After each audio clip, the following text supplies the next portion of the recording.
Hello, hello. It's great to see you, Melody. Welcome, Chaos. Congratulations on getting first in chat. Tell me, can you guys hear the background sound? Because I cannot hear OBS at all, and I can't figure out how to make it work.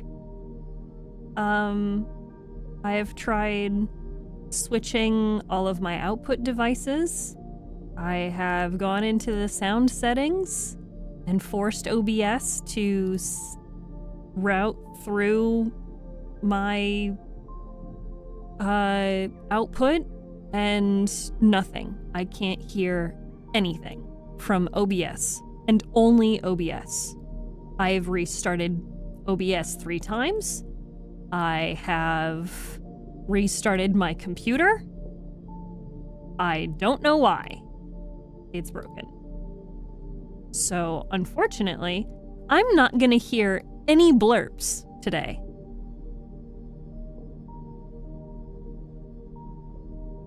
Hey, Arsonist, thanks for joining. Hi, Hadakin. Hi, Francis. What you doing, Francis?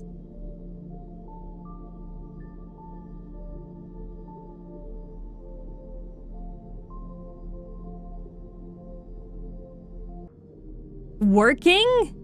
No. How dare.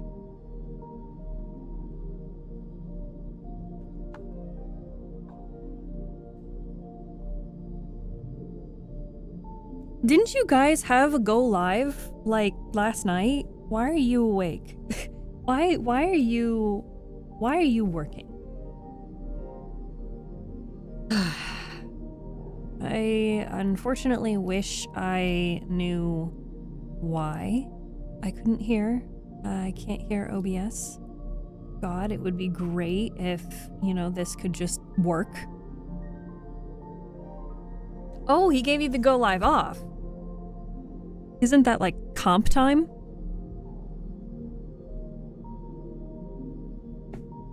Doesn't that mean that you're not supposed to work? Just got done with the state troopers. What did the state troopers want?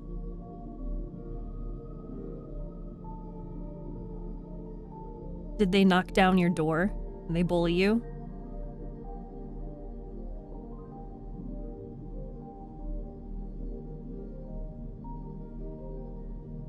You did great during the town hall. You're in ad hell right now? Ooh. Unfortunate. Though I do wish that I understood why there were 8 of them. 8 go lives? 8 sites? 8 ads? Oh, yeah, it does that. I'm still pissed. I don't know why OBS is not being captured in my ear holes, because that would be too convenient. Stole a semi, was chasing him for 2 hours. Damn. Okay.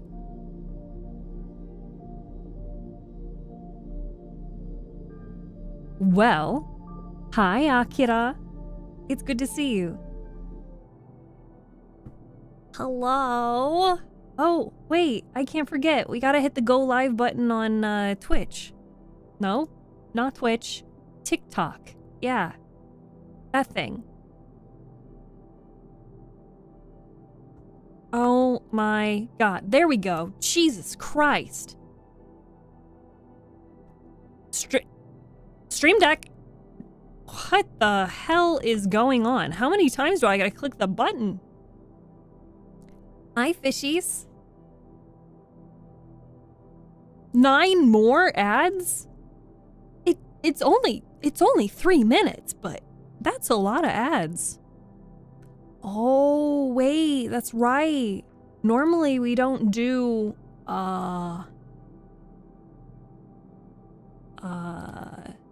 normally we don't do like just chatting streams. Do you or do you not feel bonita? Do you feel bonita?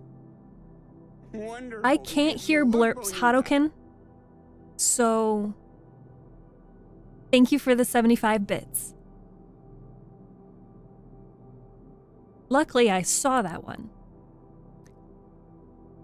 So, how are you guys? It's been, what, 2 whole weeks since I've streamed?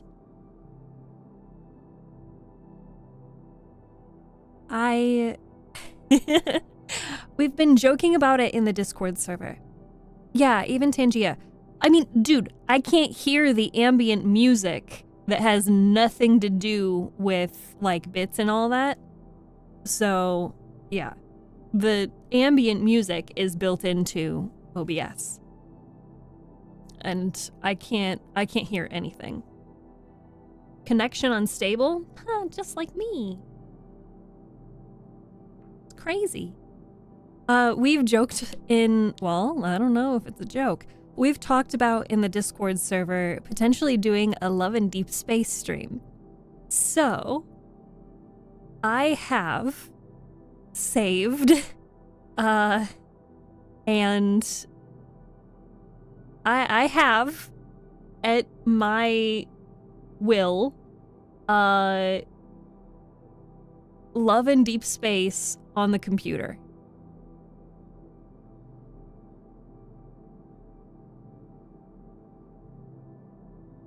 So if you guys would like to... Haruken, thank you for 1,000 bits. Oh my god. That's a lot of bits. Thank you. Good night, Akira. Thank you for being here. Hi, Mac. Welcome. Stream started while I wasn't paying attention? Yes. Hi, Phantom. It's good to see you. Thank you so much, Haruken. So we've talked a little bit in the Discord about Love and Deep Space, right? Yeah. And I even suggested, hey, well, we could go through the main storyline and then read the lore. Well, I say lore, but we are just talking about like anecdotes and just readable material. And then or we could do the vice versa. Well, I am able to get Lad's Love and Deep Space and show it to you. I got it to work. I'm so happy. So, we could start with the main story, and then do some reading, and then go through some of the memories.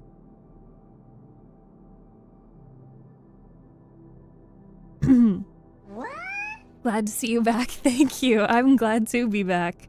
I saw my name in the fish thing. That's so cool. Yes. The chatters on YouTube and on Twitch get fishies in the background. Yes, Francis. We are talking about Love and Deep Space.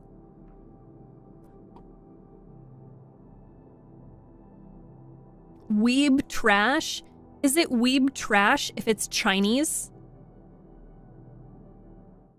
So, give me 1 second to set stuff up. Okay. Game capture. A specific window.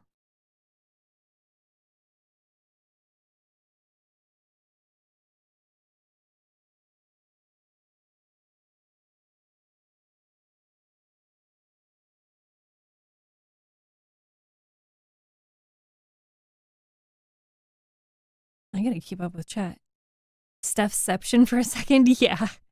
Hi, Khalil. Good to see you. Thank you, Mac, for the hydrate. I'll go ahead and do that.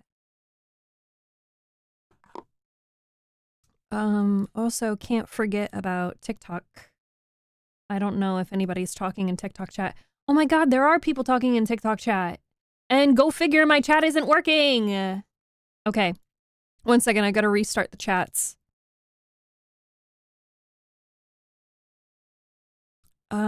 I've reset the chat. Moo player. Come on, why is it not? Capture audio. This is so frustrating. I have another book for you. Okay.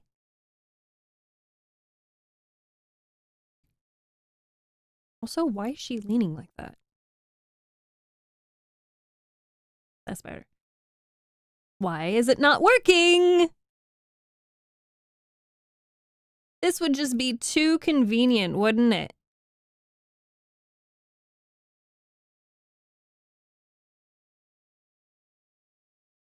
Wouldn't it? I don't want to say any full screen.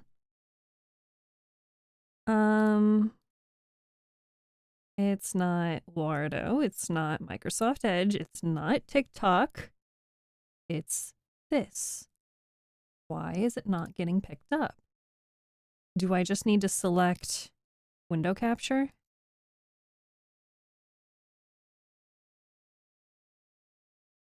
Window capture. Moo. Unfortunate. But yeah, it will just have to be Moo. And then center. And then window. Do it again, but then fill up the whole space. Hold on, don't worry. Just trying to make it so there isn't so much empty space.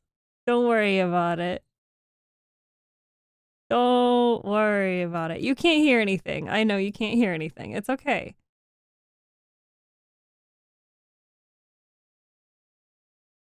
Damn it.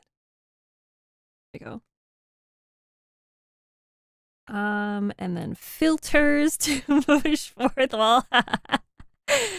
I'm not at home right now, so I'll take a picture of it, tag you. Oh, thank you. I appreciate that. I was hoping to find a blur function, but apparently you can't. Convenient, right? Filter, render delay, mask. OBS. OBS is kind of limiting in this aspect. I want a blur function, damn it!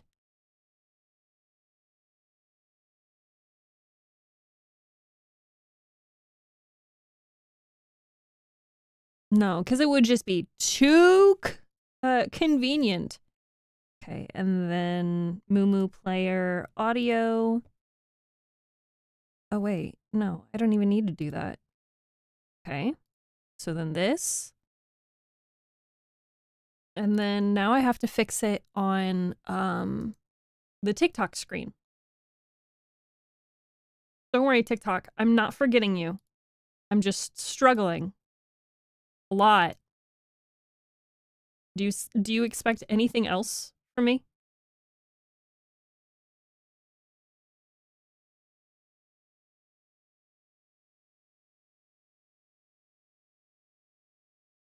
God damn it.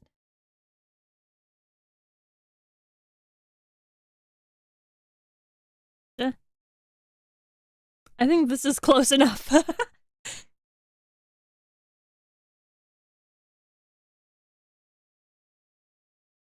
Okay. Hi, Lamar. Hi, Dova. 2 Stephs. A dream and a nightmare. Imagine if restarting the chat fixed OBS. It certainly would not. It wouldn't make any sense if it did. Okay. I apologize about that TikTok chat. Let me go ahead and pop out the TikTok chat. How am I doing today? I am doing lovely. I am alive and thriving. I simply exist. And we're gonna do some love in deep space. Hi, Giggities. It's good to see you. We're going for a 10-hour stream? Yeah, right. No. Definitely strong on the no. I mean, double check. what TikTok sees. Unfortunately, TikTok is just going to get the game screen. They're not gonna get my pretty face. And I guess that sucks for them. But that's how it goes. Ooh, I also forgot. I have to go over here into these settings. And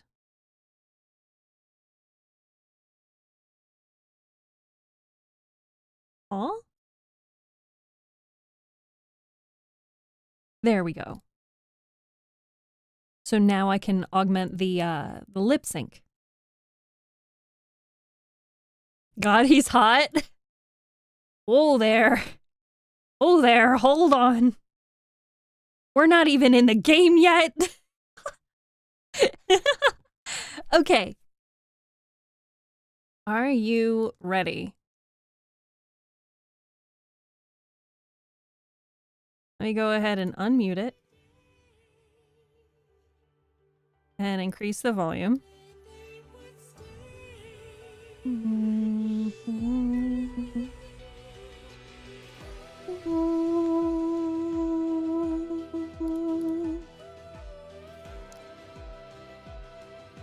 The music goes so hard. I will probably need to turn it on. I'm so tired. What do you need me to do? Well, hi, Xavier. Guys, this is Xavier. Say hi. You're just in time. I was boiling some water. I'm scared. Why are you boiling water? He's gonna set his stove on fire again. I brewed some black tea. I also prepared fruit juice and vegetable juice as alternatives. Are you thirsty? No. What a good Xavier. All right. People can actually add me as friends, by the way. So if anybody wants to add me as a friend, I can share with you my number, I guess. I don't know how people do friends on this app. I don't really pay attention either. You don't communicate. You just play the game. Okay, let's do our check-in. Get some stamina. More like going for a stream fill with mysterious, sassy, and charms of storytelling Steph. Love and deep dish pizza! Pickle, I love that. Yes, I would love some deep dish pizza. Can I have some? You can turn them. And they'll follow you. They'll be like, why are you running away?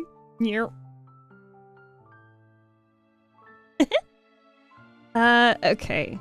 So, you guys wanted to go through the main storyline. Are you ready? Lucky for you, I have unlocked everything. Now, with Love in Deep Space, in the main storyline, the main character has voice lines. So I won't actually be doing her voice, but there will be times where I'll be reading something. Okay?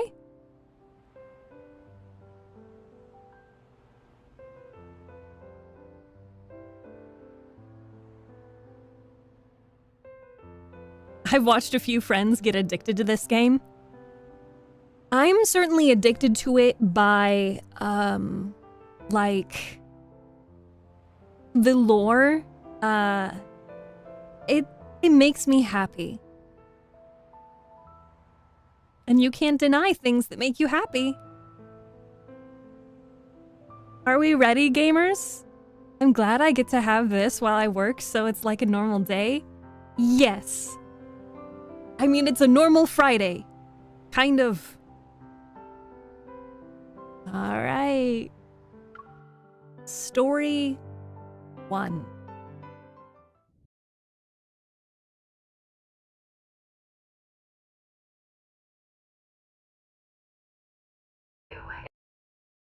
Is about to pass the event horizon and enter the black hole. stuck in this loop. This never-ending journey. Hello, Lincoln City. DPSC-FM here to greet you on this early morning. Did you sleep well last night? Weather's nice today with winds at 5 kilometers per hour. Certain areas have a higher metaflux index due to the deep space tunnel. Expect wanderers to appear more often. We would like to thank all the hunters in the city for allowing us to live a normal, peaceful life. Next, a detailed report for each district, areas that are at high risk of being attacked by wanderers. All medical personnel, please get ready. Today is going to be another busy day. We now have a message for all the new hunters who recently passed their exams. Now that your journey is about to begin, we want to express our deepest gratitude and wish you all the best as you face the challenges ahead. And that's all for today. But before we go, please enjoy this gift we received from Deep Space 14 years ago. Love and Deep Space. These electromagnetic signals have traversed time and space, a miracle of the ages. One day we will be able to evolve from our current limitations, transcend the boundaries of life, and reach the stars. At a certain moment in the future, we can pass through the deep space tunnel and discover the future awaiting us.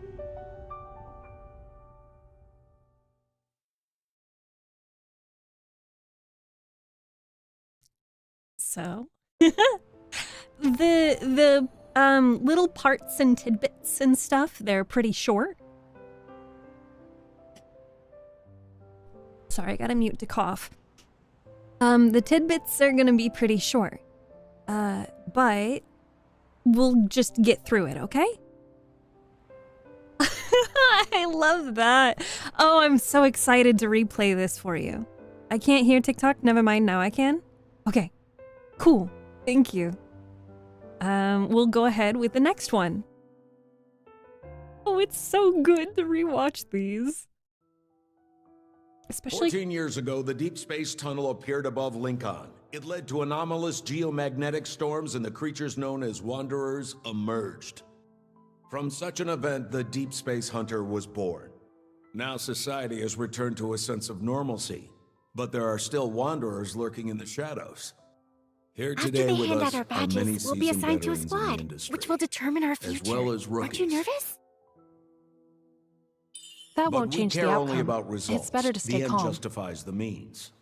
Our goal as hunters is to extract the protocores from Wanderers in hopes of destroying them once and for all. That being said, congratulations on passing the selection process. We are grateful for your hard work. We will now begin the ceremony and hand out badges to the new Deep Space Hunters.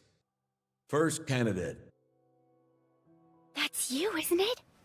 Hurry, get on stage!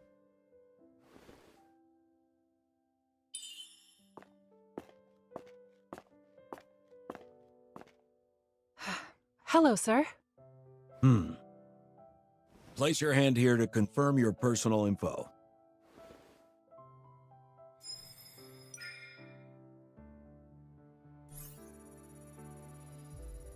And how's in class? It's been a while since I've seen this eval.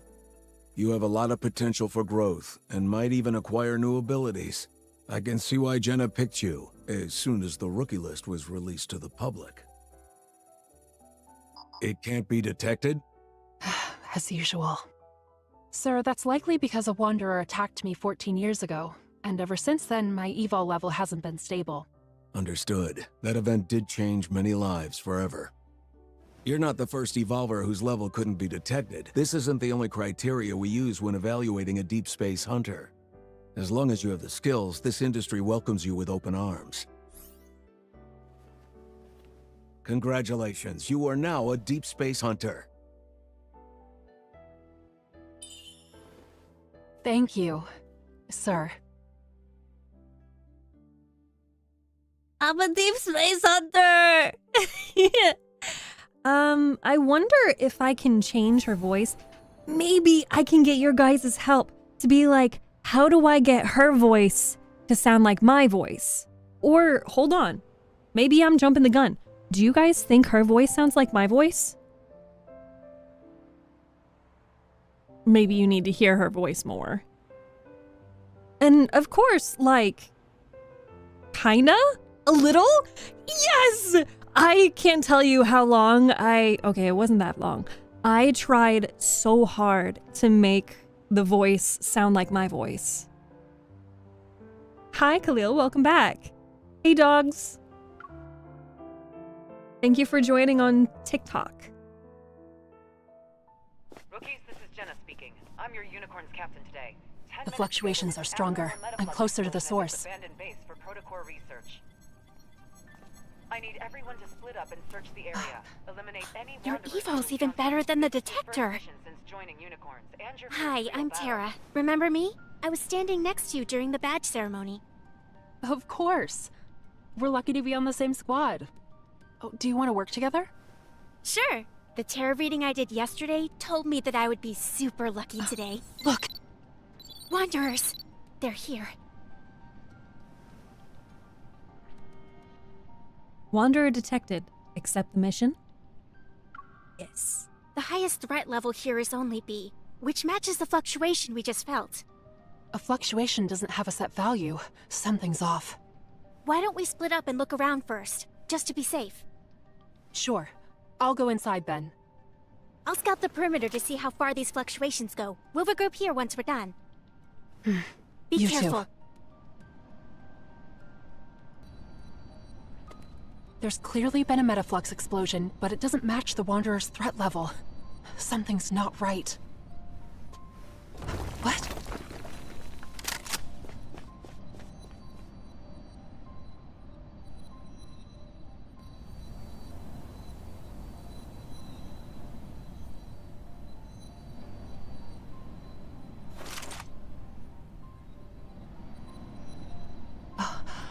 A hunter? Are they also here for the mission?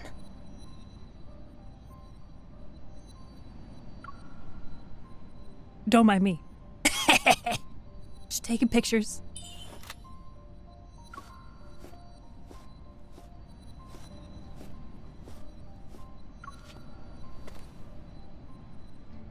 There are traces of metaflux on him as if he was attacked. I just noticed the frame rate. On first glance, he doesn't seem to be injured. I should call for backup. I don't know why the frame rate got real bad right there. Call for emergency backup? Yes. Hunters Association Support Center. Is there anything I can do? Look at him! Look at him! Sorry. Look at him! Look at the happy boy. Okay, well, he doesn't look so happy. Take a picture. Quiet. Are you alright? I'm fine. But you, Fluctuations. watch out. Oh! Oh, no! It activated its protofield. You're a hunter, right? Let's defeat it together.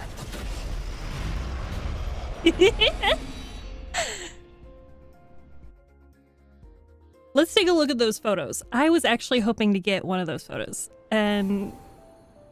oh, look at him now! He's such a sleepy boy! Xavier, wake up! Honey bun! Wake up! I wanted to... Nope, not that one. I wanted to look at the album and show you guys the photos that we took. Here's our photos. Now we got a clear view of him. Protocore science. Ah, that's what the building says. A close-up of Xavier being sleepy.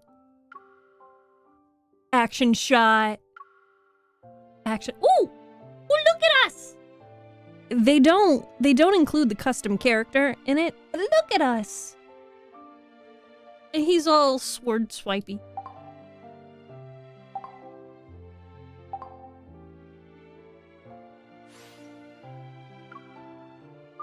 Okay.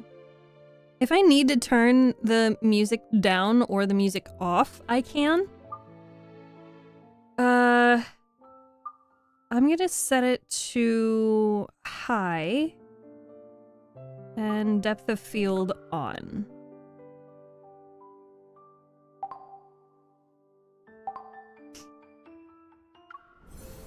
The music is relaxing? Good. I think so too. I actually choose the background music at times. Depends on what screen you're on. So that was this one. And then there's a battle. I'm not going to show you guys the battle. I know that some people are curious about the battle sequences. We're not going to do that. So, heart towards resonance? I didn't read it. I should have.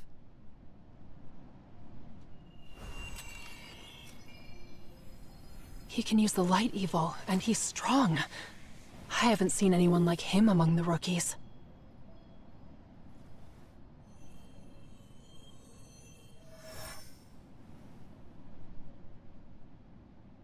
This isn't it. That protocore could have given us useful info. Why did you crush it? Huh? Forget it. There's more to this than meets the eye. I need to investigate. Were you also assigned here? This place is more dangerous than it seems. We should get out of here and think about our next move. No, we can't. We became prey stuck in a trap the moment we walked into this warehouse. Come. You. How long have you been trapped here? Did anything unusual happen before the explosion? I was sleeping at the time. Seriously? In this place? There's nothing complicated going on. Just a trick of the light. Wanderers and light. Nothing. They're luminivores. No movement, no fluctuations. Over here.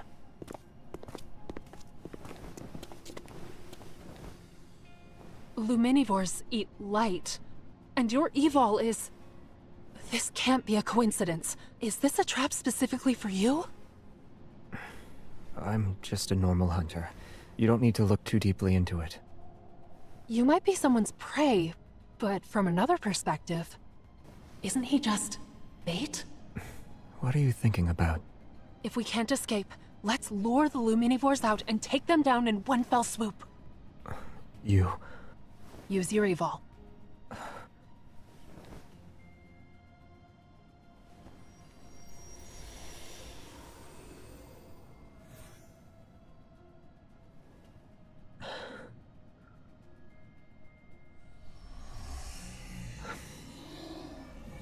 The point of convergence is getting stronger. Looks like they took the bait. There are a lot of luminivores. If we don't take them out in one go, they'll respawn using the light. In that case, we'll just... Use evol. use my evil. Please forgive me.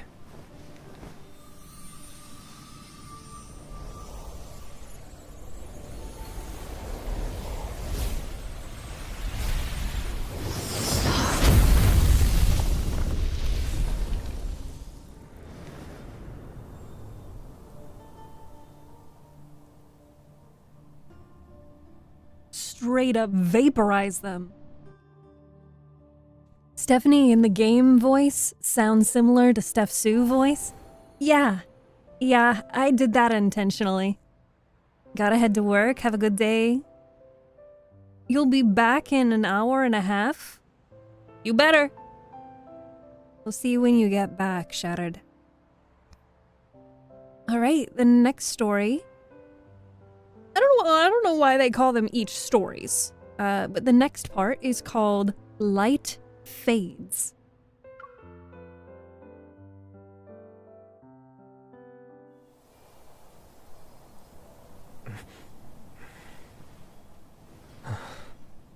We actually defeated all of them.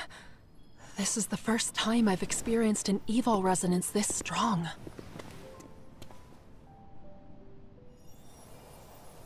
The fluctuations are gone, and so are the Wanderers.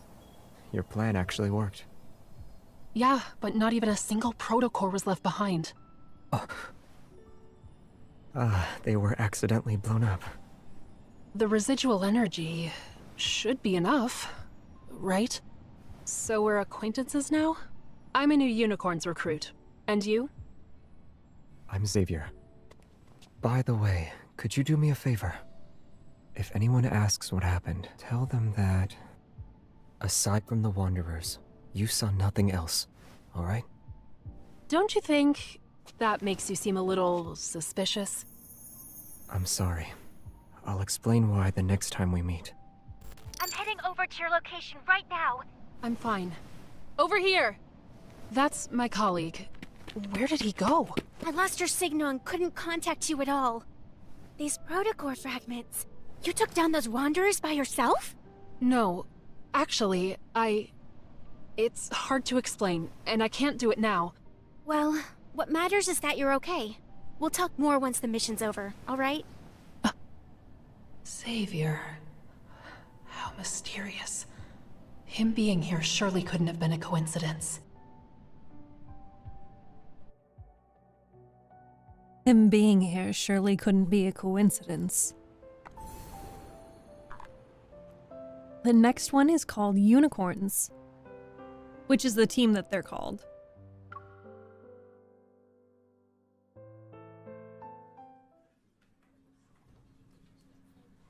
The cleanup at the abandoned research base wrapped up nicely. The other hunters, Tara and I, returned to Unicorns. As expected, no threat levels higher than A rank were detected in the area affected by the Metaflux explosion. When we cleared out the remaining Wanderers, we didn't encounter any more danger. By the way, did we get anything from the data we sent back to HQ? They said data analysis would conduct another investigation. We have to wait for the results before assuming anything. It was kinda scary now that I'm thinking about it. I'm glad you're okay. You should do a reading for me. Maybe my luck's also pretty good today. You're still in the mood to crack jokes? I had been trying to contact you for a while, and I was just about to try every method possible. The bright screen on the wall suddenly dims. Captain Jenna emerges from a hidden door. Finally, we meet face-to-face, Unicorns recruits. Everyone falls silent under her commanding gaze. I am relieved to see that everyone has returned in one piece. Your performance was recorded and uploaded to our database by the Hunter's Watch each one of you is wearing. Unicorns only chooses the best of the best. The squad will take that into consideration and assign you to the appropriate sector. In the foreseeable future, the difficulty of your assignments, nature of your work, and scope of your missions will correspond to your sector's role and responsibilities. The uncertainty and fear we need to be prepared to face is far greater than what we've seen today. This means we will need to have an open mind, remain flexible, and have trustworthy allies. As for today's mission, I have to say that it was executed very well. Thank you. With those words, Jenna smiles briefly, looks around, and then slips behind the hidden door. The room's lights turn on and are followed by beeps from the Hunter's watches. One after another, everyone erupts into a frenzy. Mission data analyzed. Please report to your respective sector at 8 a.m. tomorrow. Sector. Data analysis. Captain Andrew. Wow. Data analysis! Yesterday's fortune was right. Well, what does yours say? I look at my own watch. Under the Unicorns section, it says, Sector Alpha Team, Captain Jenna. You're working directly under Jenna? Wow! Can I visit you in the future whenever I want? Are you sure you're not using that as an excuse to gawk at Captain Jenna? I have two eyes. I can look at you and her at the same time. Oh, you. Well, that's it for today. Wanna grab a bite to eat?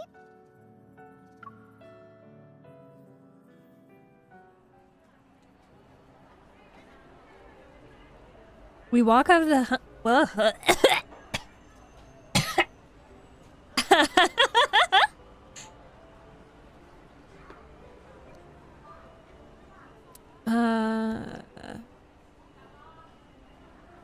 We walk out of the Hunters Association.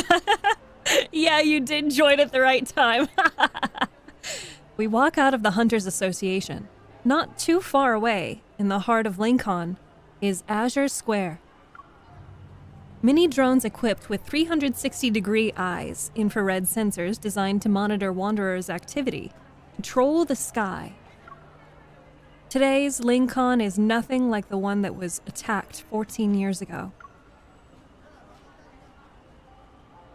After Tara and I grab a quick snack, we decide to walk around the square, relaxing our minds after a busy day. So you admire Captain Jenna because she saved you? Is that right? We stroll past the trees lining the path before sitting down on a bench near the square's monument. Her eyes light up as she excitedly shares her past from over a decade ago. And just like that, the Wanderer was gone! Poof! Disappeared into thin air. After escorting me to a safe place by the road, she said, "You're safe now. Go home." That's what we call max level of security. Tara seems completely engrossed in her tale. Then she turns to look at me, suddenly serious. So yes, as you can see, I became a hunter to follow in Captain Jenna's footsteps. I want to be as badass as she is.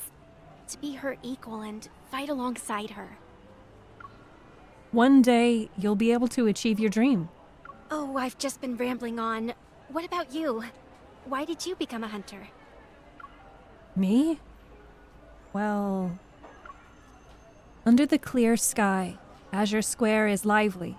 I look away, and as far as my eyes can see, the horizon is painted by the gold of the setting sun.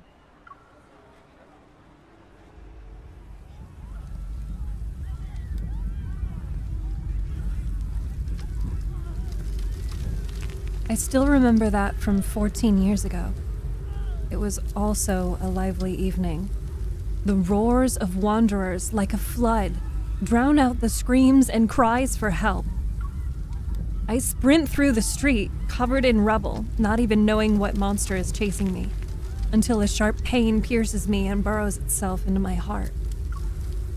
A makeshift shelter made of the remains of collapsed buildings within sight.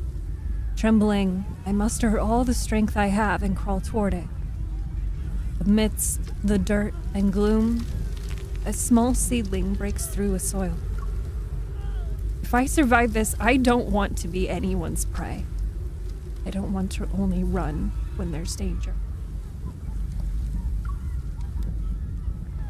Looks like you're reminiscing about something from a long time ago. That's amazing. You can tell fortunes and read other people's expressions. Yeah, I can see you're anxious, but also full of anticipation.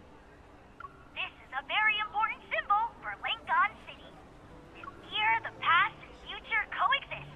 The old and new mingle together seamlessly. This is the charm of Lincoln, the city of innovation. Wow! It's so noisy. Like a kid who's constantly shouting. Everyone, look over there. Tide Street is hosting a marine-themed exhibition. Follow me. Let's call it here. We have to get up early for work tomorrow. We should go home and rest. Right. After all, we've experienced a real battle. Getting a good night's sleep is important. I live pretty far from here, so I should be heading home soon.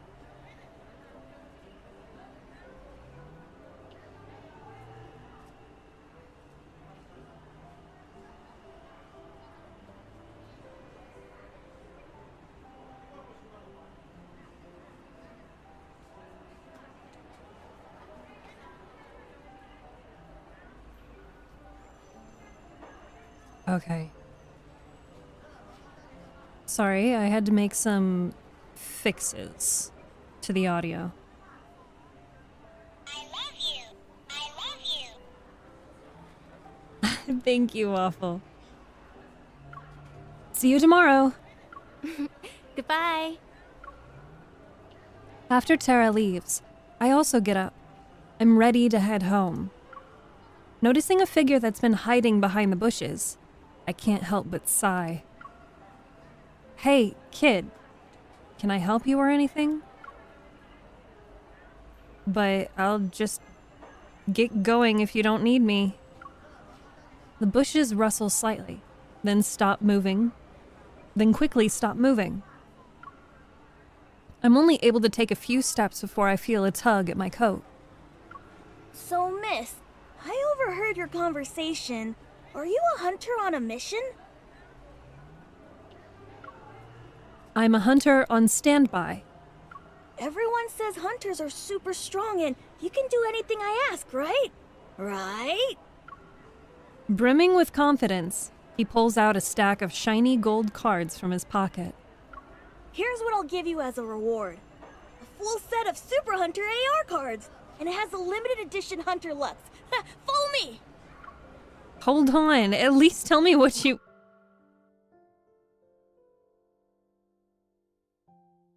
That was cute.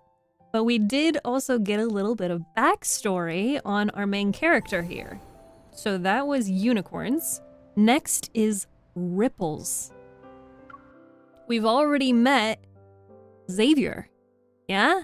Well, we know from that first story, there's three characters we're gonna meet. We're almost there. I need you to help me catch that little red fishy.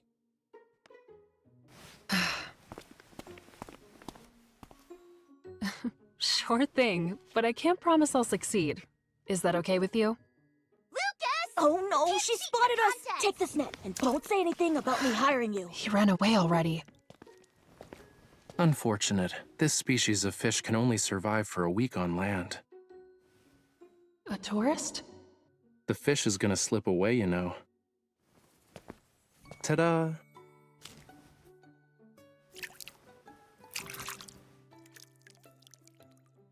The owner probably just wanted to throw in some fish to fit the theme.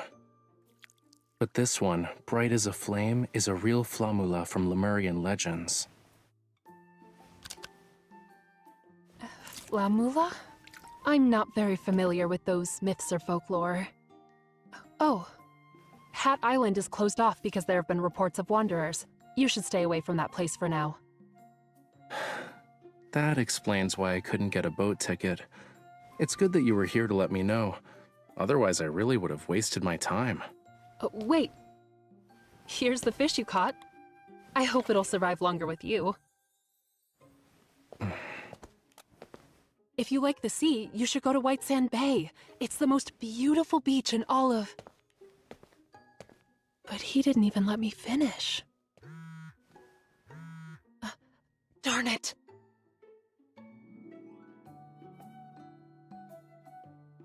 What a mysterious gentleman who helped us catch a fish. How strange. But we've got a doctor's appointment at the hospital. Gotta go.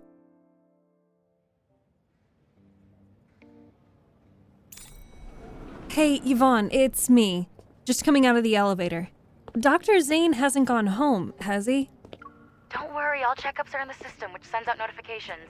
Dr. Zane can't forget them. Yeah. Besides, even when he's not working, he's still in his office. I met Zane after Grandma took me in. I was 8 years old then. Our families had been friends for years, so we'd occasionally get together for meals. Hi, Pro Self-Love. Hi, Wish Sales. I totally thought this was a reality show. No, it's Love in Deep Space. Sorry.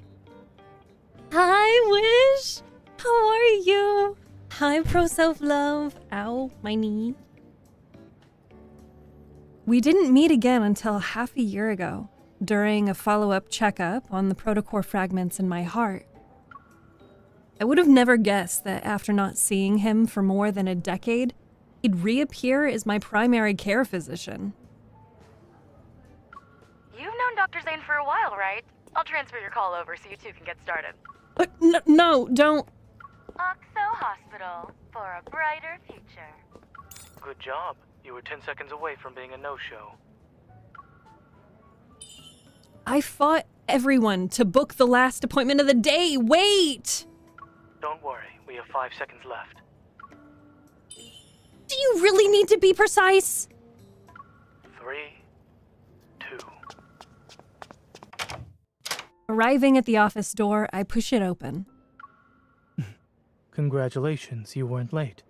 Is this impeccable timing a new evol ability of yours? You found love in deep space? Yes, yes, I was able to get it on an emulator that actually works. All good here eating and surfing the interwebs. I hope you're enjoying your namis. I have not had lunch, and it's 4 p.m. And I don't plan to stop streaming anytime soon, so maybe I'll eat later. How have I been? Sorry. I was doing great, and then I got sick. So I have been without stream for 2 weeks now. Treat stream. I did add Chipotle to my treat stream recently. The honey chicken thing. I added that to my treat stream. I mean, be it that we are doing some love in deep space, aside from the fact that I'm like occasionally reading stuff, I could probably eat. Take it with a cough, you're still getting through it. Oh, I'm okay, I'm okay. I am far better than I was. I stopped streaming because my throat was in pain and scratchy and sore. And then that developed into like a sinus infection. And I'm still kind of coming down from that. I'm not sick anymore, but you still have to deal with the lingering effects. So it's just the stuff in my throat. It doesn't hurt, at least. I was hoping that today would be a really good opportunity for me to do... You feeling Chipotle? Honestly, I'm not really craving anything. Aside from ice cream. And I have ice cream in my fridge. Freezer.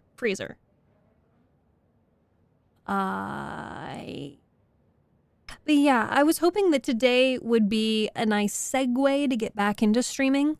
Because I know that right off the bat, I'm not going to be able to give narrator audiobook levels of quality. Ah! Wolf! Thank you. Thank you for the resub. I'm at work watching Steph. Priorities. You got that right. Now you get to listen to me and you get to listen to the game. Sorry. It's not pleasant to, you know, have someone clearing their throat in your ear, but... where did I put that other tab?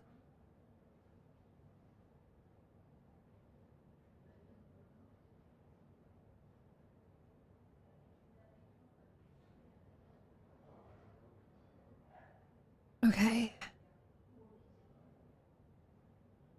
All right. Are you guys ready to continue the story?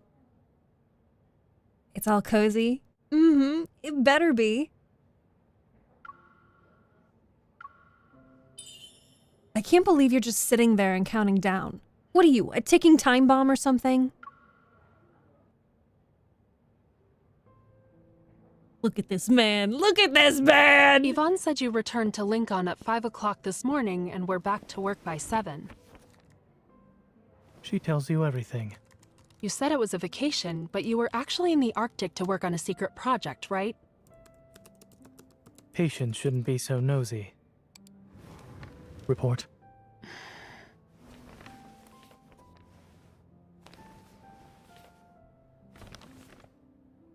Any changes recently? No. No? I've had one exam after another, so I pulled a few all-nighters. Ignoring medical advice like it's nothing. I suppose you're just here to go through the motions. Sit over here, please. Huh? Listening. Right.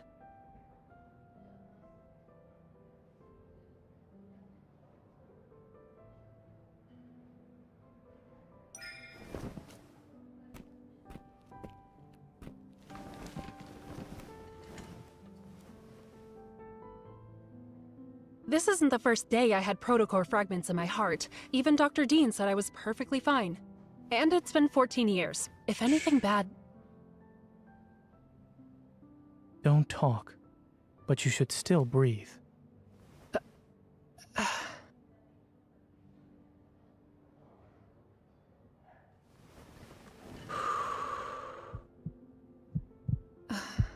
Zane looks so serious. Did he notice something was off? Nah, he just normally looks aloof. He probably has the same expression on his face regardless of whom he's treating. A fast resting heart rate. What riled you up this time? You're just imagining things. Fine. I was really nervous, okay? But I'm always like this whenever I see a doctor. Truly, your allergy is unique. So? Heart arrhythmia, premature ventricular contractions, heart murmurs. Really? Despite being aware of the risks, you still became a hunter. Make fun of me all you want, but you know why I did it. I wasn't mocking you. Lincoln has been the safest it's ever been under the watchful eye of our skilled hunter. Not necessarily. One day, our skilled Dr. Zane will find himself in a bit of a predicament. The hunter who saves you might just be me. If you wish to hold something over me, then I suggest you be careful while out in the field. I prefer not to see you be airlifted to the hospital via helicopter. He gives us candy! Yay! Candy! Sweet treat to go with a sweet gentleman. Okay, the next one is called Rainfall Curtains.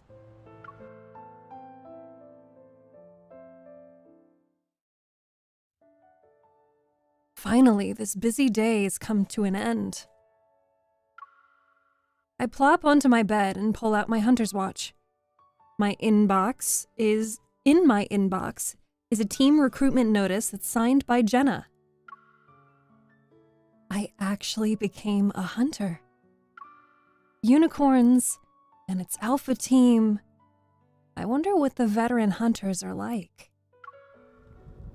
Outside my window, under the night, the trees sway, their branches rustling to the beat of the wind. Thunder rumbles in the distance. Is it about to rain?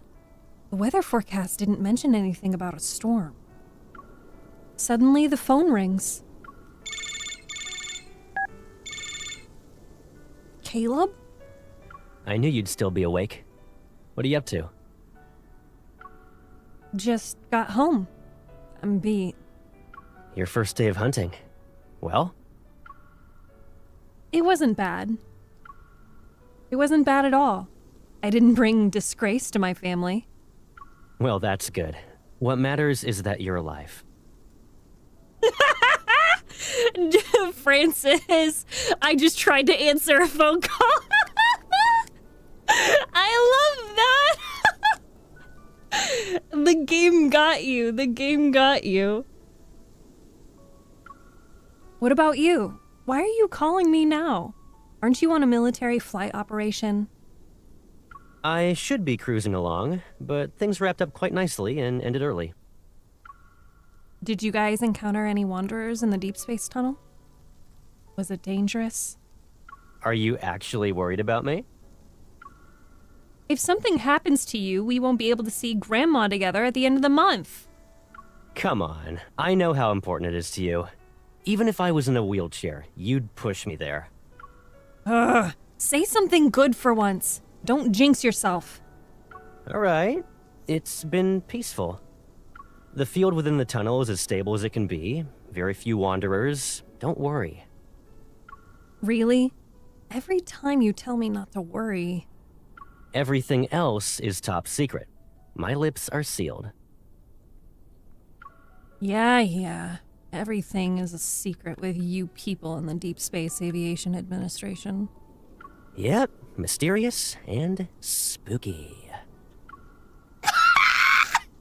I love the way he says that. Also, if you didn't know, hi Za, that you can actually review the story, the dialogue, and with the romanceable characters, you can actually star some of the phrases and stuff that they say, and you can play it back. We'll revisit this at another time, so I can show you guys my, I don't know, 50 different voice lines that I have saved. But you can go back and you can play some of these other voice lines. So, like this one. I knew you'd still be awake. What are you up to? Or the last one, which is great. Yep, mysterious and spooky. It's so good. Is that Gacha game? Yes, Za, it is. And I'm voicing my character. I'm so scared. Scary enough for the pipsqueak to put cilantro in your food. Okay, I'll stop. I like that one too. It sounds like the VA is breaking character, but he's not. He doesn't like cilantro, if you didn't catch that. It's late. You should go to bed now. Sweet dreams. Ever since Grandma took Caleb and me in, she hasn't stopped worrying about us. I pick up my phone, set an alarm, then walk over to the window. She must be really happy that I joined unicorns. As I draw the curtains, in the darkness, something strange catches my attention. I look up and outside my window, separated by only glass, a giant eye turns to meet my gaze. What is that? In the blink of an eye, darkness swallows everything outside. I couldn't understand what I just saw. Raindrops fall, their trails of water seemingly cutting everything. The overwhelming darkness of the night envelops the nearby buildings. A storm rages on, swallowing all the light in Lincoln. Ooh. Spooky. Now we get to go to the second chapter, which is called The First Mission. I have to pee. So I'm going to have you guys hang out a little bit with Xavier. I wonder what you're going to do this time. I'm going to poke you in the face. You know what? Here, I'll show you guys a cool feature. Isn't this a bit too close? You can get really close to him. I'm going to poke him. As long as you keep talking to me, I won't fall asleep. I doubt that. You're a sleepy boy. Okay. Well, I can also hold... You can blow on his face. Oh, you know? We're gonna walk away. I thought you wanted to have a staring contest. Are you leaving already? Yeah. Okay. What do you want to do today? What do you guys want to do today? We're gonna study. Do you want to study with me? Let's find a place that's quiet. And let's do that for 5 minutes. This is your BRB screen. I gotta pee.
Your pool is open now, Francis? Yay! I slept really well today. I mean, I worked really hard today. I slept really hard today. I mean, I worked really hard. Yeah, I'm sure.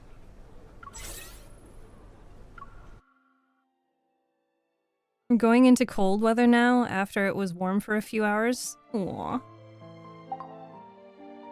Anxiety! I'm just gonna get pelted with fish. Don't worry about me. There, I'm gonna let the fish fly across the screen.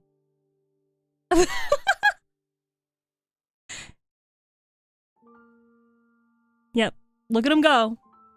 Look at all those fish. I saw a cat today that's even chubbier than the one we saw last time. Xavier, you can shut the fuck up right now, all right, sir? I'm talking. Anxiety. Thank you so much for 44 months of being subscribed. You're a homie. You're a G.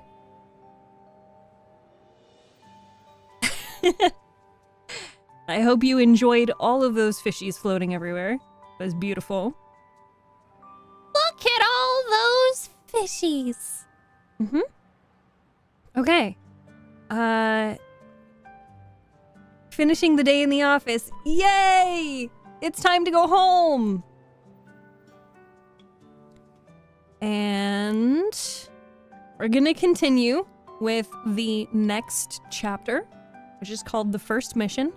This section is called In Unicorns. Almost 1 hour left. Aww. Almost.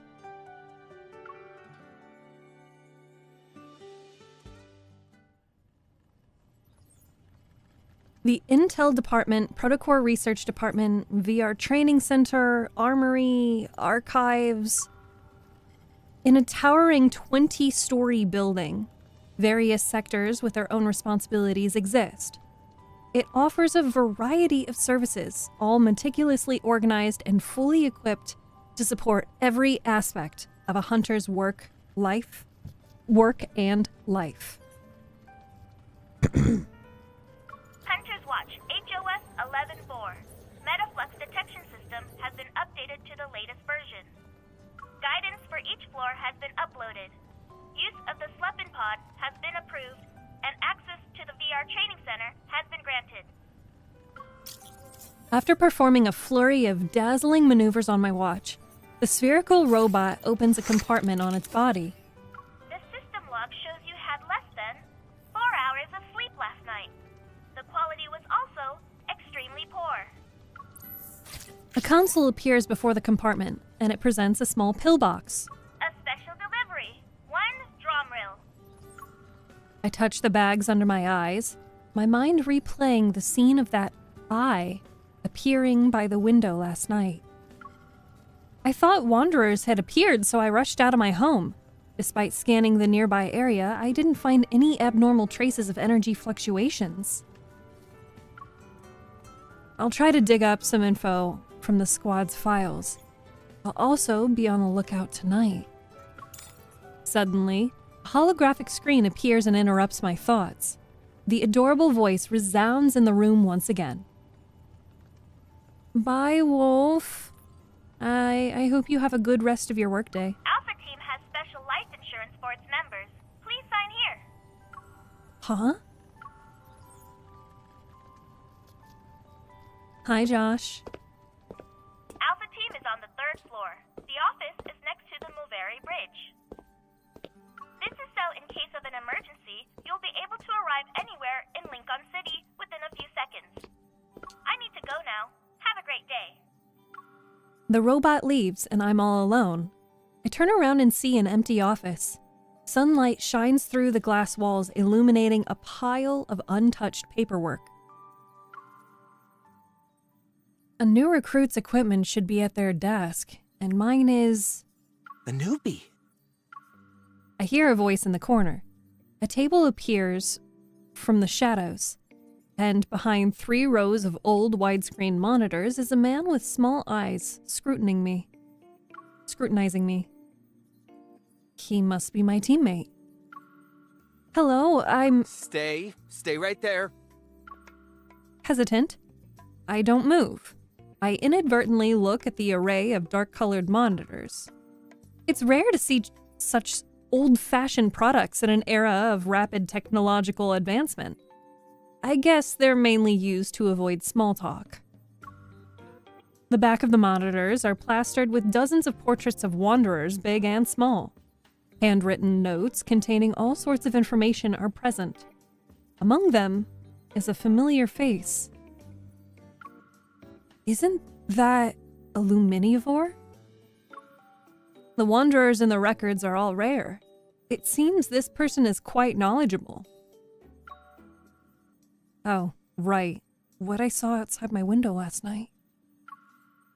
Yes, Josh, this is a game. It's called Love and Deep Space. I walk up to the monitor and give it a few taps. Excuse me, may I ask a question? Do you think there are wanderers that can turn invisible or just disappear in a split second? It's okay if you don't have an answer. What did you see? As if a switch has been flipped, he suddenly springs up from behind the desk and walks over to me. Well, it's just... Shh, draw it. His small eyes look surprisingly bigger as they're fixated on me. He shoves a pen into my hand, its tip a flickering red light. Brimoggle? You know about them? This has the latest Kennel OS. It's fresh from the oven of our techies. The resolution is 3 times better than the previous version. Oh, I only use it for work. That's it. Look, here's the TSC security authentication code. I nod and take the pen. I press a switch, then the tip emits 3 green streaks of light which coil around my arm. The memory of what was behind the curtain appears in my mind once more. The moment the pen touches the paper, lines begin to dance across it. In a matter of seconds, that fearsome eye is drawn out. It's beautiful. I mean, it looks dangerous. Recalling what I saw, I manually add a few more details. That's all I can remember. Just leave it to me. Nero, Andrew is looking for you. The door swings open. Captain Jenna walks in. It seems she's just returned from a mission. Let me remind you that data analytics is on the 5th floor. If you prefer to hide here for some peace and quiet, you might as well request a transfer. Nero doesn't dare to respond. He snatches the pen and paper from my hand and runs away without looking back. Ma'am? Call me Captain like everyone else. Jenna works too. How's the paperwork? If there are any issues, you should speak up now. Everything's going well. But the squad... It's normal for us not to be here. We don't need to sit in HQ all the time if there's no mission. I see. Perhaps sensing my awkwardness, she smiles. Relax. Yes, our job can be dangerous. But before any mission is assigned, Advanced Tech Labs considers the hunter's evol, overall capabilities, and efficacy. Of course, while efficacy can be measured, people are another story. Outside of urgent missions, you're allowed to pick and choose. Don't worry, you won't be forced to resign from Alpha Team on your first day. Understood. Thank you, Captain Jenna. I feel a vibration on my wrist. As I lift my arm, the Hunter's Watch shows me the virtual user interface for missions. Perfect. Advanced Tech Labs has a job for you. Hear them out first, then go take a look. Yes, Captain. Getting to that place will be tricky. I have a 270HM already parked by the Moveri Bridge for you. You were sick? Yeah. I was sick for, like, 2 weeks. I haven't streamed in 2 weeks. Okay. The next story is called Close Encounter. Are you guys enjoying this kind of back and forth with me doing the voices sometimes?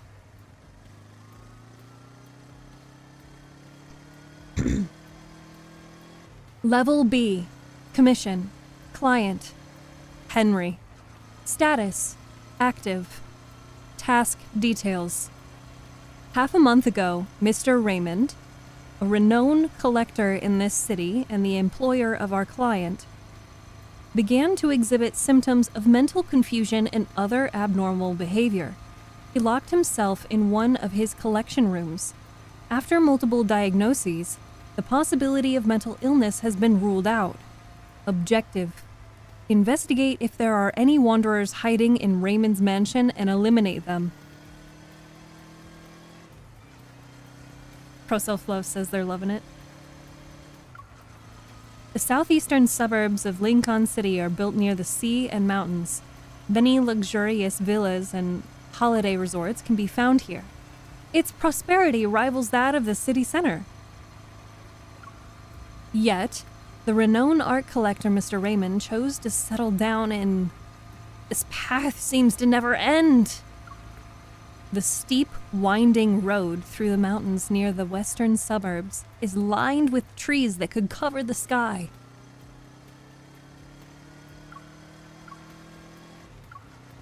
It's like you're in the wilderness. There's nothing to see and you can't really go anywhere. If your car breaks down here, you'd be in a bind. Making a sharp turn, I notice a familiar car parked on the shoulder of the road. A tall figure stands beside it. As I drive past him, he turns around and we lock eyes. I'm startled by who it is. Zane? I slam on the brakes and come to a stop. Then, I remove my helmet. You have that look on your face. What is it? Pro Self Love says, movie nights were so fun. Now that you're better, can we still do those? I would like to. And people are fully welcome to join in the VC and say like, oh, hey, I'm streaming a movie if anybody wants to watch with me. And like, I'll ping the movie watchers. Like, we can totally do that. It's just that I have a life outside of work and stream. Hey, Krim, welcome. Thank you for joining us today. So I can't do movie night every night like I have been. Hi, Panda. Where's the hot men? I paused on this screen just for you. But don't worry, there will be more. He walks to his car and opens the hood. White smoke billows out. I was thinking that maybe I should have been a fortune teller instead of a hunter. You should leave it be, just to be safe. The car system has already called for roadside assistance. Unable to do anything else, Zane closes the hood, dusts off his hands, and then glances at the motorcycle behind me. Are you already tackling a difficult mission when not even 2 days have passed? It's not that bad. I'm just here to see if the client's home has any wanderers. Raymond? You know him? We're not going to the same place, are we? Someone invited me. So, what are you going to do? You don't often see Zane stuck between a rock and a hard place. Stifling a laugh, I clear my throat and get on my motorcycle. I pat the back seat. Come on, let me do my good deed for the day. I'll take you there.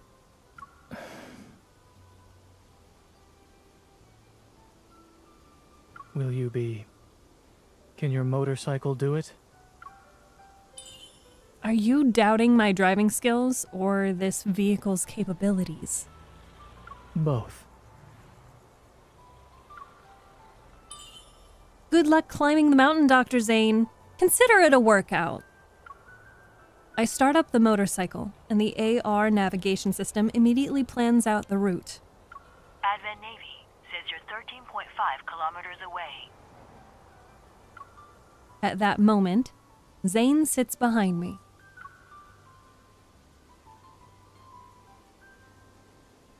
I need to return to the hospital later. Let's not waste any more time.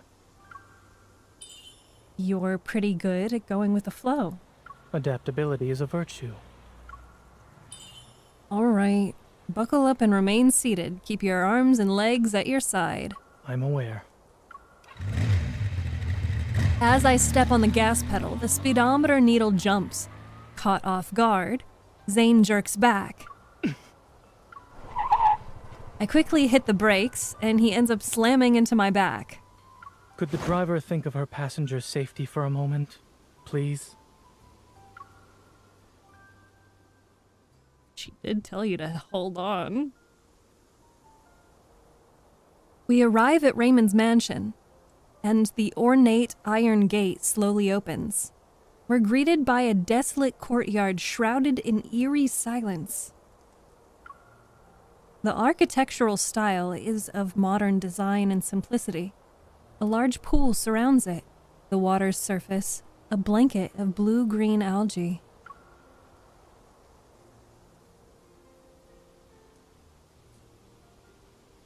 Zane, are you a close friend of the owner? He's a former patient of mine who has a serious congenital heart disease. What kind of person is he? Is he friendly?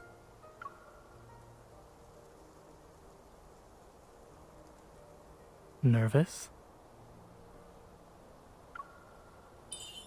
Is it obvious? Zane silently glances at me. A little. This is my first solo mission after all. Weren't you nervous when you did your first surgery? If I said yes, would that make you feel better? Yeah. A hint of mirth flashes in Zane's eyes. I wasn't.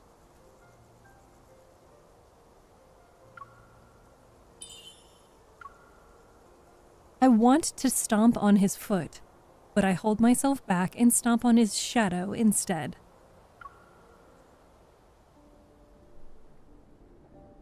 Entering the mansion, my surroundings seem to blur. What captures my attention is the fish tank in the center of the hall. There's no water in it. An odd skeleton sits in the center of the tank, and under the light, it appears dull and pale. Fin-like bones protrude from its pelvis. The skeleton lacks legs, its spine extending like a long string. Its pose is ominously beautiful, resembling a girl sitting cross-legged. It's just art. Don't overthink it, Miss Hunter.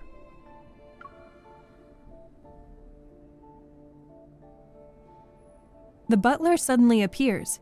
He bows before me and Zane. He doesn't question our arrival. He doesn't seem particularly interested in why we're here either. Hugging the fish tank is a spiral staircase that winds all the way to the ceiling.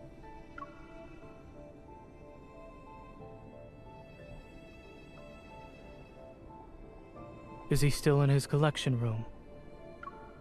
Everyone knows who he's referring to. Raymond. Yes, on the 3rd floor. Dr. Zane, you've been here before, so please make yourself at home. Zane nods. Then the butler turns to me. Regarding the Wanderer inspection, Miss Hunter, do you need me to accompany you? No, it's okay. I'd like to look around first.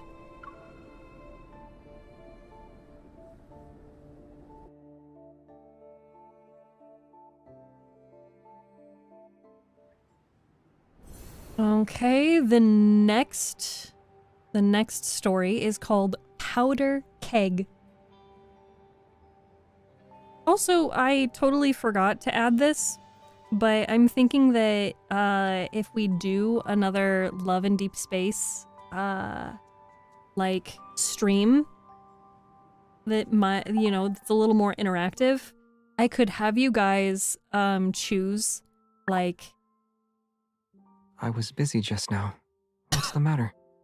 if you guys like, I don't know, 100 bits or a gift sub or something like that, and I could interact with the characters, or we could change their outfits and put him in something different.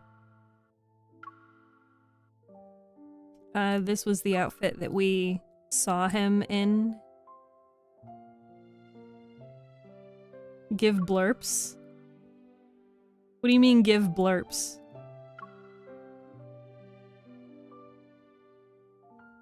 So we can change their outfits? Mr. Iloon, hello, welcome. It's good to see you. How are you? We can also, add stuff to them. He sometimes chooses the bunny ears. It's really cute. Your specialty? What is my specialty?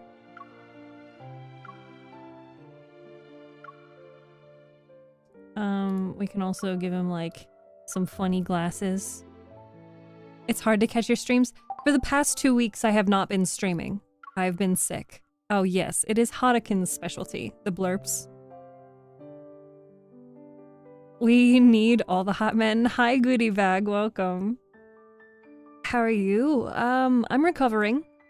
Because there are more than just, Xavier. And then we can also do different interactions with them. You're not catching me off guard with your surprise attack this time. So, like, you guys could tell me to poke his face? Like How this? are your menstrual cramps? Oh. Chat, how's your cramps today? I think I'm just hungry. I'm not cramping, so I'm gonna say I'm fine. I hope you'll never need any of the remedies I learned about. At least the snacks I stocked up on will come in handy. Snacks. Okay. Or you could tell me to, like, pet his head. You seem particularly interested in me today. Are you complaining? You know, because you peeked. It's just your imagination. Flynridge! Hello! Look at all these fishies! That's 47 months. Thank you so much for the 47 months. Look at all of these fish. It's just your imagination, or the weather is great today. Let's say the weather is great today. I can pretend not to notice how you're changing the subject. Harukin, thank you for the 1,000 bits. Look at all these fish. Oh my goodness. I love the way they just fly around.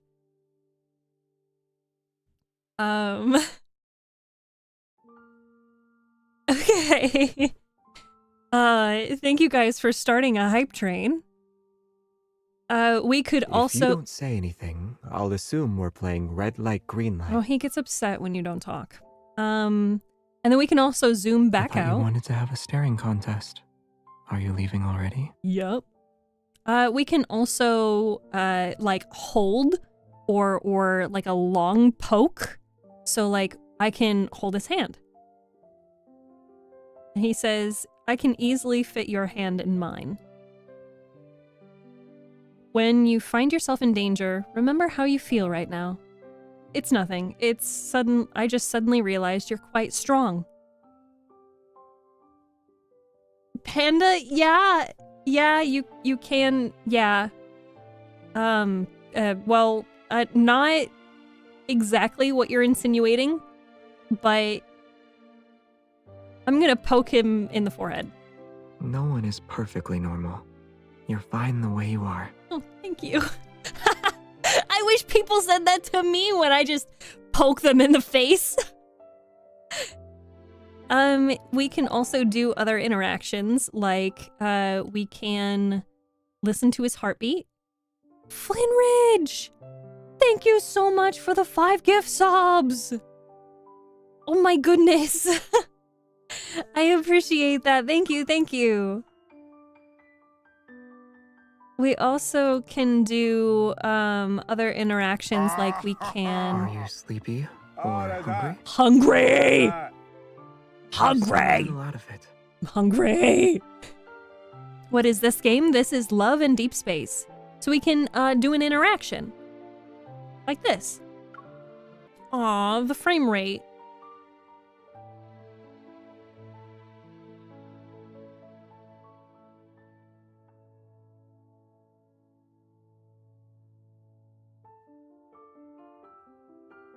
Hold on, my entire computer is slowing down. Huh?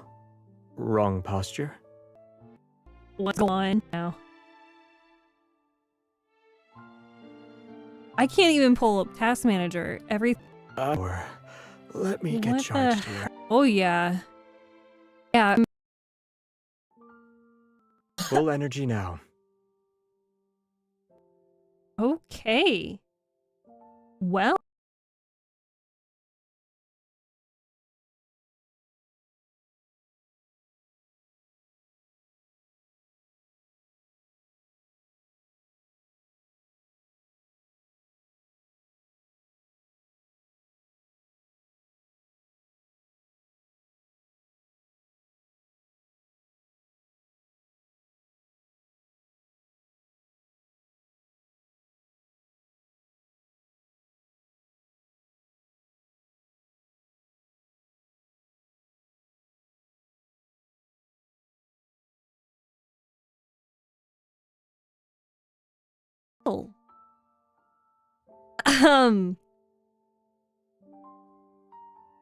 I guess we're not doing that again. Also, Panda, you're gonna stop before you go too far, because you're on the line.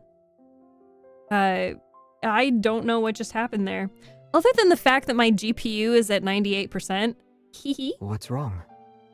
Don't worry about it. Are you in a bad mood? Don't worry about it, Xavier. Don't worry about it. Oh.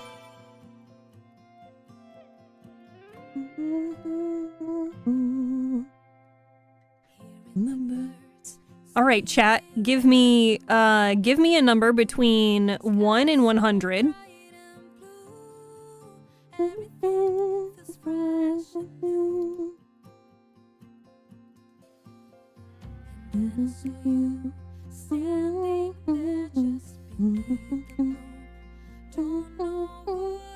Now there's like a huge lag between me and what you guys see / hear. And now, let's figure it out. It's growing stronger every single day. Let's run away like a fire raging high to the sky. Oh, springtime, we're walking through the sunshine, just like your time. Chat. Hello? Anybody? Give me a number between 1 and 100. Can you guys even hear me? Or is stream dead?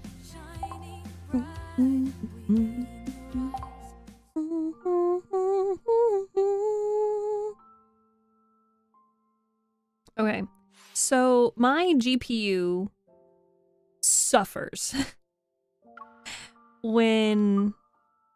So let's go to recommended. It's still gonna be good. Okay, you guys are giving some pretty high numbers. I need you to give me a number 1 through 10.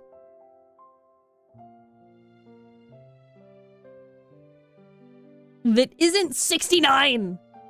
And does not have a 6 or a 9. Oy vey. What's wrong? Are you in a bad mood? No, I'm not. Xavier. Just sit in silence with me, damn it. I'm gonna poke your My belly. body is quite healthy. Guys, Nothing thank wrong you with it so much far, for the but who knows what level will happen if you 3 keep touching it. 52% hype train.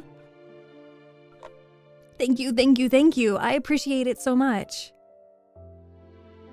79 still has a 9 in it. We're all fishies, all on the same wavelength. 88. There we go. 24. Okay.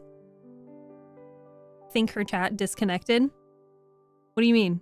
I still see. I have eyes. I'll refresh anyway. Just for you guys. Are you sleepy or hungry? Oh my god, Xavier. You seem a little out of it. No shit.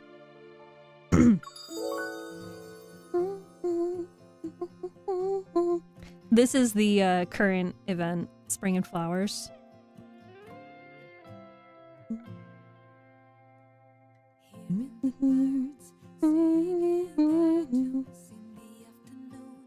Sky's so bright and blue. Everything feels fresh and new.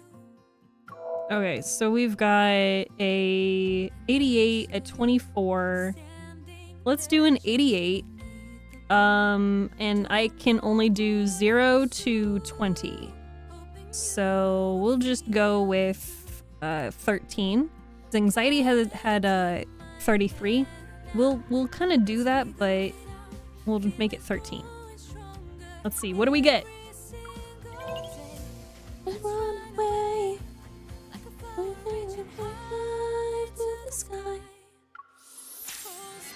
Oh, I already have that. Sunshine. Her chat is hella delayed. Yes, it is. Let's do, okay, to appease you guys, I can do a 68 and a 9. I'm gonna regret this. No, even better, I'll do a 96 and a 6. Just for you. There we go. So it'll take 8 hours and then we'll see that one. I'll see that one tomorrow. The next part is called Powder Keg.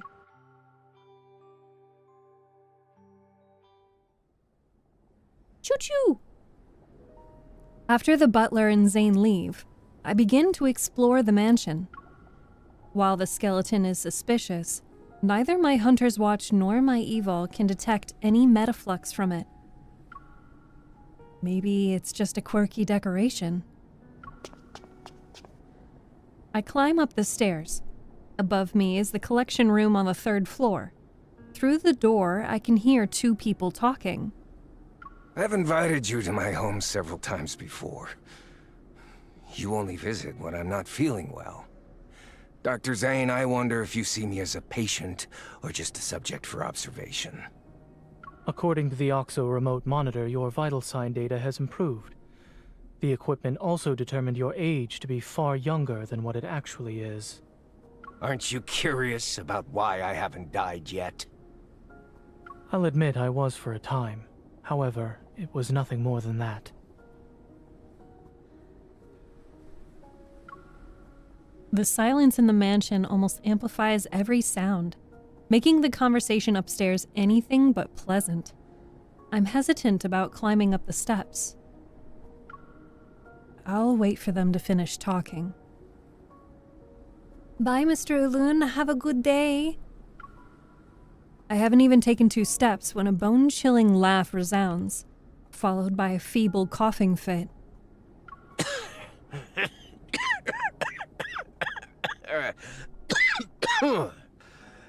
Your colleague praised you, saying there are things only the 2 of you can do. I'm very curious now. Xander Sciences will provide you with the best staff, the best lab, and even the best treatment. Dr. Zane, what you perceive as the limit of your talent is just another beginning in your career. When you reach the finish line, I'll be right there cheering for you.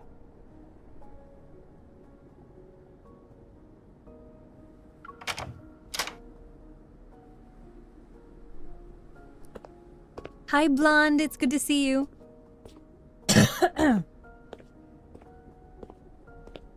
Lost in thought, I lean on the windowsill by the staircase, gazing at the chirping birds outside. The sound of footsteps brings me back to reality. I turn around, to see Zane going down the stairs. He doesn't look away. On the handrail, his hand has countless faint scars. Listening in? Not really. Seems like someone is trying to headhunt you. You're good at not giving into temptation. Please don't put me on a pedestal. I'm just a normal doctor. I have no intention of straying from the path I've chosen. Eavesdropping isn't exactly polite, especially when Zane's personal matters are involved. I steer the conversation in a different direction. A normal doctor who won the Starcatcher Award and is the youngest person to receive the Lind Award? I promise I'll never be late to your appointments in the future.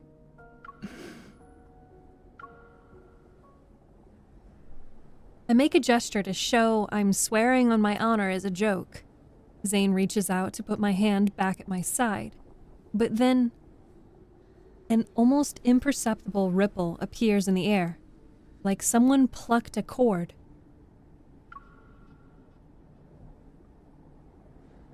It's Metaflux. The resonance trail leads straight to the collection room. I run up the last few steps and the Hunter's Watch confirms my suspicions.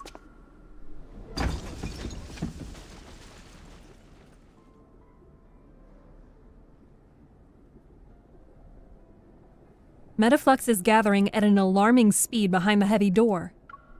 The current situation forces me to kick down the door. Raymond is sprawled out on the carpet, unconscious. The lights flicker as I sense an invisible pressure weighing down on me. The Wanderer is on the move. Zane, get him out of here. I'll handle this. How long will you be able to last? Whoosh. An icicle flies toward the Wanderer that appeared. In the blink of an eye, Zane is standing next to me. Let's make this quick, shall we?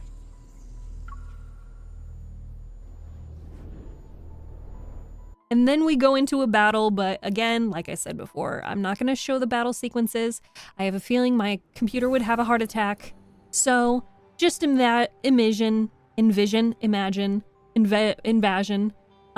that we did the battle, we fought the Wanderer with Zane by our side. Cool? Great.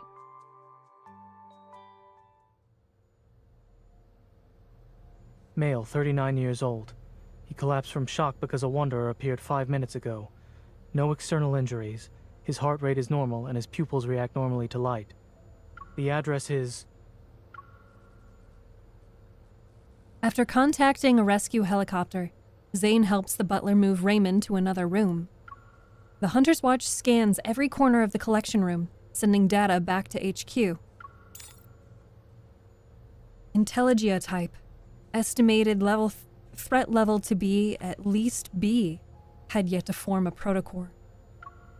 There are no casualties or any metaflux. Over and out. A notification appears, telling me the mission is now considered complete. But I can't shake off this lingering feeling of unease. While the Wanderer has been dealt with, something's still off about this room. Huh? That's... A stunning oil painting hangs on the wall opposite of the sofa.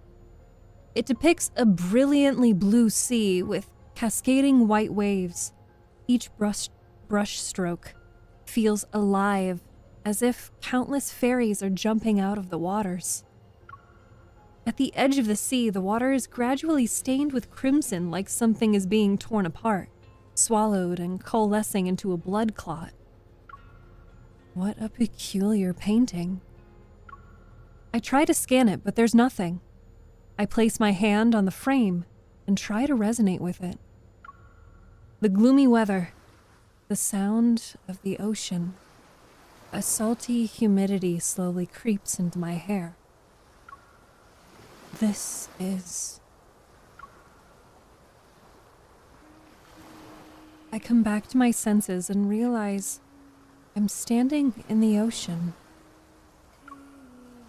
I turn around and spot a girl by the shore, the lower half of her body submerged in the water. strange.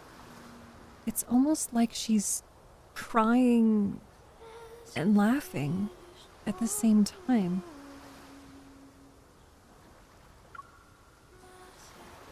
The swirling fog carries a faint, ethereal melody on the sea breeze.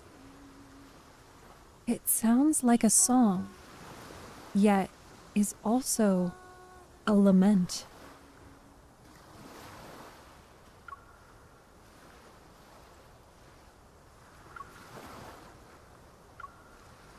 I can't help but move toward her, but the fog becomes increasingly dense, and everything begins to blur. A chilling cold gradually surrounds me. Snap out of it.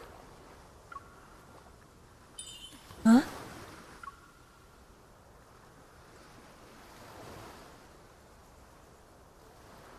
I blink a few times. I'm back in Raymond's collection room. Did something catch your eye? Zane frowns, holding a cup that's been completely frozen. Speechless, I touch my neck. Seriously? You've been smacking it against my neck? The teacup didn't work, so I had no choice but to increase the dosage. What happened? I shake my head and look at the painting again. A metaflux-infused painting causing hallucinations. Could this be why Raymond was acting strange? Was it also that Wanderer's hiding place?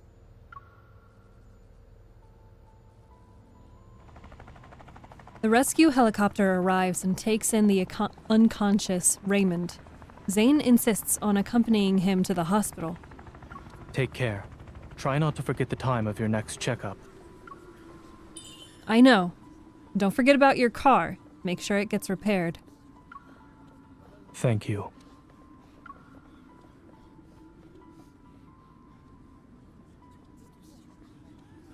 Watching the helicopter disappear into the clouds, I let out a sigh of relief. I turn on my comms again and look at the mansion. Mission HMU 00483015. Coordinates are my current location. There's an oil painting that needs special treatment.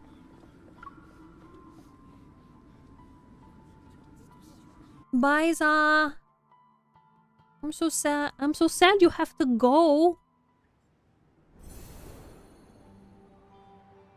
The next story is called Artsy Dreams.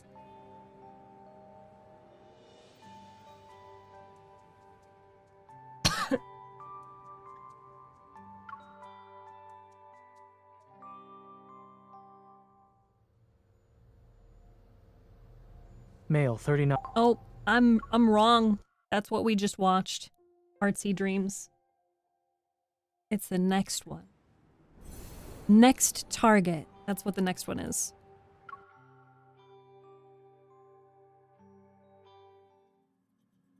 The oil painting is taken back to HQ. I sit down in a chair at data analysis as Tara skillfully pulls up information from various databases. There wasn't a lot of metaflux to extract. It'll be a while before the analysis gives us any useful info. Can we figure out where the painting came from? Already ahead of you. Sold from an art gallery called Flux Arts. It's owned by Thomas. He's a professional art broker. The painting's artist is Raphael. Raphael? He's pretty famous, always on the news. Probably why you've heard of him before. The transmission is complete. Tara's synchronized data appears on my hunter's watch. Raphael, 24 years old, an artist who returned to the country at the start of this year. He's a once-in-a-century genius. Records show Raphael came back from a trip not too long ago.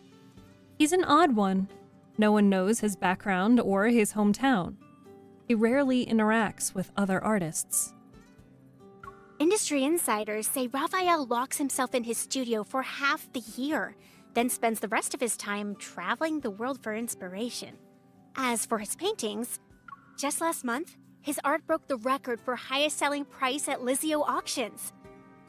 An artist of this caliber, meeting him in person might be challenging. I skimmed through the long list of awards before stopping to look at a photo of him. A sense of déjà vu washes over me. He's that rambling weirdo with a fish? The photo is a good shot, through the glass and in the middle of a crowd. It captures the moment he turns to look at the camera. He seems to be smiling, yet there's a subtle aloofness. He's quite different from the person I met at the time. Might be challenging still means there's a chance. Where is the gallery located? The next morning, the Hunters Association arranges a meeting with Thomas. He's not only the owner of Flux Arts, but also Raphael's agent. Aside from running the gallery, he handles all external affairs for this artist. Oh my god, I heard my stomach growl through the microphone.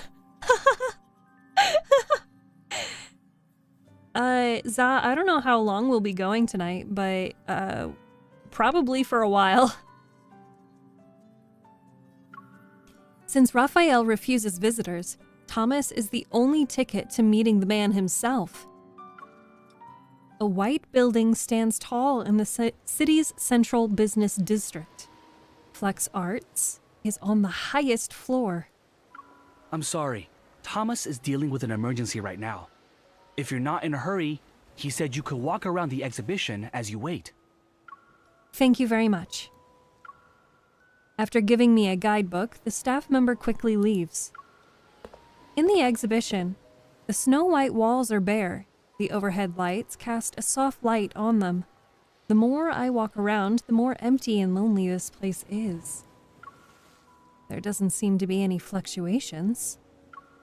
A spotlight illuminates a large oil painting taking up half a wall. As I get closer to it, I can see each delicately painted brushstroke, the different colored layers representing the sea. This painting is... The Day of Ebbing. Huh? A voice from who knows where echoes throughout the large exhibition. It sounds familiar. I look around, but the hall is empty. Every year there's a day when the tides go against the ocean currents, and using the night's countercurrent, creatures from the deep sea are washed ashore. Once the tides recede at dawn, they return home. As a result, everything they met that night turns into distant memories of the surface world. Some deep-sea creatures are obsessed with the world outside the ocean, desiring its warmth. They stubbornly wait for the sunrise before returning, all just for a sun they've never, ever seen before.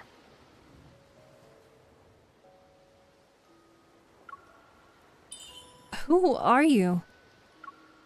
The person stops talking. Seconds turn into minutes before he responds in a languid tone. Hey, I'm Raphael. This is my art exhibition.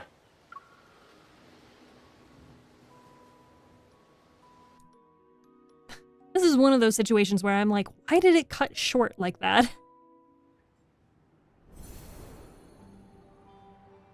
With all these meals on the screen? What meals? I'm not a snack. Unless you're talking about the anime men. The exhibition hall is silent. Hi, Talbot.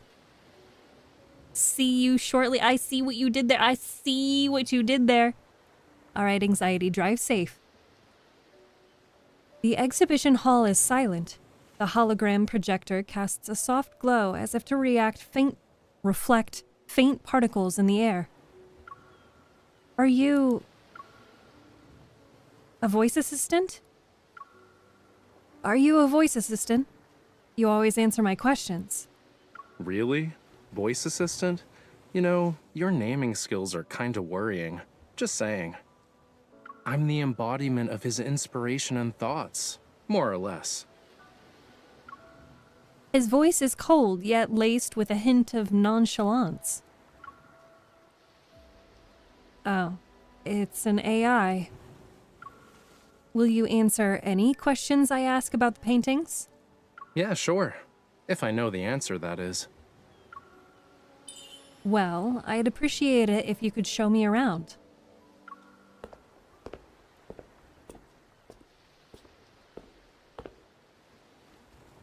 After turning a few corners, I find myself in a separate exhibition room, but there isn't anything on the wall. According to the guidebook, the painting that's supposed to be here is the one Raymond purchased. The painting can't be properly displayed at the moment, so we're just gonna use some fancy hologram tech. Beam of light shines from above onto the wall. Colors chaotically mixed together on this makeshift canvas.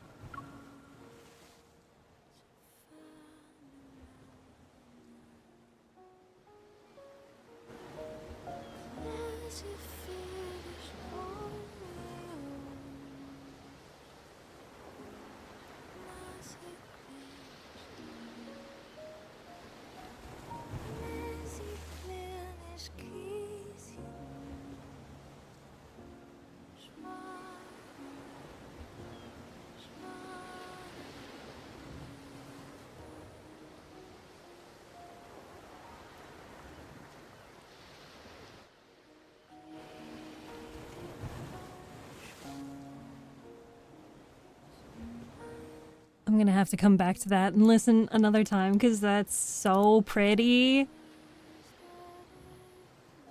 Okay. Waves with white sea foam appear, the azure ocean rippling out and revealing a gradient of colors from the water's surface to its depths. It feels similar to the painting I saw in Raymond's mansion, but not quite. So, what's the story behind this painting? A dream. His voice is suddenly softer, carrying an indescribable sadness. When I was a kid, I had dreamed I turned into a fish. I swam and swam and swam from the deep sea, seeking a place beyond the water's surface, only to end up in blood-red seawater. The light shifts with his voice, casting a shimmering gleam. It's like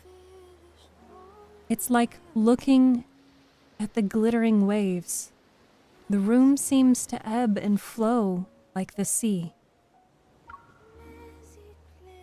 The pinkish hue gradually shifts into dark crimson. Why did the sea turn red? He doesn't answer my question. Maybe he doesn't detect any important keywords, so he just kept talking. It was the first time I ever saw such a color. Who knows how many years I've spent trying to recreate it, but I never really could get that same shade of red. It was always a slightly different hue, you know? For some reason, I can almost hear the faint melody from Raymond's mansion again.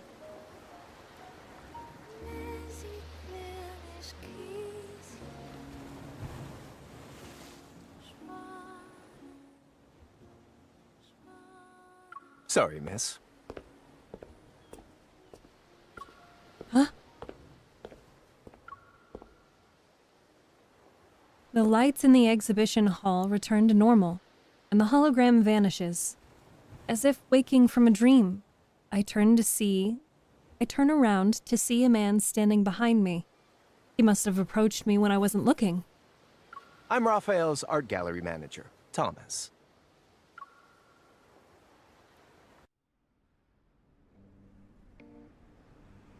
Thomas leans back in his uniquely designed chair, crossing his legs. His leather dress shoes shine. He motions for me to sit down across from him. I fill him in on what transpired at Raymond's mansion. I even mention the Wanderer being possibly connected to the painting. Thomas's face turns pale, but he quickly regains his composure.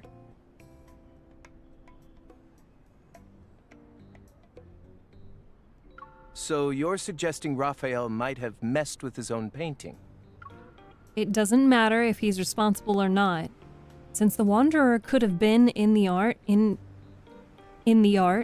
his studio, Raphael himself, or even your gallery might be in danger. Please tell me everything you know. Thomas rubs his expensive cufflinks, hesitating. It takes a while before he finally speaks. Mr. Raymond, a renowned art collector famous for his discerning taste, graced Flux Arts with his presence last month. Despite the gallery being filled with better paintings, he was utterly smitten with that one. He needed to buy it. Had to nag Raphael before he finally agreed to sell it. During the process of arranging, displaying, and selling the painting, more than a dozen people have been in contact with it. No one mentioned anything about a Wanderer. But what if someone starts to hallucinate because of his art? Thomas pauses for a moment, then bursts into a fit of laughter. What a nice compliment. Making people literally go crazy over artwork isn't something many artists can pull off these days. Are you saying he's trying to cause drama to increase the value of his work? Thomas clears his throat and rubs his nose. I wish. If Raphael cared about that stuff, my job would be a piece of cake. Wait until you meet him. You'll see what I mean. He did mention something a while back, said he often heard strange noises in the studio late at night. I thought he was trying to trick me. Mondays, Wednesdays, Fridays, he's sick. Tuesdays, Thursdays, Saturdays, a Wanderer showed up. Could you do me a favor and check if there's actually a Wanderer at his studio? I would love to see the tomfoolery he plans to do next. A thread of light quivers in the air. The sudden metaflux fluctuation draws my attention to a display case by the wall. What are those over there? He looks over his shoulder. Oh, coral stones. Raphael uses them for his paint. Are you interested in them? Walking up to the display case, I see the stones are a vibrant red, almost like blood. I pick one up. This is a source.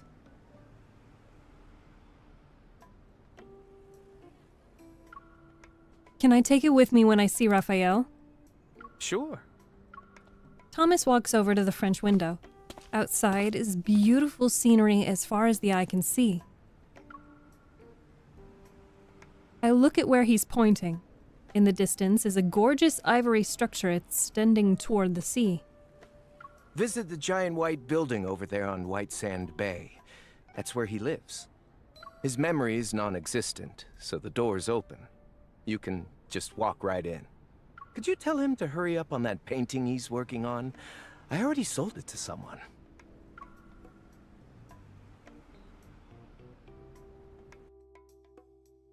Bongos. It's funny that they've got bongos in the background.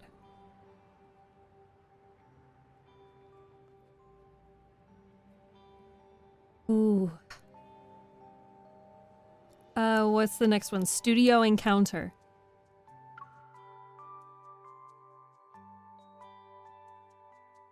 I don't wanna stop streaming to go eat food. He's here, right?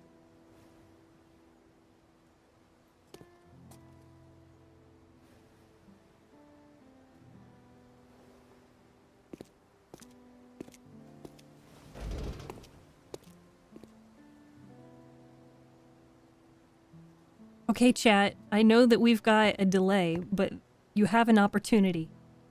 I sense energy traces behind this door.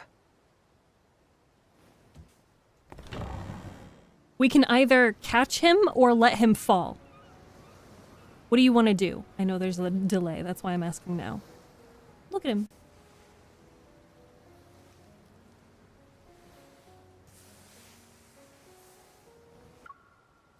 Come on, chat. Do we catch him or do we let him fall?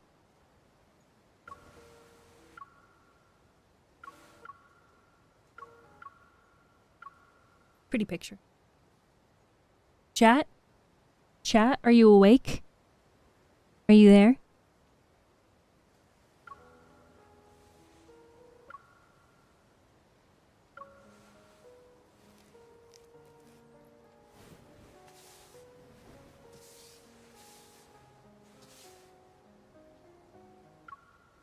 Chat?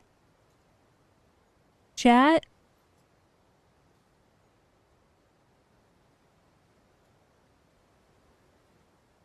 There literally has not been a chat message in the past 8 minutes. You guys are scaring me.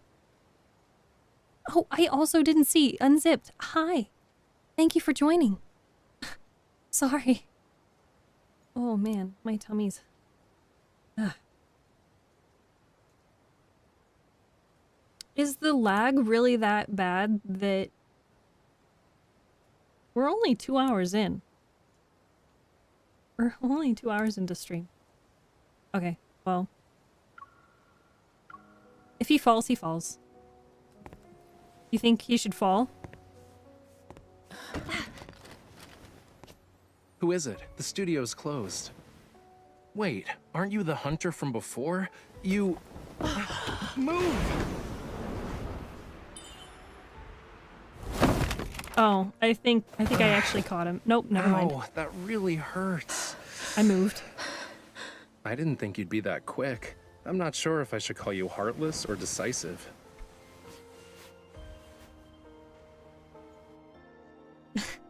You just get the option of either you move out of the way and let him fall, or you stand there and you catch him.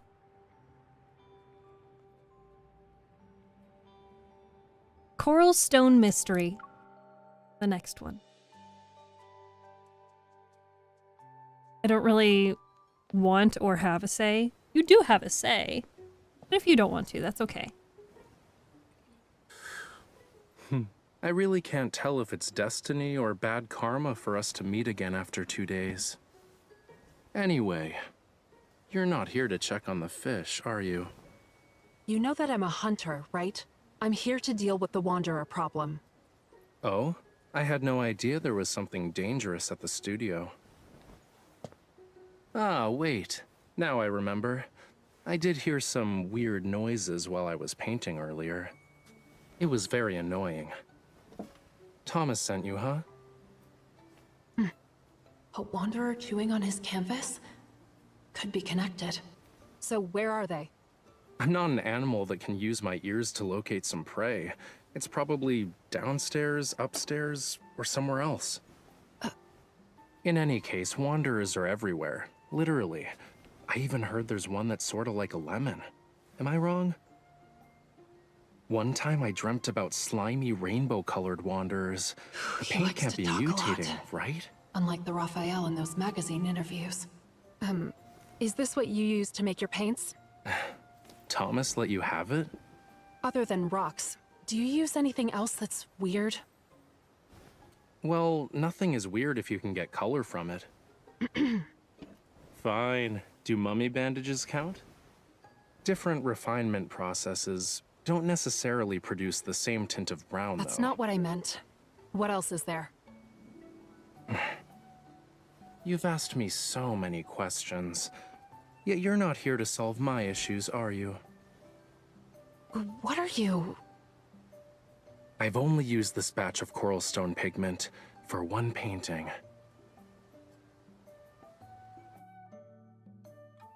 And that's literally it. Like, why does it cut short?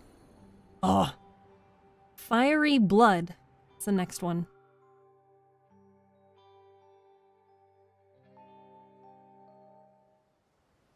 So you knew about Raymond. His erratic behaviors related to you. What sort of twisted logic is this? And why are you only thinking about everyone else? I'm a victim too. Also, that coral stone is mine. Give it to me, now. You're not going to tell me the truth, are you? If your art causes any more problems, it won't be just me next time. Really? A hunter can only be patient for 3 minutes? I wasn't done talking. Let me check first. I also would like to know if the problem here is the coral stone. It's hot.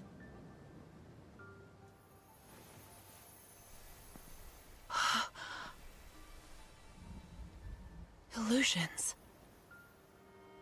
Well, that explains why I started hearing things right after getting a paper cut. Fluctuations. Do you have a lot of valuables here? Depends on who you ask. Answer me. Not really. Then you should hide. Now. Leave the Wanderer to me. Excuse me? This is my house. You should be the one hiding. Don't damage my treasures.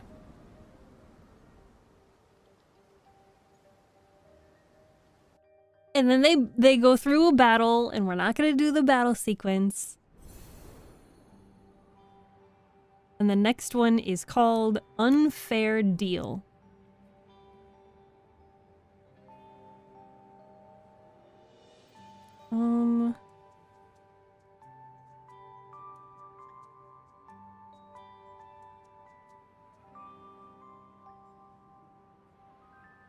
Give me 1 second.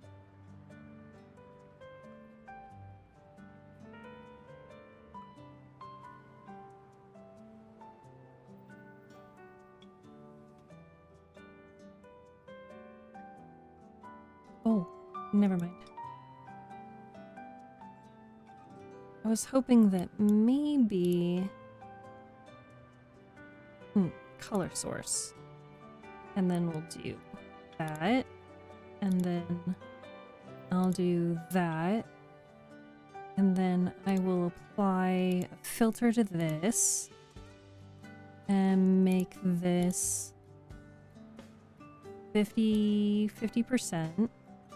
I just kind of like want to dim the background a little bit.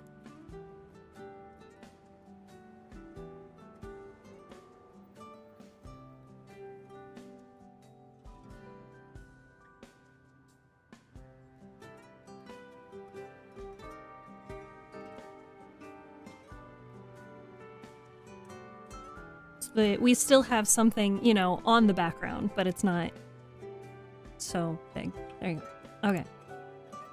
Next one is called Unfair Deal.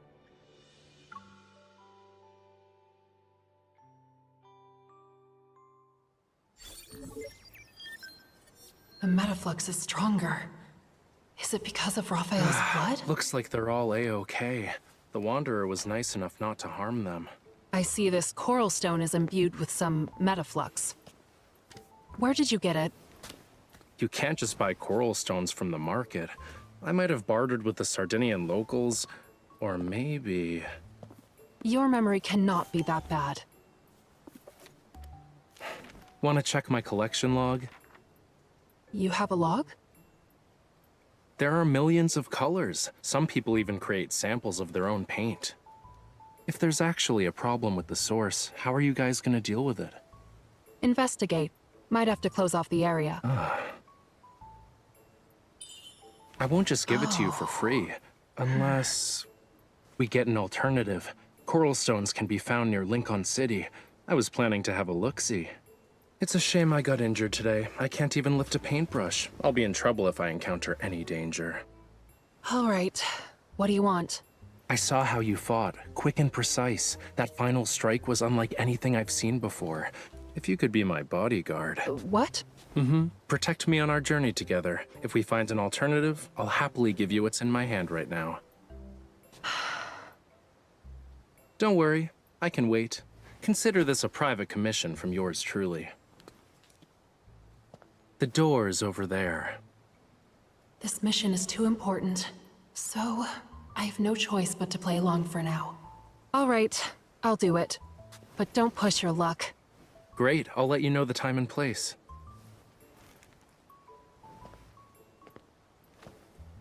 My safety is in your hands.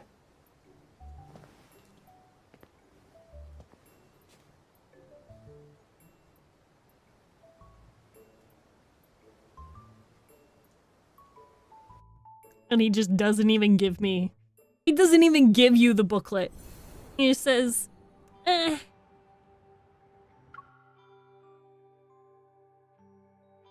Very rude. I look out the train's window. The scenery rapidly fades into the distance. Due to the frequent appearances of wanderers, property values surrounding Imperial Ring District 23 have plummeted. Experts are calling on hunters to address the issue. Skyhaven Aerospace Academy's opening day is just around the corner. Those interested in a campus tour can sign up on the official website.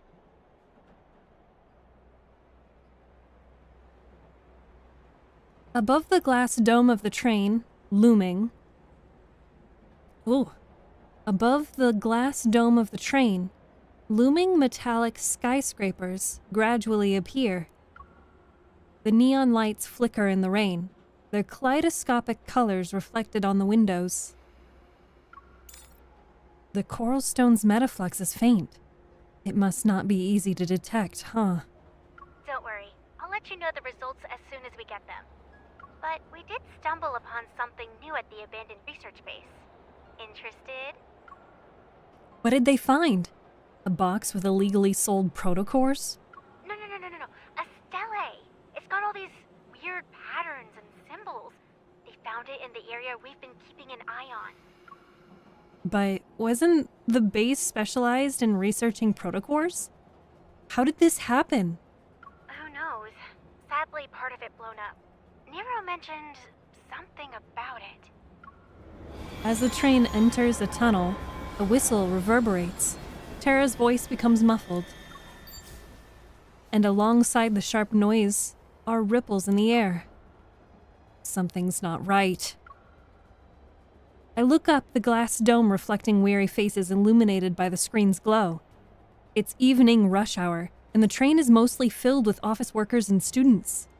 What is that? Amidst the panic, the train exits the tunnel. At that moment, accompanied by an alert from the Hunter's Watch, a shadow passes the dome.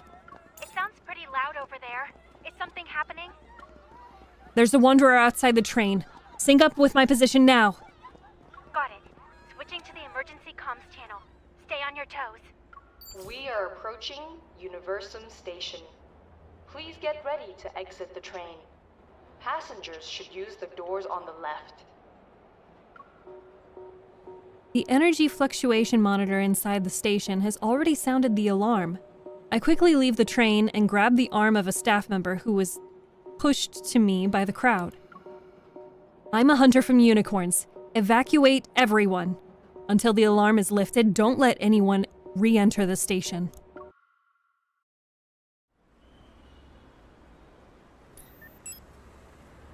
The young man with silver hair stands in front of a vending machine. He moves his wrist near the green code scanner. Click. He slowly bends down. He's waiting for the energy drink to roll into the compartment, seemingly oblivious to the chaos around him. You got a new mission. Go help out your new teammate. Hey, young lady. You can't go there.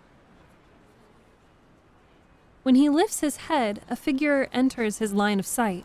They gracefully walk on the train's dome and leap over the platform, landing several meters away. We didn't expect things to escalate so quickly. I've sent you the rendezvous coordinates. You'll also receive her personal info. The hunter fastens the strap to the specialized hunter zip line and gives it a strong pull. Whoosh! He disappears, a dot in the night sky. No need to bother. We've met before. You know her already? Regardless, her abilities are unique compared to the rest. You need to protect her. Xavier looks up, staring at the dark clouds in the sky that have encroached over the city. She doesn't need protection. Lightning illuminates the night. Thunder roars as heavy rain engulfs the neon-lit Lincoln.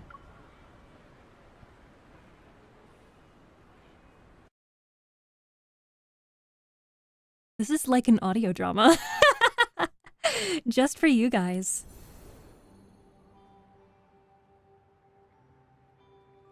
All right, that's the end of that chapter. Moving on to chapter 3, Talented Hunter.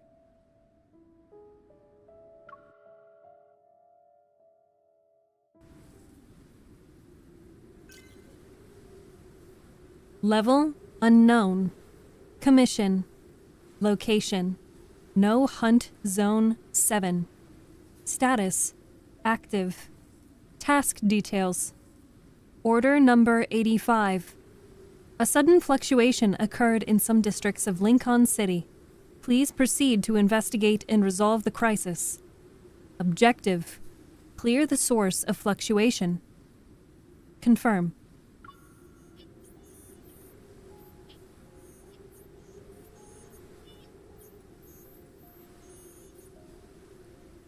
The situation's not looking good in No Hunt Zone number 7. The Alpha team needs to work in pairs. Our objective is to investigate and send back information. Prioritize your safety and don't get into unnecessary fights. The Wanderers appearing outside the train isn't a random occurrence. Even if I defeated them, several other locations in Lincoln City still experienced energy fluctuations. While the mission is simple, the fact it's in No Hunt Zone 7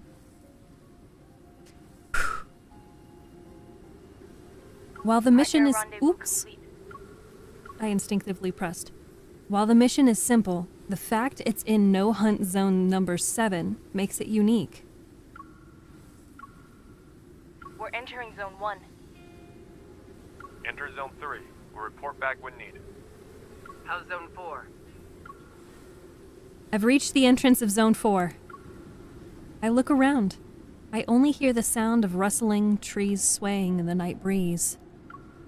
My partner isn't here yet.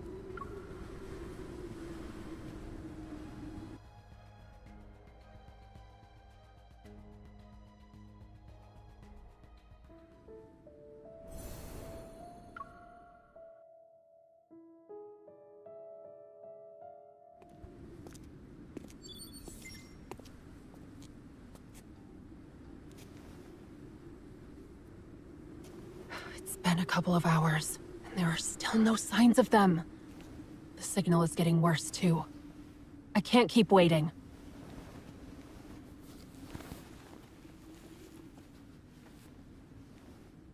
I'll just head in first.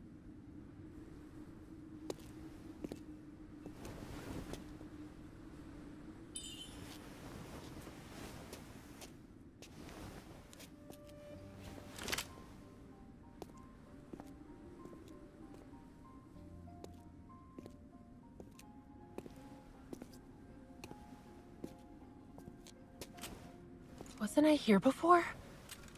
Ugh. No matter where I go, my surroundings look exactly the same.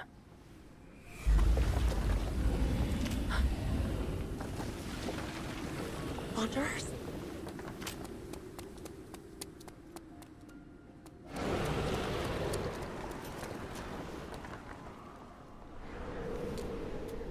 If I fight it head on, I'll die. That's for sure.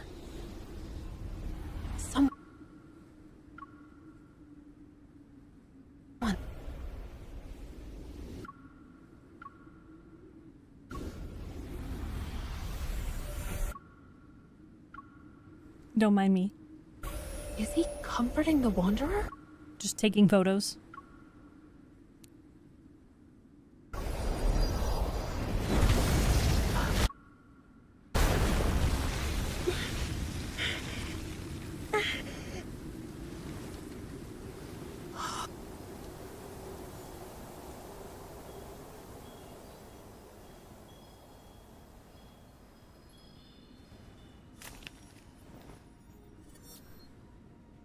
It's that guy from the other day.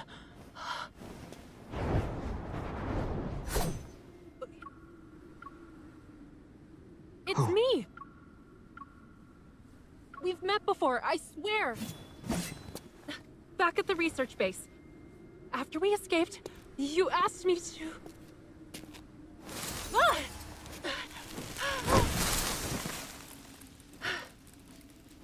You asked me to keep our meeting a secret. Yeah. Hi, Xavier. Mind you, it's been like 2 days between the last time they saw each other. It's only a sprained ankle.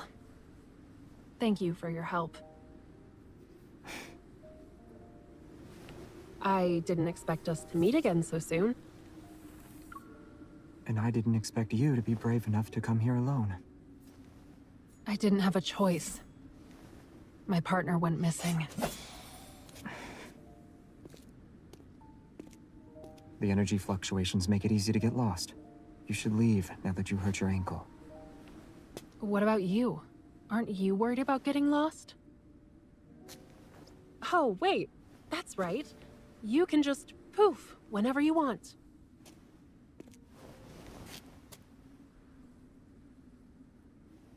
This forest isn't scary because of the unpredictable metaflux surges. Many Tenebrae came here seeking the high-grade protocores to sell on the market. But after obtaining them, the hunters were never seen again. Why? This forest is alive. It consumed them.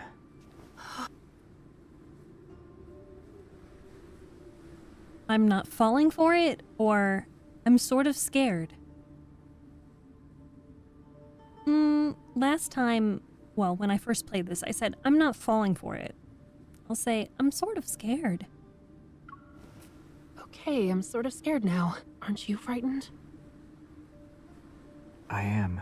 That's why you should leave. All right, we're not far from the edge of the forest. You'll be able to get to safety from here. Wait, what about you?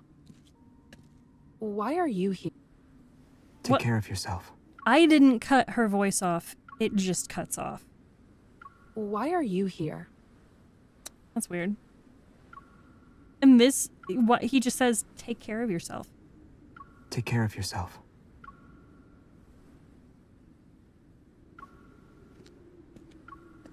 Oh, damn. I was gonna try to get a photo of him walking away. Try to get the cleanest, most cinematic view. Okay, so that was Reunion Under the Moon. Now this one is called Maze.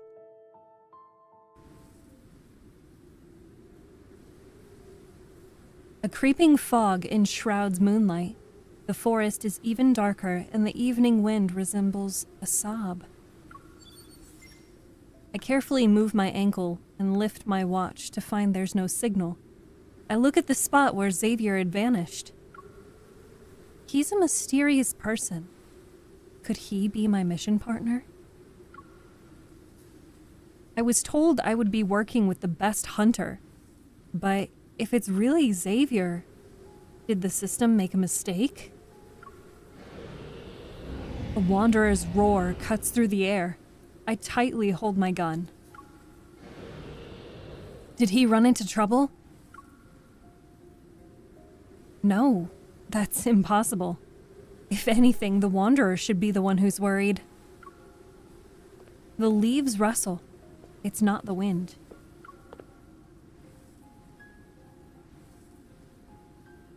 I glance behind me, a familiar figure emerging from the cover of night. You're... Why did you come back? Xavier's brow furrows as he scans his surroundings.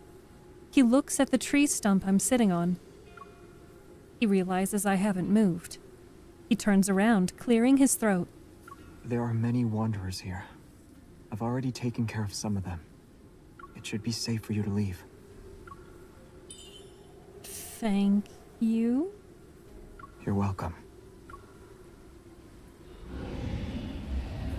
He rushes off in another direction, vanishing into the forest. Before long, there's another wail from the wanderers. Within 10 minutes, A beam of light cleaves through the shrubs. Amidst the flurry of leaves and branches, Xavier and I lock eyes. Let me guess. You cleared out the Wanderers on the other side?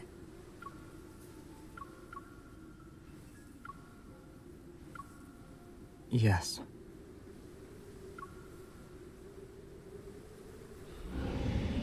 Another 10 minutes pass. I'm speechless as Xavier appears before me for a third time. His expression, initially wary and awkward, has relaxed. I've been thinking. Leaving an injured teammate behind isn't a good idea. So you finally see me as your partner, huh? You don't look guilty.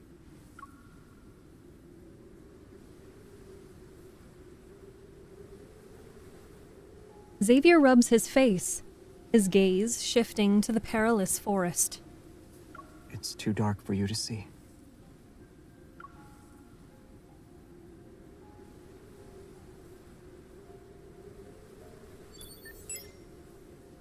Signal interference detected. Unable to retrieve information. Identity verification failed. The Hunter's Watch glitches for the 5th time. The electronic light illuminating Xavier's expressionless face fades as I lower my arm. Is my uniform not enough? Anyone can wear a uniform. Given your suspicious behavior, I see no reason not to confirm. Tell me something only a unicorn's hunter would know. During the Chrono Rift catastrophe, the first wanderer to be killed was Tezcatlipoca. It happened. Anyone can look that up on the internet. Try again.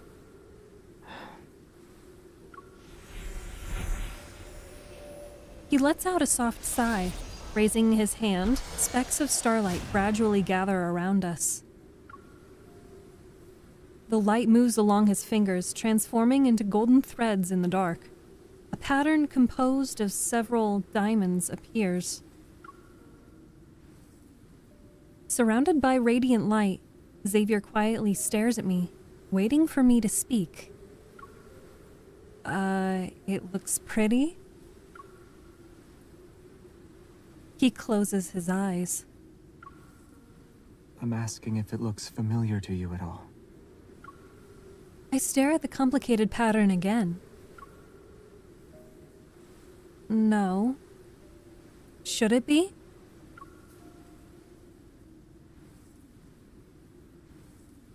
The light flickers. Maybe Xavier was hoping to hear something else. You'll see it soon. Keep an eye out for any ruins. This pattern can appear on the Flux Nexus. It's a device that captures metaflux. It's also the source of the fluctuations here. Our mission will be complete once we find it. He sounds confident, but something is still off. Has my identity been confirmed? No. Realizing the problem at hand, I take a step back. The objective said nothing about a pattern or flux nexus. You could have just made it up. And if this is some top secret info, how did you get it? You're getting even more suspicious by the second. Xavier seems stumped by all the questions. He waves his hand, golden light dissipating into the particles. Forget it. Think of me as a normal hunter who happened to be passing by. The pattern still lingers in my mind. I remember what Tara was telling me earlier. A stone stele with peculiar symbols. Wait. Can you describe what the flux... Ugh. Wait, can you describe what the flux nexus looks like? Like its size or the material it's made from? Will you believe me, though? You wouldn't be able to confirm if it's all made up. And I'll be even more suspicious. He's using my own words against me. You've already said a lot. It wouldn't hurt to say a few more things.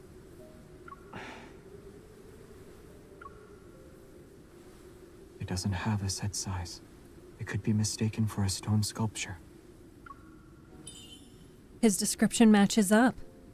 The one at the abandoned research base should be the same thing. If the flux nexus really is the source of the fluctuations, then it could have caused an explosion. With looming trees blocking the moonlight, monsters roam the forest and howl. Their roars are accompanied by distant thunder.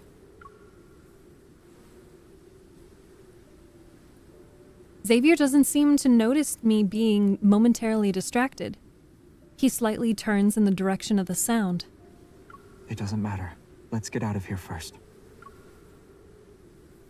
How's your ankle?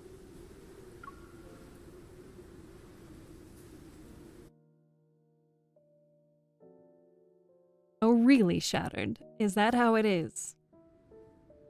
Well, if it isn't the consequences of my own actions. I'm hungry. The energy fluctuations aren't intense, but they're unpredictable. No wonder we keep getting lost.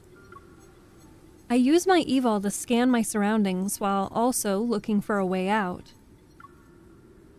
Xavier, why are we always trapped together when we meet? Curious, is it not? Why do you always happen to be around when I'm in trouble? Answering my question with another. That's not very nice. I sneak a glance at him just as he turns his head toward me. I act nonchalant and look away. Shh. Sensing something's off, his expression turns serious and I become quiet. In the dim light, a few steps away from the slope, are several wanderers on the move. Their bodies shimmer with an eerie electrical glow. They're around B rank and won't be that strong. They work in groups, manipulating the space around them to trap their prey. They're like spiders, waiting until their victims tire themselves out. Then they feast. Correct. Xavier takes a couple of steps, positioning himself in front of me. They're causing the spatial distortions. Explains why we've been walking in circles. Xavier, we should split up. I'll go... We've been spotted. In the blink of an eye, he vanishes. A few streaks of light slice through the murky night. Before I know it, all that remains at the bottom of the slope is Xavier's shadow holding his sword. The wanderers dissipate into dust, scattering to the wind. He sheaths his sword, turns around, and raises his head. Sorry, what were you saying? Oh, it's nothing. Just talking to myself. Once I catch up to him, I check the area surrounding us. The fluctuations have stopped. This way. Xavier walks ahead silently. Puzzled, I follow after him until we stand in front of a boulder. Suddenly, a new path emerges behind it.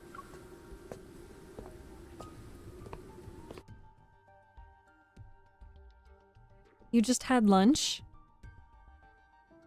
It was pretty late for a lunch.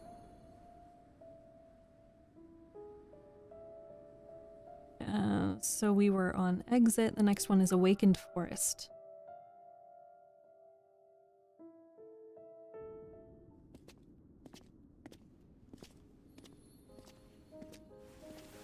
It seems harmless, but it's scary during combat.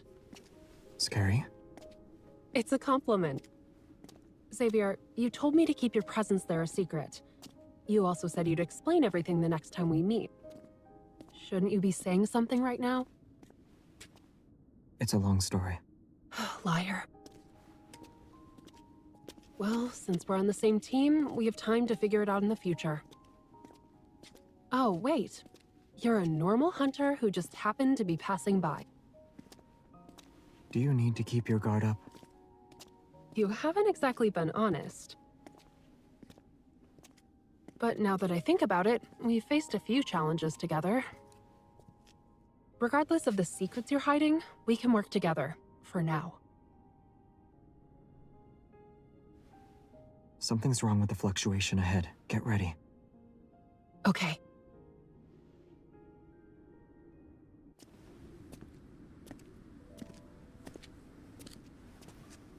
This place used to be a signal station. Wanderer. It hasn't finished.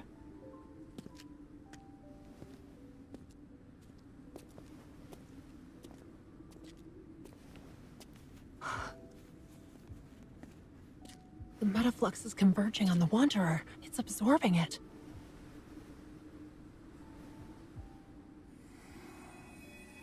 It's an Aeon worm. It's the most dangerous species of Wanderer.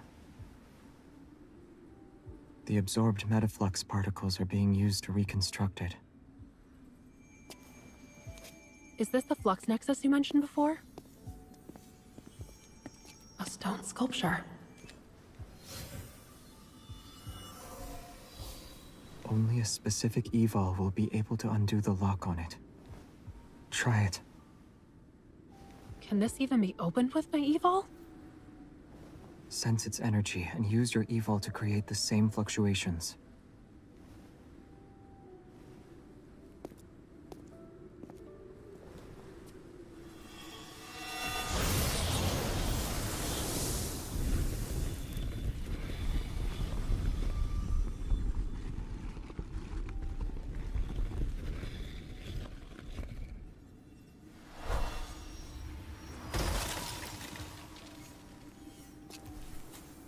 Something's inside.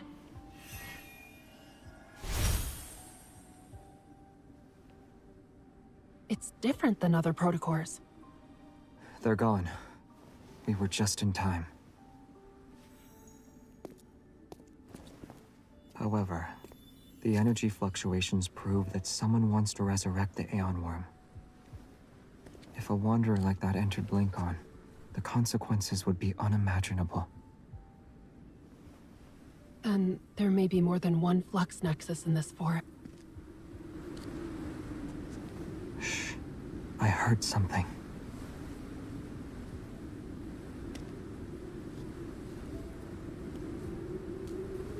The protofield has changed. The forest is waking up.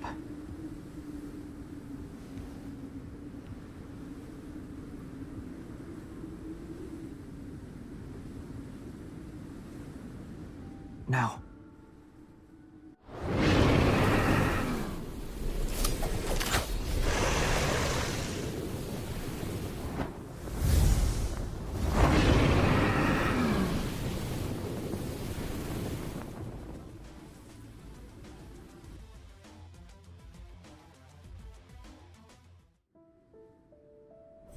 And then they battle, yeah? And then we go into the next story piece, where light vanishes.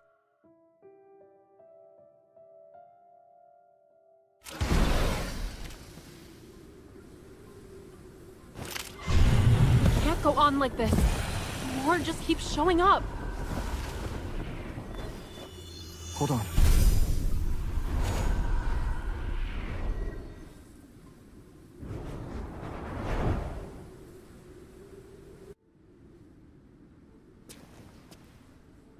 We're safe now.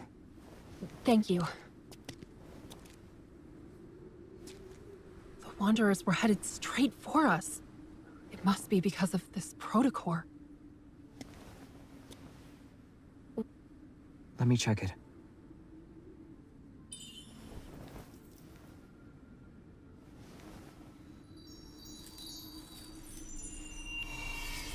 Why is it... It's been modified. Clearly the work of Anakinus. Anakinus? An organization stationed in the N-109 zone. Modifying protocors is their most infamous achievement. Let the Hunters Association handle it. They know what to do. Aren't you coming back with me? The moon is out now. It's much brighter than before. So this time, you won't get lost.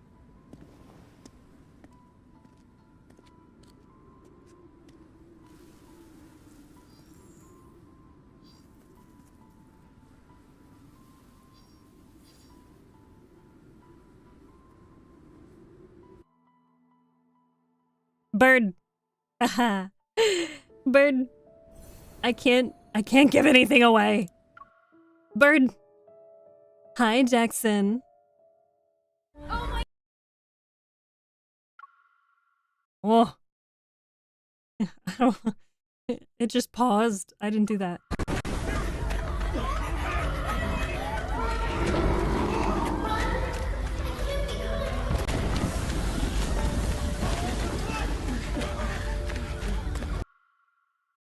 Rusty red rain falls from the sky and seeps into every nook and cranny of the city.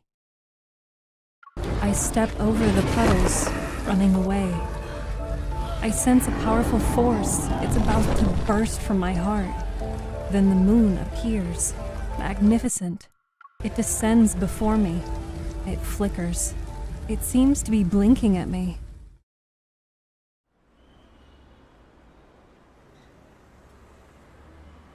The green light flickers like a blinking eye. Immediately, people cross a street, filling it like a flowing river. The same nightmare. I snap out of it and quickly fall in line with the rest of the crowd. Speaking of which, I wonder if there are any updates about the eye I saw outside the window. I need to ask Nero next time I see him. After leaving No Hunt Zone number 7 last night, I sent the protocore to data analysis. I only got a few hours of sleep at home before being woken up by an early morning call from the squad. The Flux Nexus, modified protocores, and Onychines. Xavier clearly knows a lot more than he's letting on. I shouldn't have let him slip away last night. Arriving at the lobby of the Unicorns building, I see a few hunters have been dispatched on some urgent missions. On their motorcycles, they zoom by on the Mauveret Bridge overhead and vanish. I just thought the 310 HM. It's so fast. When will I get to ride one? Excuse me, sir. Could we have a short interview with you? Sorry, I'm not interested. I hear a familiar voice nearby. I look in the direction of where it comes from. It's Xavier? He's wearing his hunter uniform. A journalist, microphone in hand, had stopped him by the road. Why did you become a hunter? Is it a dream of yours? No, I don't really have dreams. Are you doing it for your family? It must be tough at your age. No. Also, I'm the only person in my family. That's rough. Cut this out. Let's do another take. Recently, there have been complaints of hunters destroying public facilities under the pretense of eliminating wanderers. I'm sorry, my mission partner is waiting for me. I need to get to work.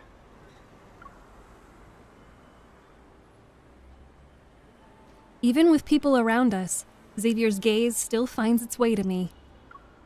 Before I can react, he's already walking toward me. He leans down, his face very close to mine. Help me.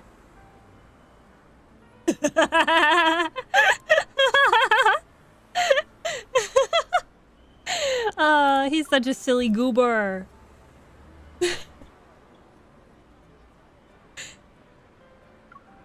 Coming to my senses, I glance at him, then at the relentless journalists and photographers hot on his heels.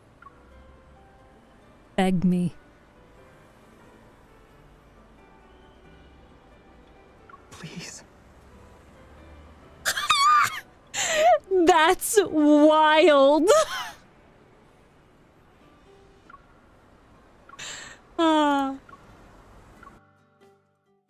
Hold on, just one more time. Help me. Please. Yep, that was worth it.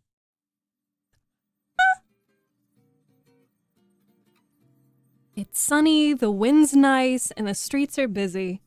Wanderers aren't lurking around every corner. Honestly, it's weird seeing you like this. I almost can't believe it. What's next? A terrorist attack? Is this building gonna blow up? Or is there a new wanderer getting ready to attack? You have already formed quite the impression of me. If you join the briefing, I might change my preconceived notions about you. Looks like everyone's here. Come on over. Captain Jenna's voice resounds from the command center. I look around. 1, 2, 3. Is it really just us for the post-mission briefing?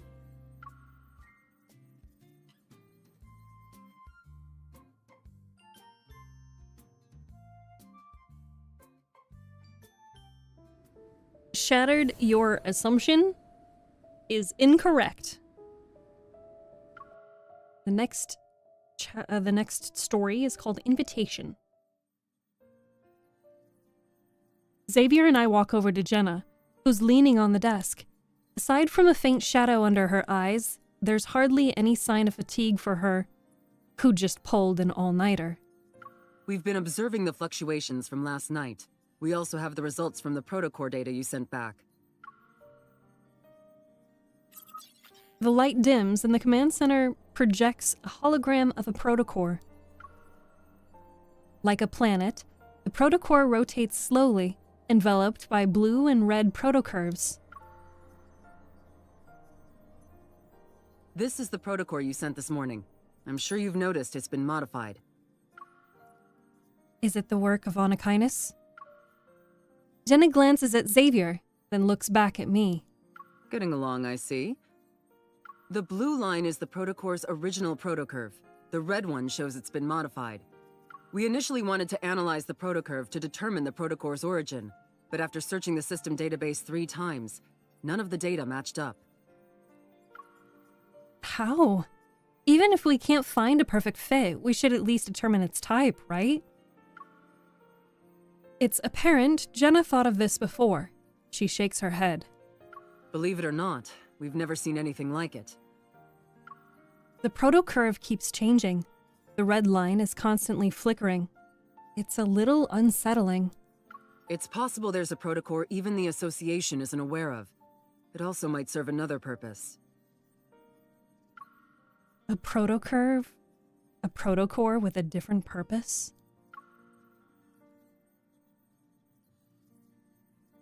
I glance at Xavier. He's sitting in a swivel chair, hugging an auto pillow and spacing out. He's not joining our conversation anytime soon.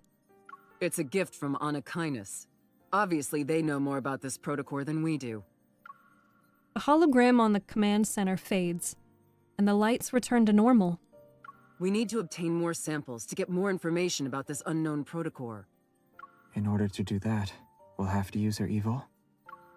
The silent Xavier finally speaks. His face is expressionless as he rests his chin on the auto pillow. Jenna isn't surprised. She just nods. You know what her evol can do. It'd be good if she's willing to help us. Once again, Jenna turns toward me. Since Anakinus is involved, it'll be dangerous. Risks are par for the course. If you help, we'll provide you full support and protection. You'll have a partner to assist you as well. As I try to digest all the information, I realize something. Can I ask a few questions, Captain?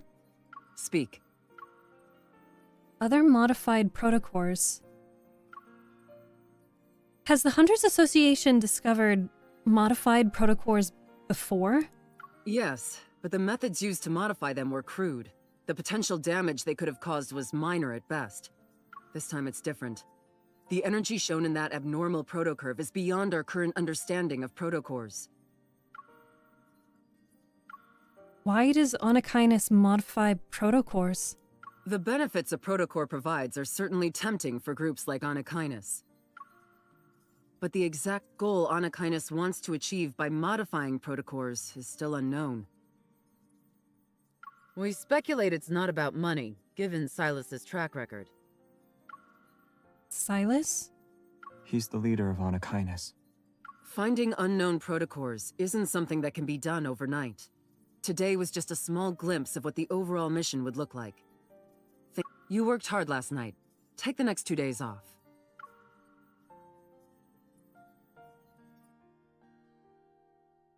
So now we know Silas is the leader of Anakinus.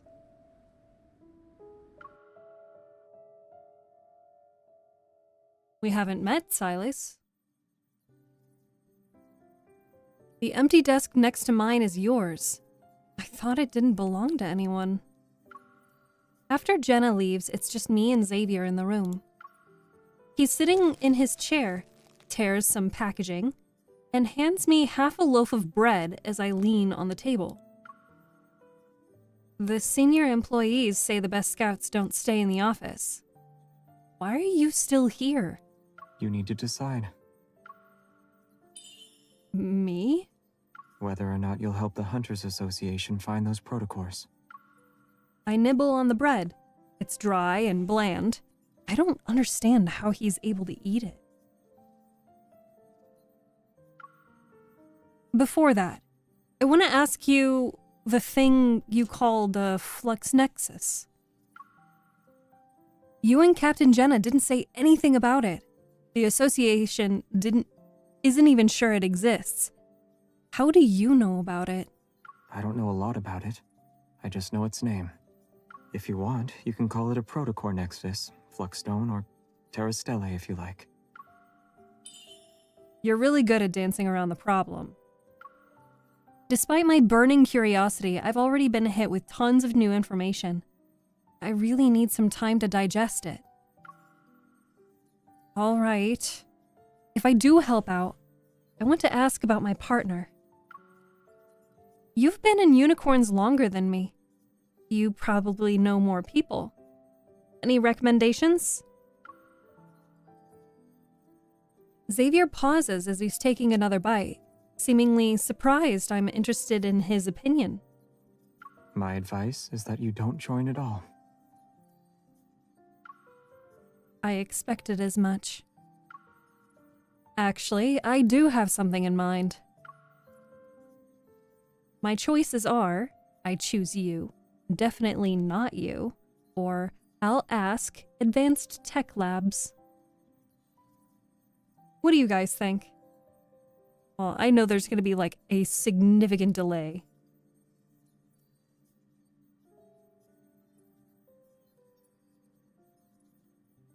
I really need to eat food at some point. It's just a matter of what time.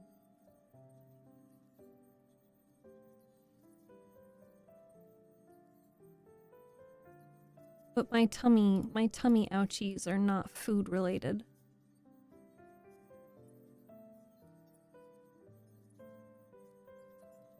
Maybe I can ask Xavier what to do about my cramps. Maybe Xavier will give me a tummy rub.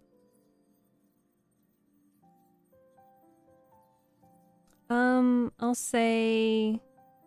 I don't know, saying definitely not you. It just feels too mean. I don't like being mean. But I'll ask Advanced Tech Labs. It's just kind of like, I don't feel like that makes sense to me either. She's... Also, if she would have recognized his body language when she had said...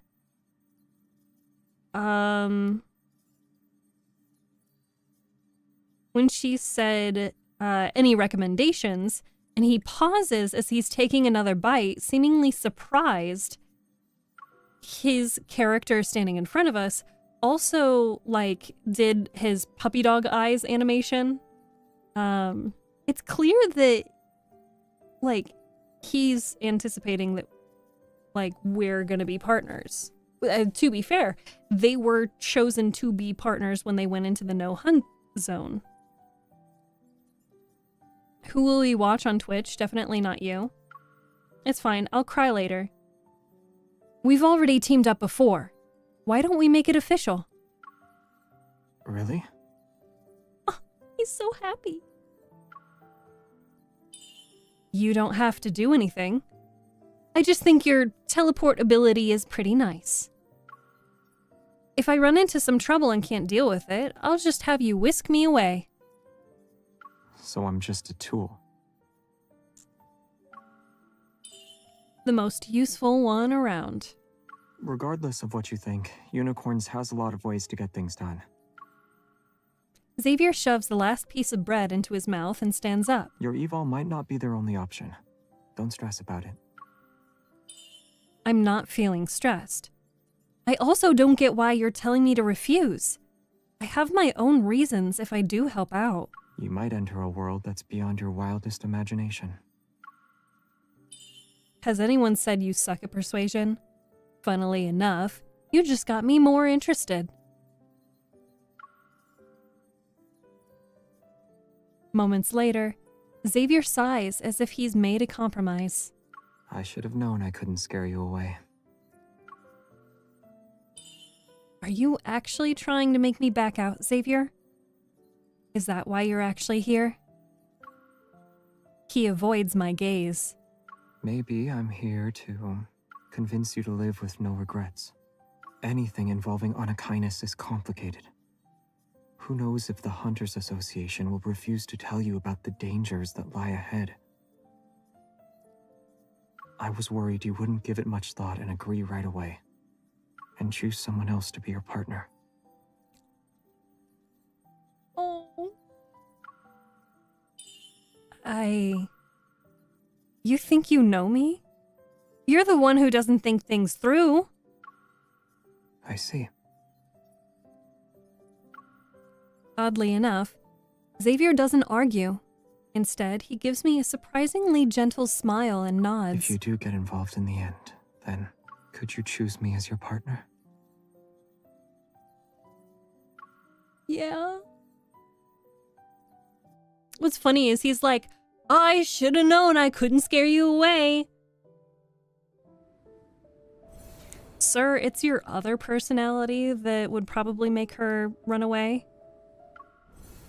And then we move into chapter 4, which is pretty cool. I wanted to go into...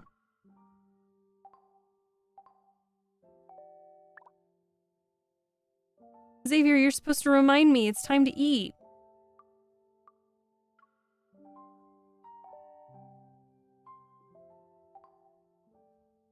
No, they're not reminding me what I need to be reminded of. Remind me, damn it. No! What do you need me to remember? I've got the map. You're supposed to remind me to eat. They have special interactions. Ugh. Mad. I'm gonna rub your face. I'm gonna rub my hand on your face. Take my hand on your face. Boop. I booped your snoot. Okay. Chapter 4, Under Twilight. Oh. Oh. Right, this one. Yeah, it's this one.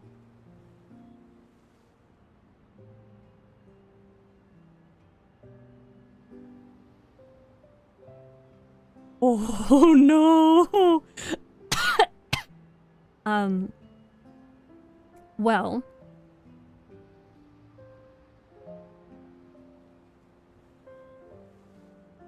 on your face. Yeah, I said on your face.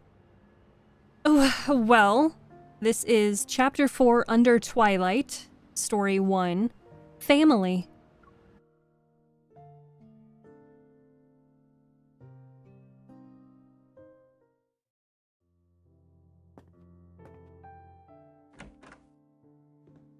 Grandma, I'm home. Ah, sweetie. You haven't been visiting often since you became a hunter. Did you miss me? Of course. Something smells good. Is it roast pork? Oh, I've learned how to cook a new dish. Would you like to try it?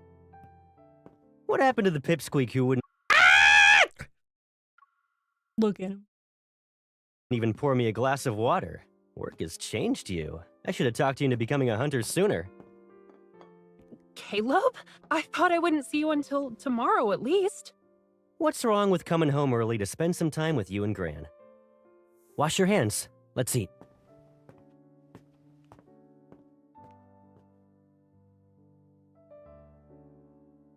How's your health, Grandma? Still getting headaches? Oh, it's normal for people at my age to get them. I'm already used to it. I'll be fine as long as I take my medication. But didn't the doctor say you should be hospitalized for observation? Are you sure the meds will be enough? Oh, I just got out of the hospital. It's too crowded and noisy, and that won't help with my migraines. Already a worrywart? You can rely on me to handle the family stuff. I've submitted an application form for a long-term care ward. It's safe, quiet, everything's been taken care of. Wait, when did this happen? And why didn't you tell me? Oh, Caleb, a decisive man as always. I didn't know about this either. If I need to stay in a hospital, you should visit me, all right? You can talk with Zane, have lunch with him too, perhaps. Well, he's really busy, so... Even the world's busiest guy has to eat. I haven't seen him in a long time. We should invite him over for dinner, right? And we can kidnap him if he refuses. Here's a message from... There have been many explosions recently throughout Lincoln City. The Hunters Association has concluded these incidents are connected to Wanderers. So far, 22 have been wounded, with no casualties. We advise all citizens to be careful when outside. Explosions, huh? Hey, Pipsqueak, have there been a lot of active Wanderers lately? Kind of, but it's fine. Lincoln has us. The Deep Space Hunters of today know what they're doing. Well, even so, you shouldn't push yourself too hard, my dear. And be sure to be careful during your missions. I know, but I'll be fine, Grandma. My evol works well against Wanderers. Besides, missions are often done in pairs. If we get hurt, we have backup. Even if that's true, your safety is always the #1 priority in whatever mission you take. Your evol is great, I'm not arguing that, but who's to say it'll protect you all the time? Huh? There are Wanderers in the neighborhood? Weird. I need to check it out. Grandma, Caleb, something's going on outside. I'm gonna take a look. Be back soon, promise. Hey, wait up. I'm coming with you.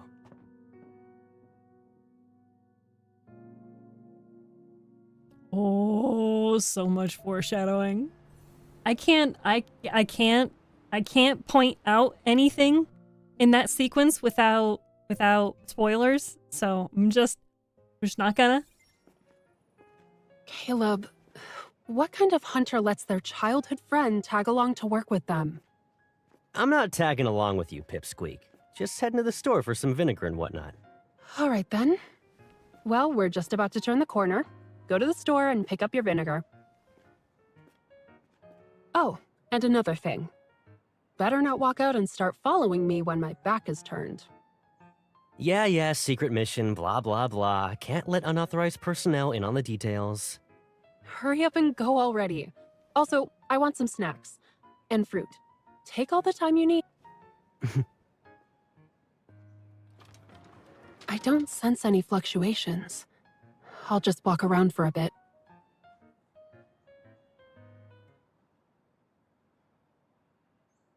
I continue my search along the block. My hunter's watch doesn't react to anything, but I sense fluctuations in the air. They're bouncing around. Is the fluctuation source moving? Across the street, a man wearing a cap pops out of an alley. He turns slightly to the hovering patrol drone with compound eyes and fiddles with his hat. He's hiding something. Like sparks igniting a fire, the man's suspicious actions put me on high alert. As he moves, the watch on my wrist vibrates, showing the metaflux in the area is increasing. He's a source? I cross the street and begin following the suspicious man from a safe distance. He seems to have noticed me. He's walking faster. It's definitely him. I have to stop him. I walk faster, ready to send my coordinates to HQ with my hunter's watch. My right arm feels an intense pain all of a sudden, like I've been stabbed with a blade. A weapon? No, it's Evol. I see you're actually smart. Too bad. I don't have time to play around. The man's cold gaze scrutinizes me. He sounds way older than he looks. I hesitate. The figure rushes into an alley. I run after him, but he's already gone. I can't sense a single fluctuation. Was he carrying a protocore? Or could he have been the source himself? Why are you staring off into space? Mission's over. The sound of footsteps stops next to me. I come to my senses. Caleb? Still concerned about what happened earlier. I don't know if I should tell him. I should keep it a secret for now. Otherwise, Grandma and Caleb will worry. Let's go back home and eat dinner first. I've made my choice, but when our gazes meet, my reluctance turns into guilt.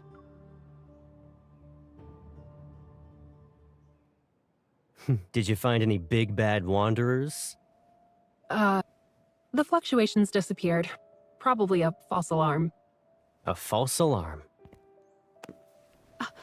Caleb, what are you... If it really was, then what's this? Oh, I was petting a cat, Got and... scratched by another stray cat, huh? I think maybe I should go find that cat so I can avenge you. Caleb, don't. Come on. Grandma's waiting for us back at home. I don't know why it keeps cutting off. I'm sorry. I'm not doing that, I swear.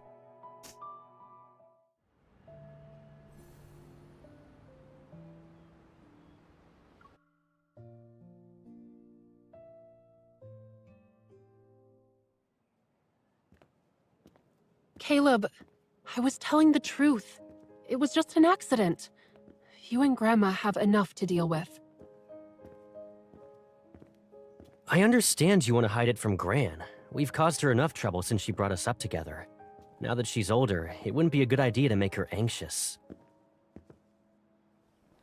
But why do you have to hide it from me? Can't you trust me now that we're all grown up? I don't want you worrying about me. It's not often you get to come home these days, so ruining the mood is the last thing I want to do. Also, I'm a grown-up now. I need to be the one making sure I stay safe. You can't protect me forever. Why is that a problem? If not me, who could you possibly turn to? What's wrong? You wouldn't understand even if I told you, Pipsqueak. Forget it. We've been outside for too long. Gran's gonna be worried. You're doing it again. Go inside by yourself. I'm not your sidekick. Fine. But hide the blood on your sleeve before heading inside. Since you're a grown-up now, I won't cover for you this time.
So, if you're just listening, the house blew up right after Caleb walked in.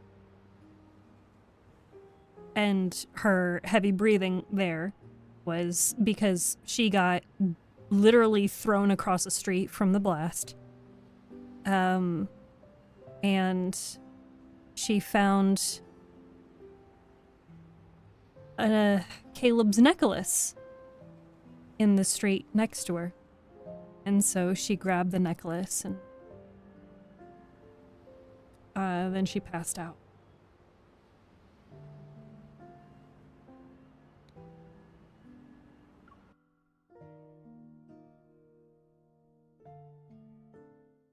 This next part is called A Real Nightmare.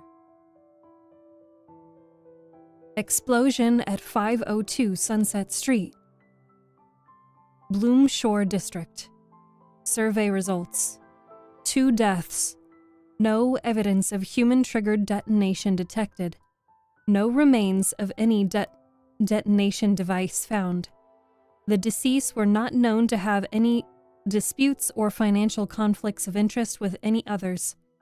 According to the evidence gathered, this was an accident caused by metaflux fluctuation. This report may only be accessed by authorized personnel. Please follow all related security rules and keep the information private. After an injection of protocore energy, the success rate of clinical treatments dramatically improves. In other news, in recent months, the number of wanderers in Lincoln has increased due to the fluctuations of metaflux. Metaflux-related explosions have currently left 35 people wounded with 2 casualties in Bloom Shore District. We advise all citizens to be careful. What are you doing here? I thought you were out on a mission again. Yeah, I'll clock out soon. I just finished reading these reports. I'll turn them in a second. You're working so hard. Handling all these missions and investigating metaflux incidents? I refuse to believe what happened to me was just an accident. I'm worried about you. How about we grab something to eat? My treat. Captain, I'll send you the report soon. Thank you. I just got one about a protocore analysis. Who sent it? Oh, yes. Sorry about that. That was me. You okay? I bet you haven't gotten enough sleep. Rest. And don't be too hard on yourself.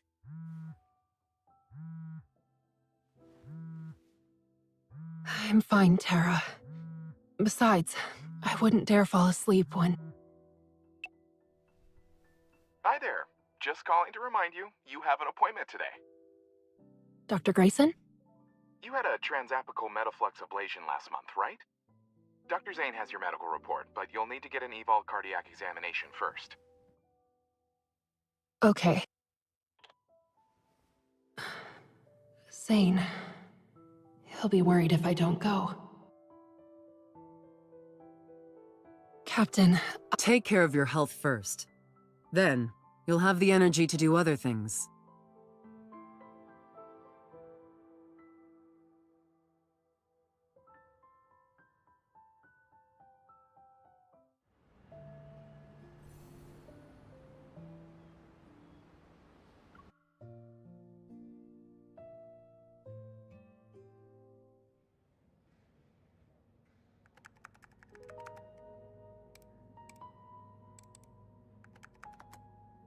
These are the results of your medical examination. Everything is ready for you. You can visit your doctor now.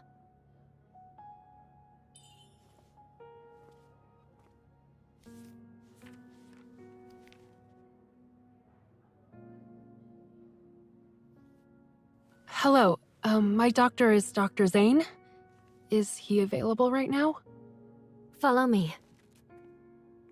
For context, the pause there was because she was looking at her emergency contact, which is set to be her now deceased caretaker. Her adoptive caretaker, the person that they've been calling Grandma or Gran.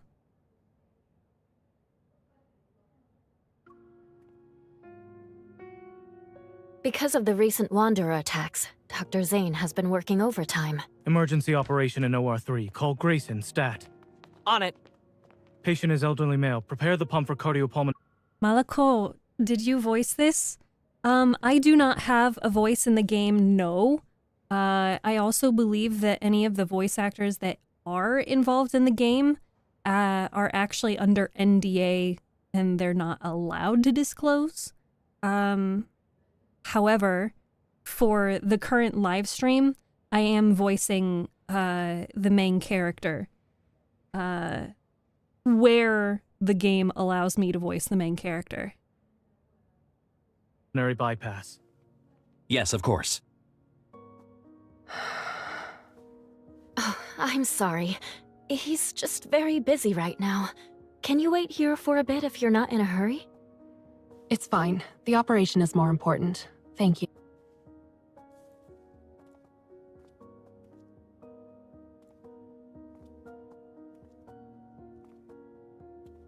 Leading expert in the study of protocore syndrome.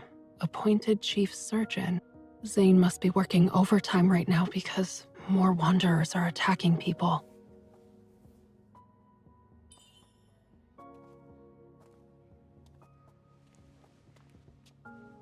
Oh, our shift's finally over. Do you want to get some hot pot? Oh, can't. I promised my granny we'd have dinner together later.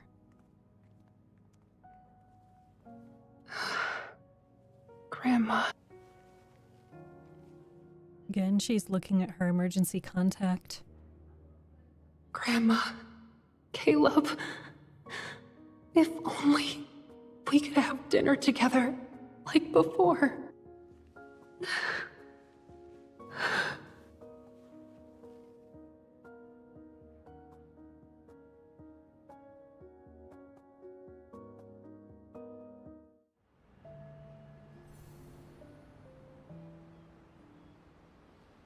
Oh man. I bet this next one's gonna be no, is it? Nope.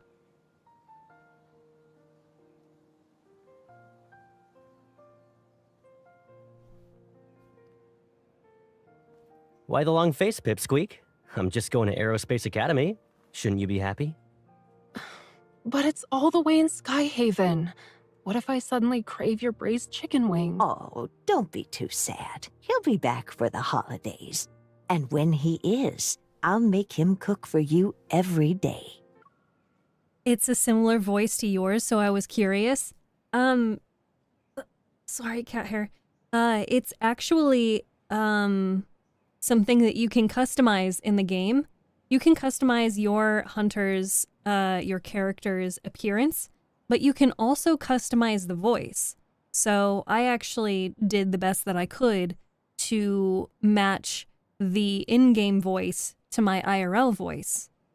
This way, when my character has voice lines, it does feel like I have some involvement in the story. But it also makes it convenient for me to read my the lines that she does not voice, and my voice isn't too far off. So it was intentional. Which means there's a reward for being your free personal chef. What is it? A send-off gift? Who says Don't I got think I you? haven't noticed you being all sneaky these past few days. I know what you've been doing. Caleb, that's cheating. You can't just use your eval to take it. I knew it'd be in a style you really like. Won't you put it on for me? No way, don't you have hands? No, I don't. Hurry, the train is about to leave. No, I don't. He's so sassy. If I see it's not with you next time, You'll be sorry. I'm almost out of water. Thank you. There is some distortion because you are taking a voice. Let me actually show. So, as example, this is the voice customization. So It's like we're in another world. it's like we're in another world. Being cautious is always a smart move. Being cautious is always a smart move. But if you choose to lower the voice some more, It's like we're in another world. it's like we're in another world. Or return it to its normal. Being cautious is always a smart move. Thank you, anxiety. This is the last of my water now. You can also increase the various different aspects of the voice. So power. Being cautious is always a smart move. It's like we're in another world. Or reducing the power, of course. Being cautious is always a smart move. It's just a minor setback. And then increasing or decreasing nasal. It's just a minor setback. It's like we're in another world. Being cautious is always a smart move. Being cautious is always a smart move. It's just a minor setback. Being cautious is always a smart move. So yeah, you can customize it however you want. And then it costs gems to actually change that. Same thing with your appearance. I wanted to make my character's appearance look closely to my own, given, I don't know why it keeps oh, yeah, that's right. You're limited in the kind of hairstyles you can have. You can fully adjust the face. I am not good at making my face in video games, so I have no fucking idea what I look like. But it's really cool how much you can really change. And then on top of that, you can also adjust the skin and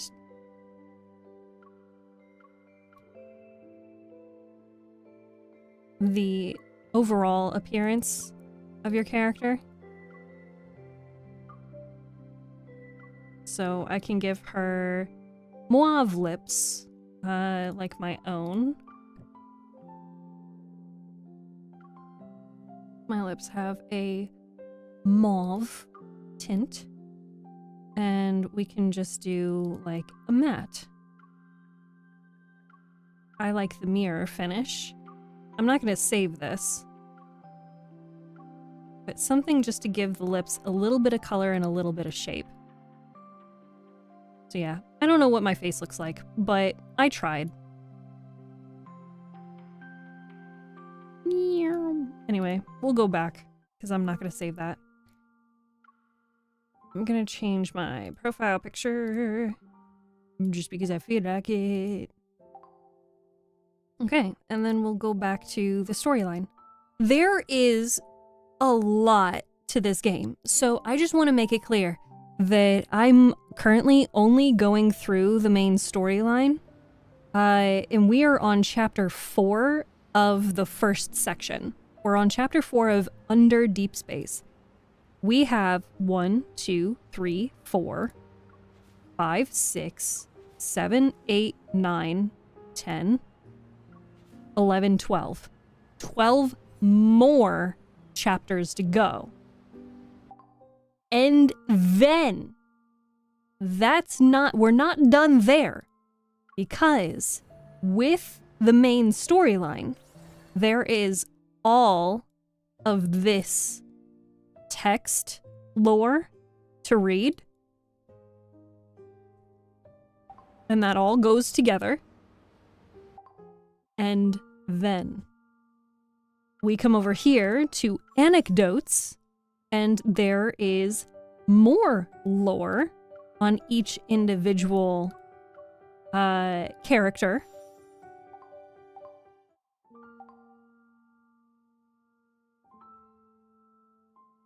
And then, because it doesn't stop there. No, why would it? We also have the messaging.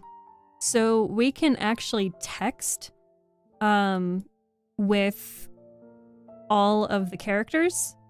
We can send them cute little emojis. We can poke them. and then we can also change their chat bubble. I like to change their chat bubble to something that shows my dedication to the game, I guess. Such as, you can choose one of the 3 basic ones. Or, I have the increase affinity to level 20. I have that one.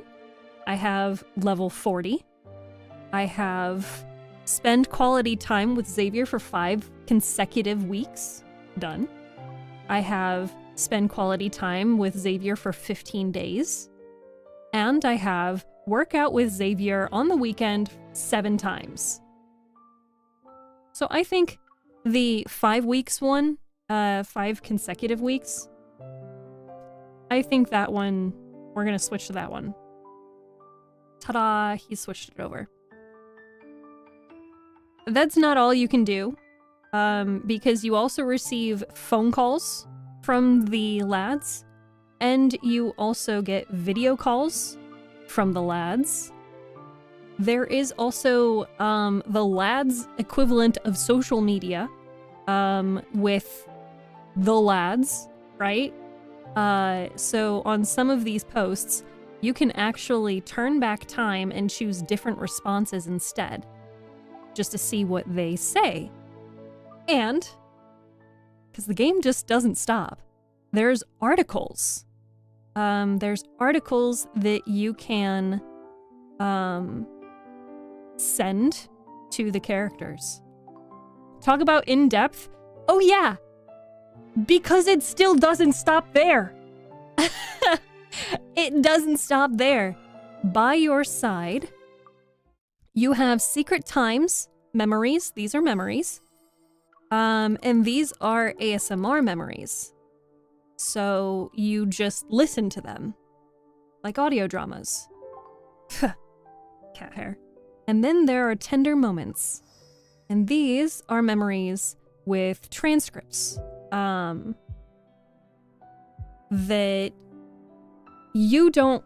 The main character does not have voice lines, but everybody else does. And it's like an audio drama. There's background noises and all of that incorporated.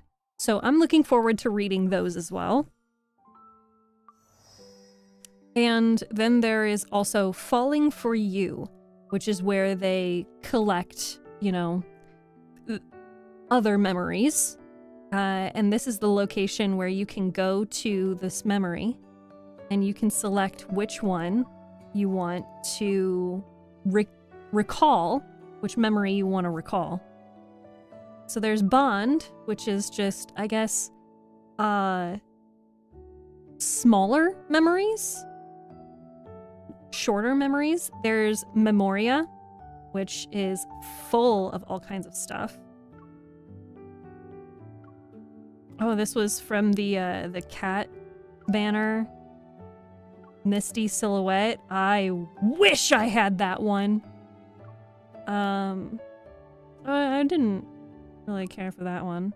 And this is the current one. The Spring and Flowers event.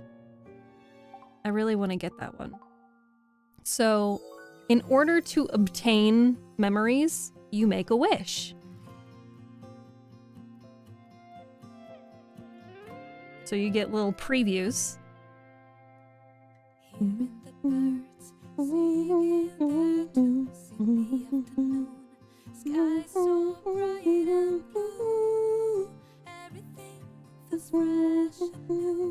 So I already have Xavier's. No. Zane's. Sorry. We're looking at Zane. I already have Zane's, Silas's, and Caleb's Spring and Flowers memory. But I hope to get the rest of them. It's going on for the next 9 days. And I think it would be really cool to go through those interactive memories together. Because main character does not voice them. It's pretty inconsistent when main character voices something and when she doesn't. So, let's return back to the game. Actually, pause. I should probably I should probably go to the bathroom and refill my I wonder what water. you're going to do this time. We're gonna When work I'm spending out. time with you, you're spending time with me. We're gonna work out. Do you have any sports you're good at? I'm not really good at any sports, but I'm also not bad at any of them. All right. We're gonna work out for 5 minutes. Give me a second. I'm going to change into something more appropriate. Have fun. Maybe I should give you guys camera too.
My heart doesn't often beat this quickly.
Maybe exercise isn't the only thing that caused this.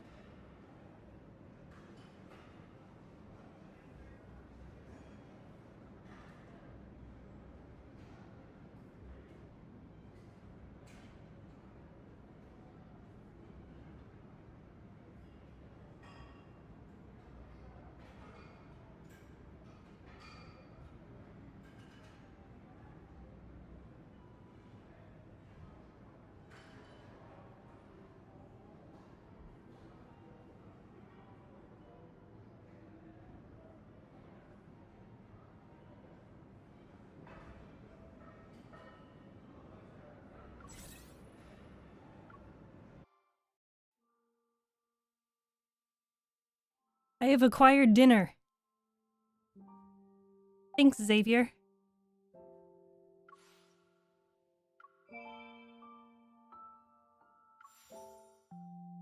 Oh, I still have to do my battles.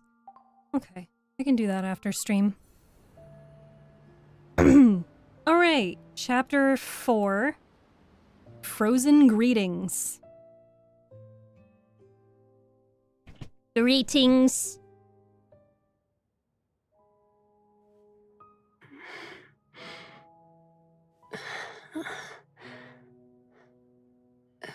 Grandma. Caleb. I'm in Zane's office? Sorry, Zane. I must have fallen asleep while waiting for you. You do realize it is 11 p.m., right? I had to move you because you wouldn't wake up after 3 attempts.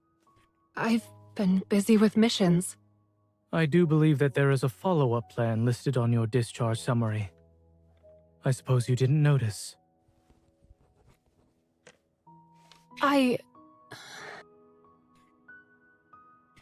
If I don't, or I'm fine. What is dinner? A steamable, microwavable thing that will probably not fill me up, but my stomach is so hungry. What were you guys saying about where my hands are? What do you mean, where are my hands? If I don't want to say I'm fine. Because to me, that's kind of like, you're obviously not fine. If I don't busy myself, then I'll think of that day. I've been dreaming about them whenever I close my eyes.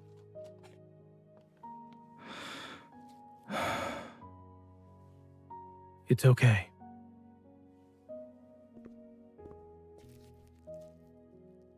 I understand it's hard. You should do what you can while coping with your grief. Of course, you also need to make sure you aren't injured in the process. Caleb and your grandmother would want you to take good care of yourself.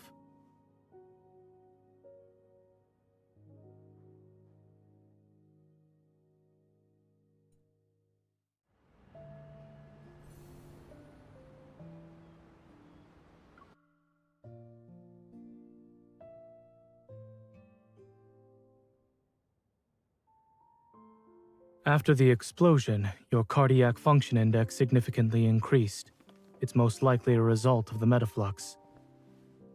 At least 3 months of rest and observation are required, but your circumstances called for me to make an exception. Seeing your current state, I regret discharging you early. I just want to know why the explosion had to happen. Take it. What is this? Your grandmother asked that I give it to you. However, whether or not now is a good time. In any case, perhaps this has the answers you seek.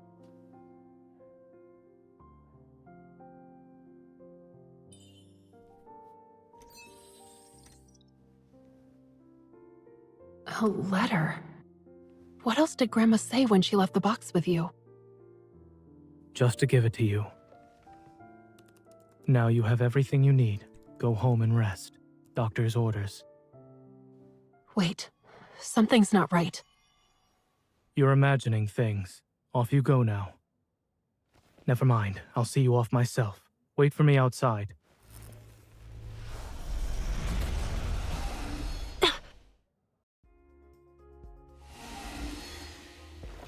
A protofield is already being formed. Impeccable timing. Wonderful.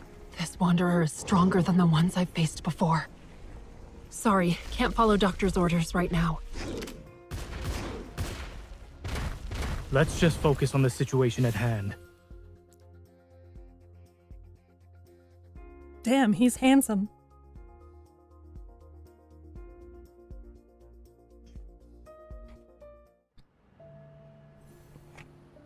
See, when I reach level 100, he'll be my husband. I'm not muted, by the way. I'm just eating very quietly. Is Oxo Hospital's flux stabilizer broken or something? How did a wanderer manage to get in? Your hand. Your evol is... Do you need help? Keep your distance.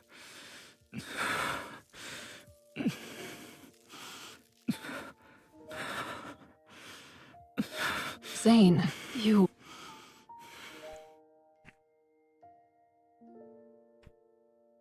You need a doctor, or I shouldn't pry.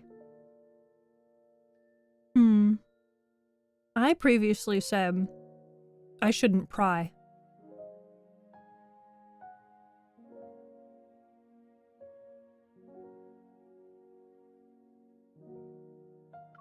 I'll say you need a doctor. You seem like you also need a doctor, huh?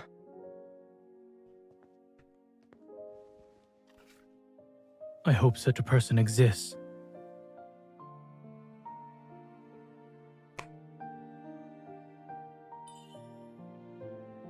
Still, if this is a super important thing, why didn't Grandma give it to me sooner? I guess I'll never be able to ask her now. I'm going home. You don't need to come with me. I want to be alone for a while. Diseases and accidents are inevitable. Some leave this world whether they want to or not.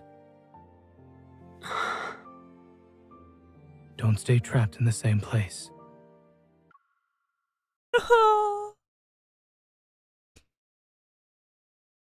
He's so sweet. Wait, are you trying to make me feel better? If it comforts you, even for a moment, then... Even for a moment. Good sir. Yes, I am.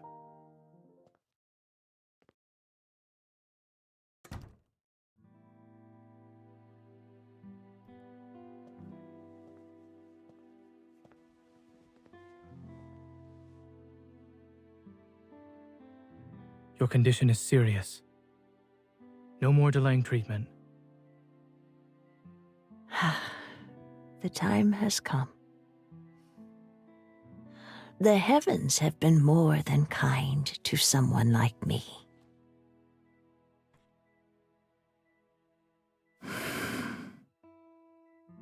Do you remember what you promised us?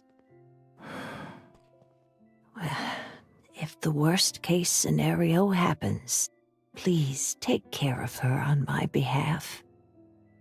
You know, by helping her, you help yourself.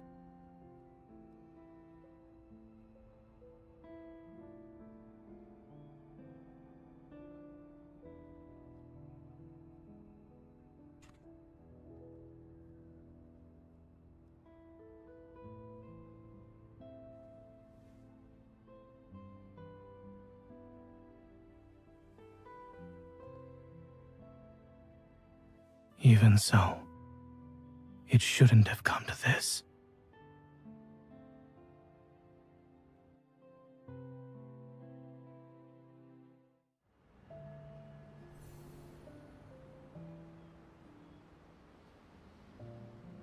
I was typing a response, but to what Harukin said, when are we gonna see Silas? We still have 1, 2, 3, 4. We still have 4 more chapters before we get to Silas. Before we get introduced to Silas.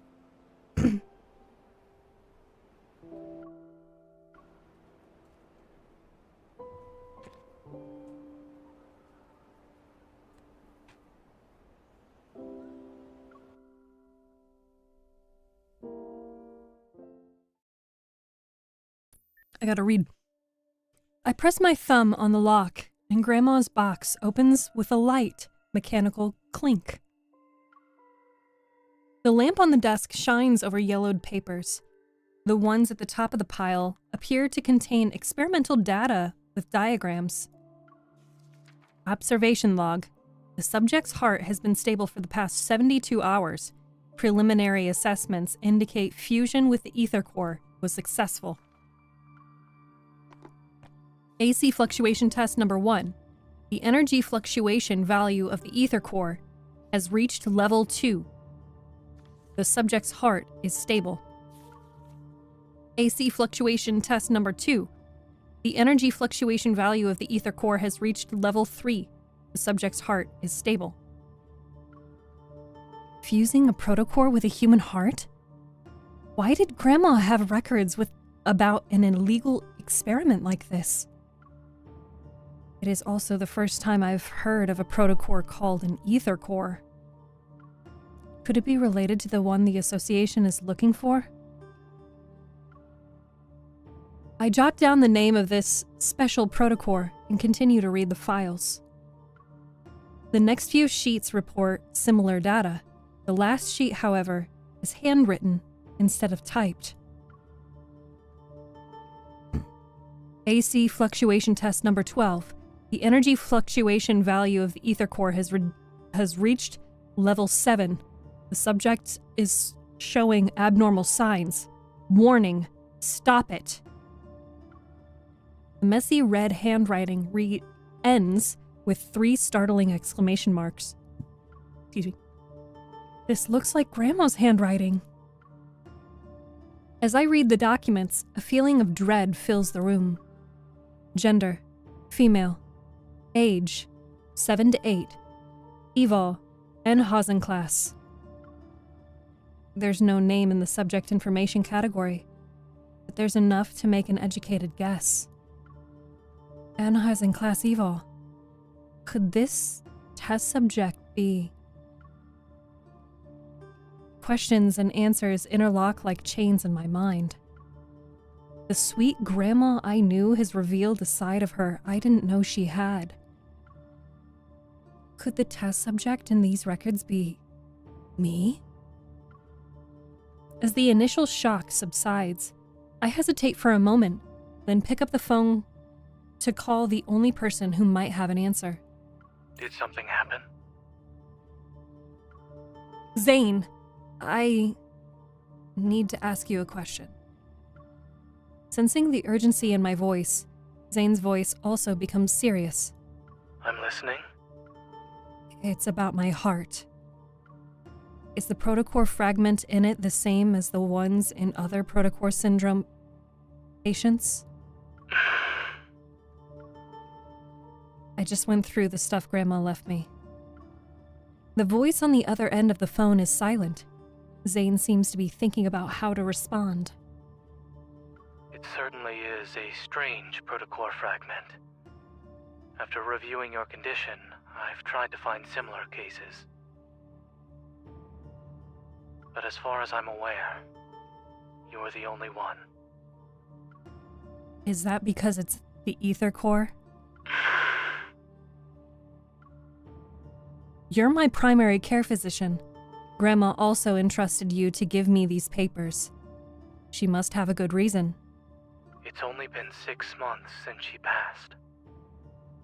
Regardless, aside from its name, I don't know much about it. The fragment in your heart has been there for a long time. Perhaps there's someone who can provide us with information. Do you remember Dr. Noah?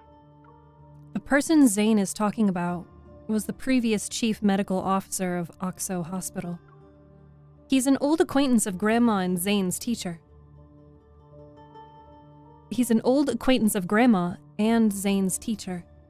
He's also the first doctor to treat my heart disease. If anyone knows something about the files Grandma left, it's him. Dr. Noah is currently doing a personal research project in Snowcrest. If you want to meet him, I can help you get in touch. However, the weather in that area has been quite unpredictable as of late. The train to Snowcrest is often unavailable. I suggest visiting him in 2 weeks. I don't have that time. All right, I'll think about it. I try my best to sound nonchalant, but I already made up my mind.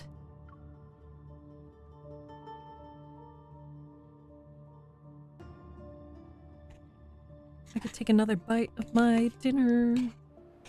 Or we can just, watch Zane work out. I'll have plenty of dinner then.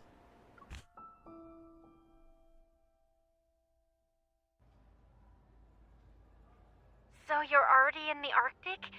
Did anyone go with you? Don't worry. I'm just going to relax at Snowcrest. I'll be back in a few days. Really? That's good. If you kept working so much, they'd need to install an anti-workaholic mechanism in the watch. Have fun on your vacation! Yeah, I'll get some souvenirs for you. I end the call with Tara. Outside, the blizzard has stopped. The sky appears more vivid than in other places. The dazzling blue hues cascade past the snow-capped mountains. Ladies and gentlemen, we regret to inform you that the next train to Snowcrest has been cancelled. We apologize for the inconvenience. We're currently in the middle of travel season. After hearing the announcement, people on the platform drag their luggage back to the waiting room and grumble. After getting Dr. Noah's contact info from Zane yesterday, I immediately scheduled a meeting for today. Watching the time tick away on my phone, I approach the counter, unwilling to give up on my journey. Excuse me, are there any other ways to get to Snowcrest besides taking the Boreas Express? We still don't know if the train has been canceled because of the weather or for another reason. For your safety, please wait. 1 cheesecake and 1 croissant, please. Thank you. A familiar voice reaches my ears. Surprised, I turn around and spot Zane at a nearby cafe. Zane? His fingers pause over the glass display. Zane looks at me, but doesn't seem surprised. It's you. I immediately regret calling out to him. I try to suppress my guilt and wave at him. I pretend it's just a normal day. Why are you here? There's been a new development in Dr. Noah's research. He asked me to visit him a week ago. After answering my poor excuse of a question, Zane's gaze shifts back to the freshly baked bread on the counter. He's not as young as he used to be and can't always do things alone anymore. I help him whenever I'm not too busy with work. Would you like to eat something together? Thanks. I'll get a sandwich then. Sir, the 2 lattes you ordered are ready. Here are to go. As Zane is about to pay, I beat him to it. It's on me. Since we're both stuck at the station, why don't we keep each other... I notice the 2 lattes on the counter and suddenly realize there's something off. Why did you get 2 lattes? He makes a soft and takes one of the lattes from me. A hot steam shrouds the smile on his face. Did I say we met by chance? Sly. Sly gentleman. Zane is always dressed so formally. Now, for, a traumatic reason. But...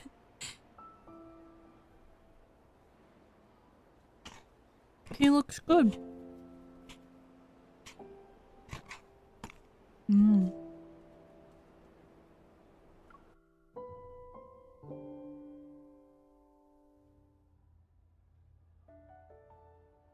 There is only one flight from Lincoln City to the Arctic.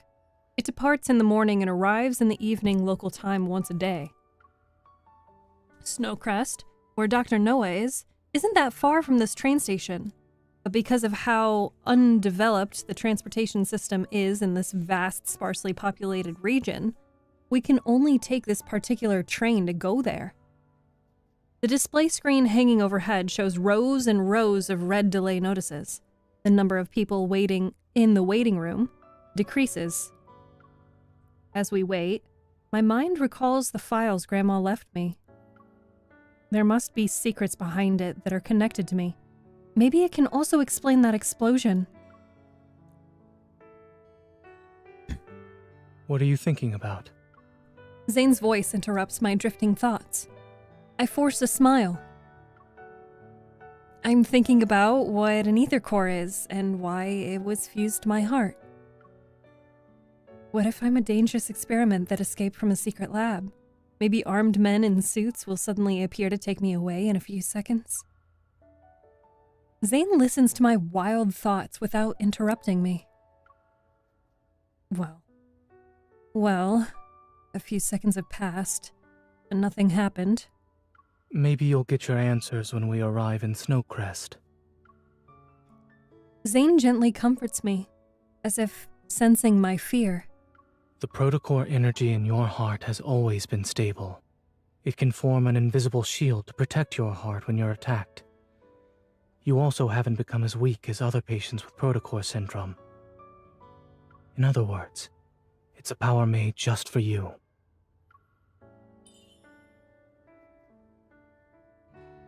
Just for me?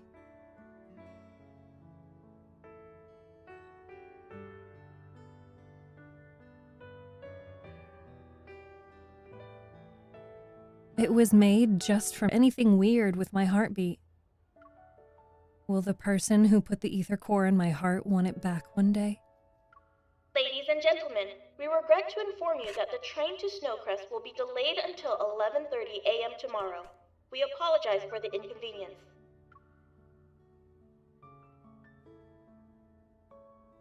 Really? It will be that long? I'm not surprised. We'll have to spend the night in a hotel near the station. A group of fully geared hunters rushes past us. The evol railguns in their hands are glowing blue. They're clearly charged. To be armed and... Is the delay caused by Wanderers? Let's get going. Heard Wanderers showed up in the dispatch center. That sucks. I wanted to see the Aurora in Snowcrest. They pick up their luggage and follow the very apologetic staff to a nearby hotel. I stay on the bench. Zane wants to get up, but stops after glancing at me. Are we not leaving? Those hunters are on a mission. They must have a way to get to wherever they need to go, no matter how bad the weather is. An idea pops into my mind. I grab Zane by the arm and chase after them. Let's help out!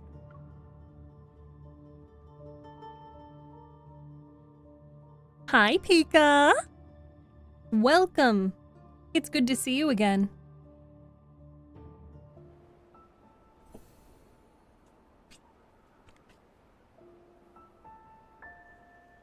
Okay, and then they go into battle, and I'm not going to show you the battle sequence, and then we move on.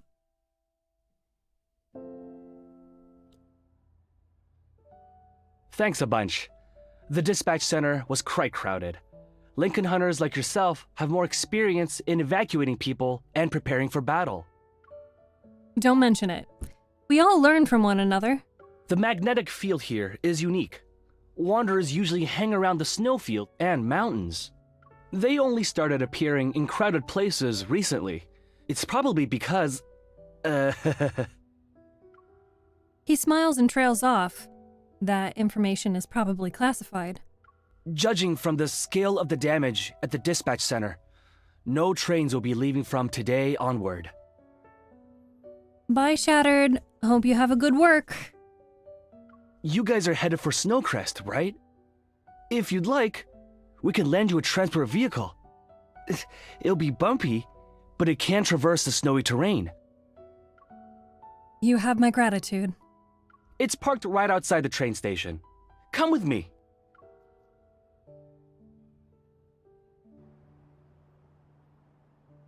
It starts to snow outside.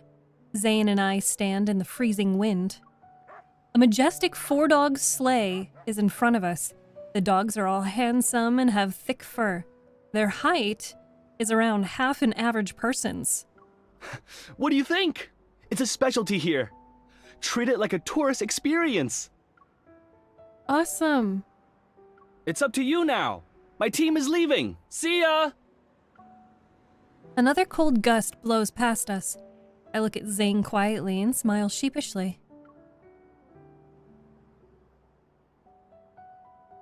We won't be able to make it to Snowcrest tonight. Maybe we should find a hotel nearby. Zane hops onto the sleigh and grabs the reins effortlessly with his gloved hands. Get on. So you know how to drive? I mean, ride it? Not all of my trips were accompanied by medical staff. I've ridden these sleighs a few times. But those are actual dogs. You're on the deluxe snow dog. The auto-driving system has been fully upgraded. Please select one of the following to start your adventure. Sightseeing. Full speed ahead. Children-friendly. It can talk? I stumble as I board the sleigh and almost fall onto the snow. Zane grabs my arm just in time. In the howling wind, Zane glances at me through his goggles. His voice, muffled by his scarf, carries a hint of mirth. Shall we get going? Please, drive safely.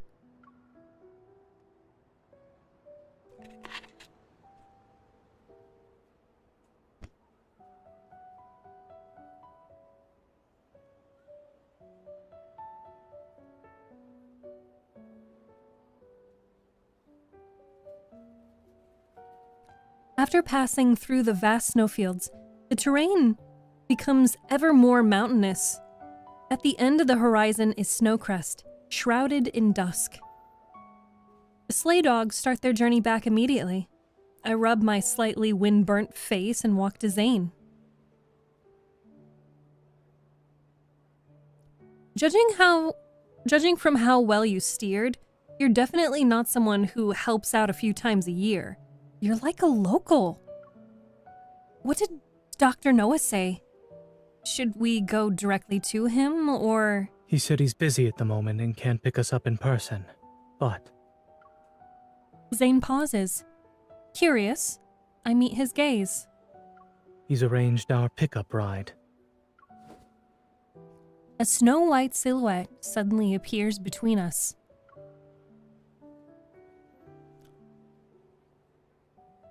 What is that? I almost forgot how clingy he is. In response, the white creature leaps out from the flower bed and lands on Zane's luggage. Only now do I see it's a little white fox. Zane closes his eyes as if hit by a migraine. When he opens his eyes, his expression returns to normal. You've gained weight, Pi.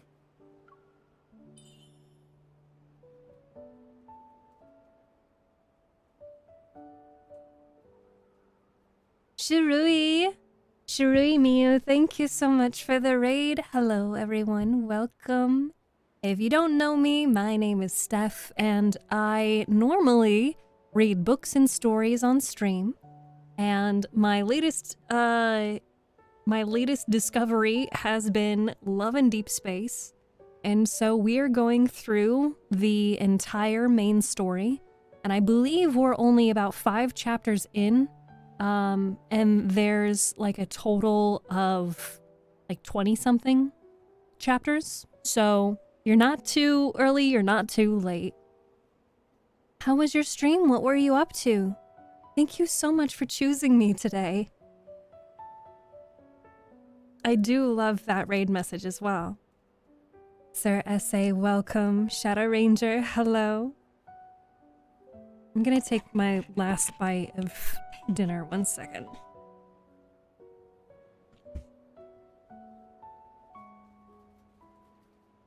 Okay. Are we ready to continue? You two know each other? Oh, I guess maybe I should also mention that, for the game, if you're not familiar with Love in Deep Space, it is a mobile game. And there are sometimes my main character will... Oh, you are also a fellow lads player. Cool beans! So sometimes MC has voice lines. I've tuned her voice to sound a little bit like mine, but when she does not have voice lines, I do the reading. And I'm a little dramatic. I kind of go overboard with it. We crafted a little uwu, was suggested to raid over. It's nice to meet you. It's great to meet you. Do I call you Shurui or do I call you Mio?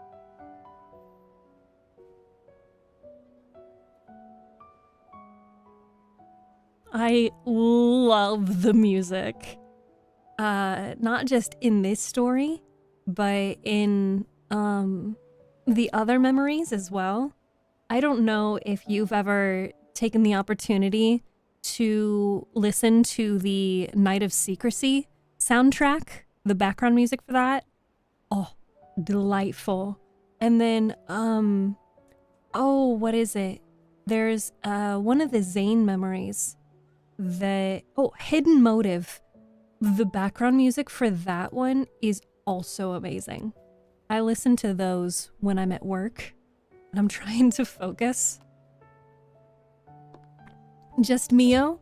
Well, Mio, it is great to meet you. Thank you so much for being here. And it's so cool to meet another lads player.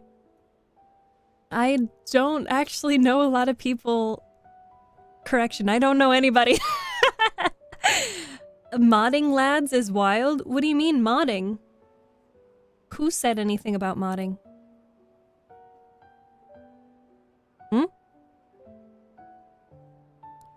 You two know each other? He is Dr. Noah's pickup ride.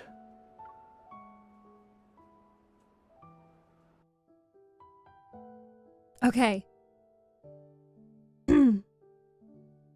Hey, Giggle Shitter, welcome back to TikTok. Okay, so that was moving out.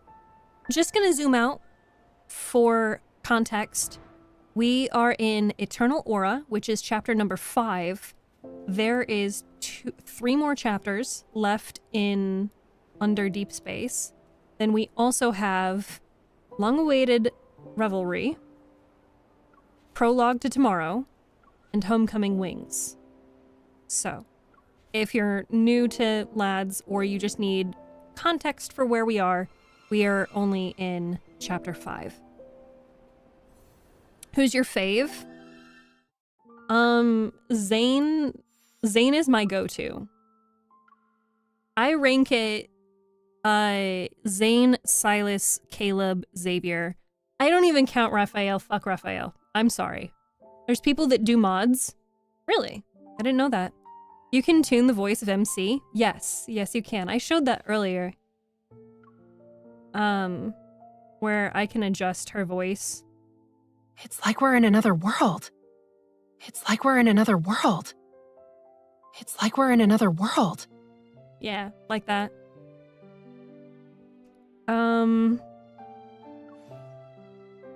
Claim that.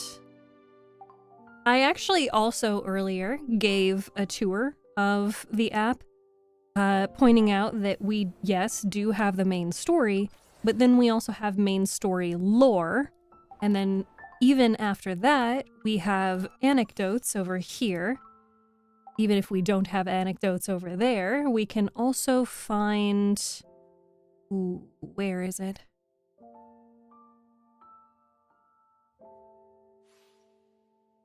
No. Where is it? I always get lost. This part, yes. This part has a lot of different reading as well.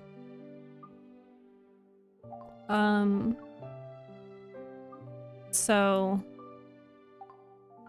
Another Zane Silas girly? Yes!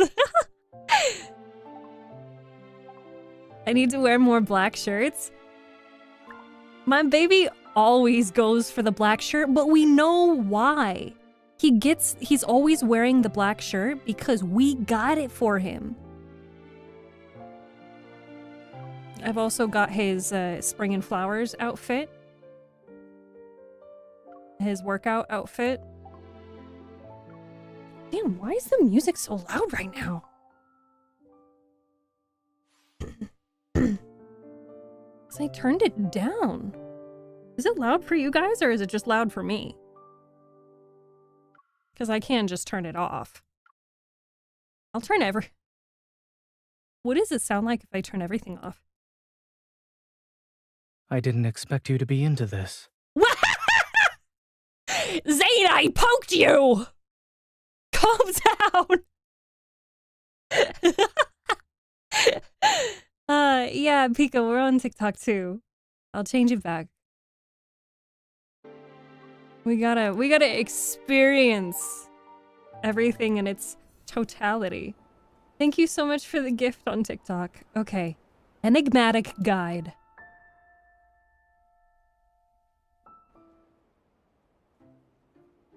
Pie. The fox ignores Zane and paws at the canned pet food Zane had brought from Lincoln City.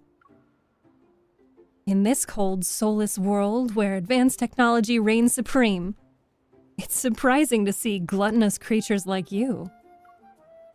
Here, eat as much as you want. I kneel down to pat the little fox's head. He turns to rub against me affectionately before eating more food. He loves food, but not the person who bought it. Did Dr. Noah name him Pie because his favorite dessert is white pie? When Dr. Noah adopted him, he ate 6 pies in one go. I can't help but chuckle. Zane lifts up Pie's right leg to check something. There's a little thing strapped to it. What is that? A tag. For a vaccination? I suddenly feel like Pie isn't simply Dr. Noah's pet. Zane has already kept a tight lid on his polar-related research. He calls it a vacation or visit to his teacher. What has he and Dr. Noah been researching? And why does it have to be done in such a cold place? As I watch Zane brush off the crumbs from Pie's whiskers, my curiosity grows. Pie is very special. He's as intelligent as a 9-year-old child. Don't be fooled by his cute, innocent appearance. With a poker face, Zane blocks Pie's attempt to pick up another can and taps on the fox's head. You only get 1 can of snacks per day. Go on now. Can I have 1 can of snacks per day, please? Pie leads us swiftly through the streets. It takes a while, but we finally arrive at a place where Dr. Noah lives. Before we enter the front yard, we hear the sound of some creature whining and struggling. There, there. the pain is gone now.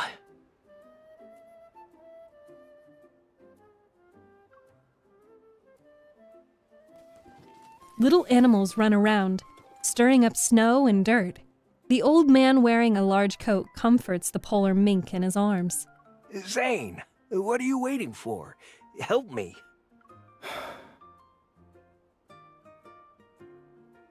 One second. Huh? There's a hint of metaflux in the air. Is it from the mink? Before I can ask, Zane traps a bunch of black furballs scurrying about the yard with an ice cage he creates. Are there other escapees? No. They messed up my yard again. Zane catches another few animals in the same way and puts them back in their cages. Does the antagonist no longer work? Its effectiveness was shortened by a week. It seems the metaflux around this area is increasing again. Oh, hello. Long time no see. Dr. Noah dusts off the snow on his knees, gets up, and walks over with a wide smile on his face. Come on in. It'll be warmer inside.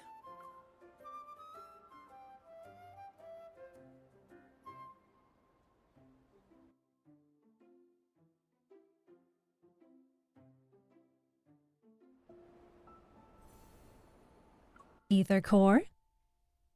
Next story. How's the fish?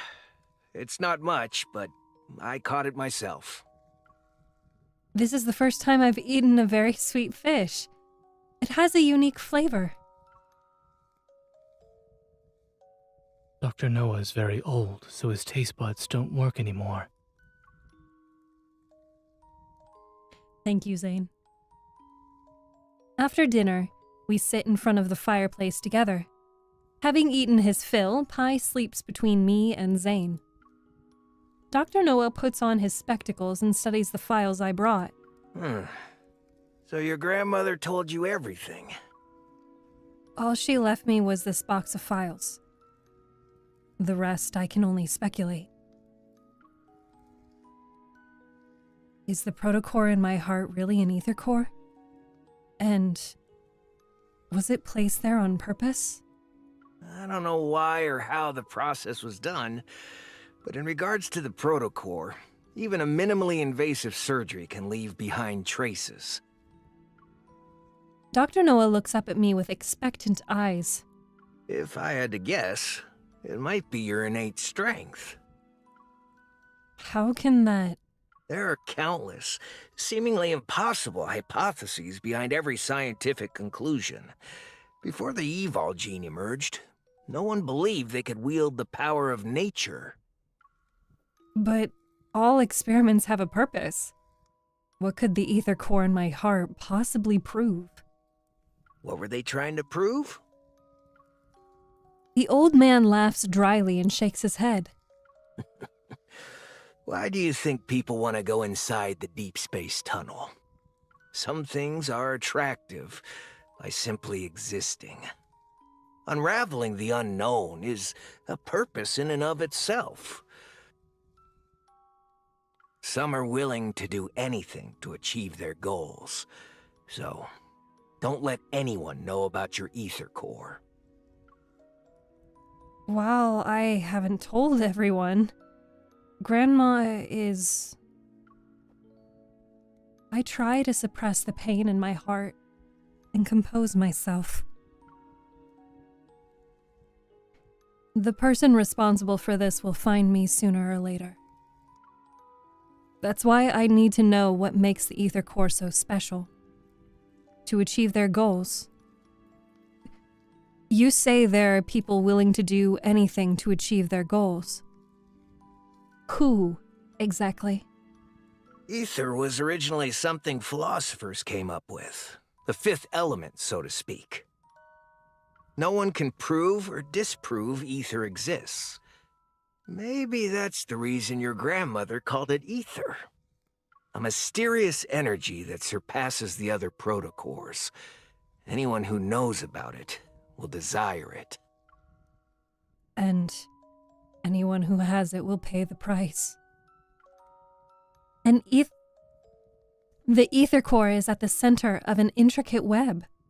What happened to my family was just one thread of it. As if sensing my thoughts, Dr. Noah gently pats me on the shoulder. Don't worry about it too much. They shouldn't be able to find you anytime soon. The amount of energy in your heart right now is far less than what the experimental data shows. It's possible an accident occurred in the final experiment, which reduced the Aether Core's power. Reduced the power? I'm just guessing.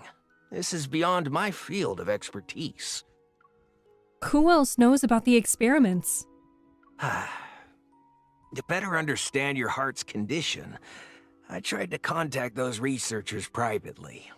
But most had either died or disappeared. It'd be hard to find any of them today. I do recall your grandmother mentioning one had run away to, N109 zone. They joined Anakinus. Anakinus. I didn't expect to hear that name from him. But after giving it some thought, it makes sense. Their fellow researchers started dying or disappearing soon after that. I only knew Grandma used to do scientific research. She never mentioned what she researched. Our home also didn't have any hints about her past. Dr. Noah, I have one last question about Grandma. Was she the person who put the ether core in my heart? I don't know. I know very little about your grandmother. But not everyone is lucky enough to do what's right in the beginning. We can only hope we'd have the chance to turn it into something we won't regret. Dr. Noah puts all the files back into the box and hands it to me. Maybe this is the choice she made.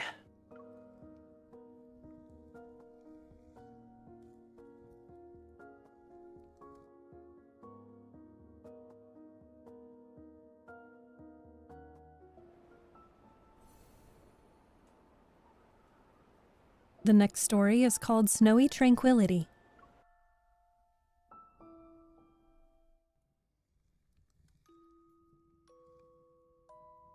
In the stillness of the night, all is quiet except for the muffled crackling of the fireplace.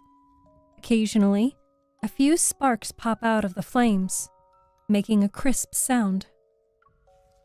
After tossing and turning in my bed, I decide to sit in front of the fireplace and go through the files left by Grandma. The ether core, energy incomparable to other protocores.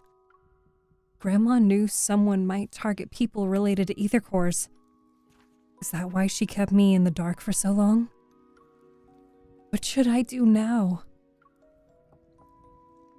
While my mind is a tangled mess, I hear a rhythmic tapping sound from the French windows. As I turn, I see Zane standing there with a thin layer of snow on his hair. The Aurora?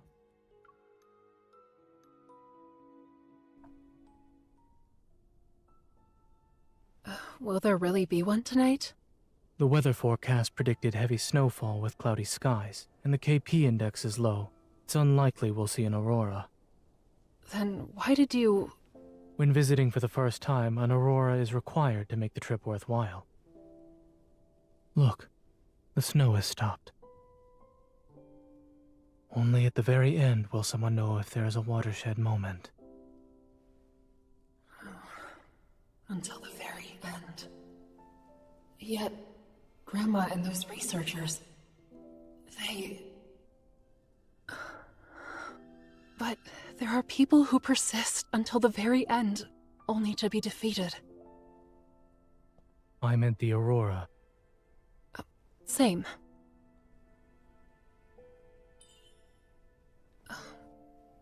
What's that over there?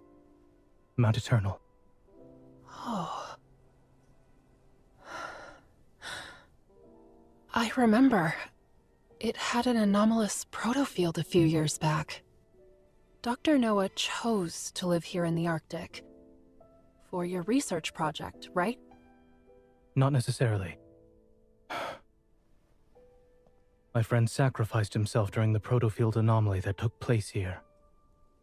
Oh, I see. I'm sorry. Why are you apologizing?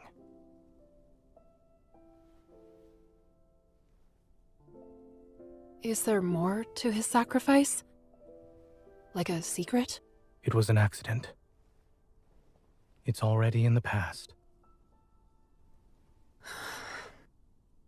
Do you think the pain caused by death can truly be forgotten with time? It cannot. Time can't heal everything, nor can someone simply forget the pain. However, people can become accustomed to sorrow. But time has helped you and Dr. Noah find things worth living for, hasn't it? The Aurora.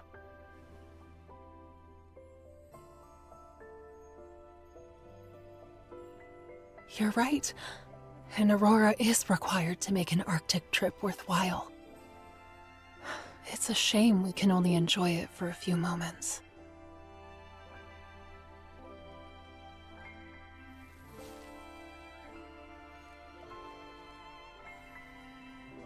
If you're sad, let this stay behind to appreciate the Aurora in your place. Is that snowman supposed to be me? Are you going to stay in Snowcrest for a while longer? Well, I'll leave this with you then. Will the snowman remind you of me? No. However, when I do think of you, I'll just call. To give me more doctor's orders? You're a very dedicated physician. After you leave here and return home, you'll likely be quite busy. Yeah. Busy learning about the secrets of the Ether Core and Anakinus. Let's hope that both of us can find the truth we seek.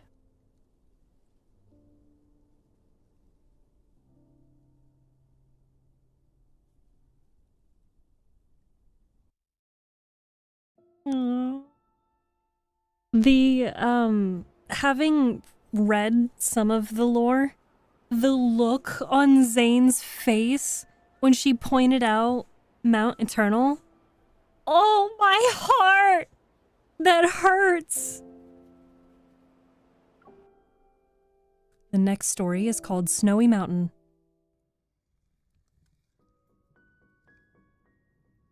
I'm going back to sleep. Good night. Good night. I bid farewell to Zane once we return to the living room. The Aurora might have actually put me at ease. A wave of tiredness overwhelms me. Wait.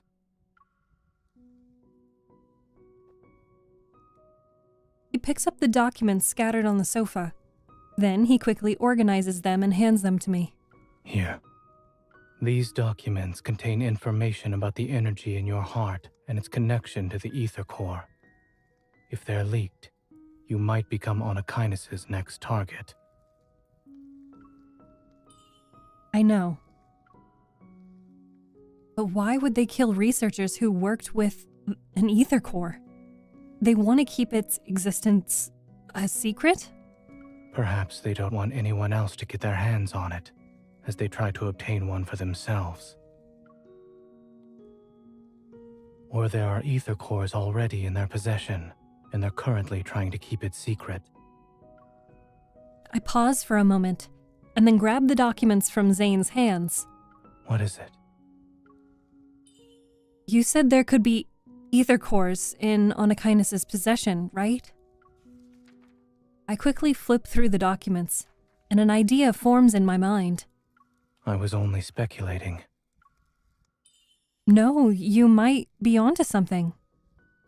I found it. Energy at rest.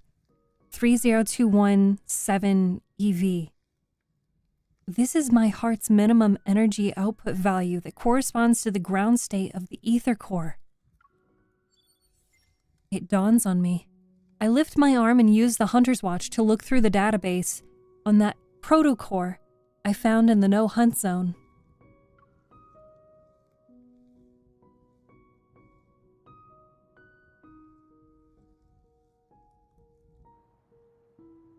(3019.9 EV). The protocurve of that protocore and the energy value in its ground state is close to the energy value of the ether core in my heart. Meanwhile, the energy value for ordinary protocores is around 2500 EV. This can't be a coincidence. That protocore is a result of Onychines using an ether core to modify it. As Dr. Noah said, the ether cores could already be in Onychines' hands. A cheerful cry snaps me back to reality. Pi circles around me twice and curiously paws at the luggage by my feet. It took a lot of effort to get here. Why not stay for a few more days? Thank you, but I want to go back home and double-check something. When I have time, I'll visit you again. Then I'll stay until you beg me to leave. Great. I'll hold you to it. I called a friend. He'll take you to the train station in a bit.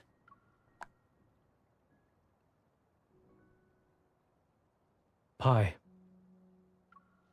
Zane walks out of the house carrying his belongings and beckons Pi to his side. All set? Mm-hmm. It's freezing. Please go back inside. Pi will be my guide. Zane exchanges a few words in a low voice with Dr. Noah, then walks over to me. Stay safe.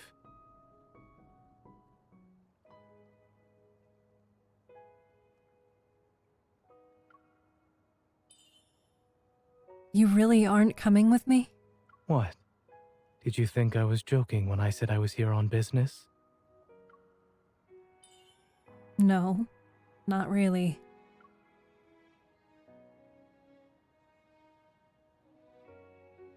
I shift my gaze, the distant snowy mountain, and a deep slumber. For some reason, hearing that Zane plans to venture deep into Mount Eternal reminds me of what he mentioned last night. I still feel uneasy. You take care of yourself and Pi. I will. Pi barks twice at the entrance, and Zane nods to Dr. Noah before turning around and leaving.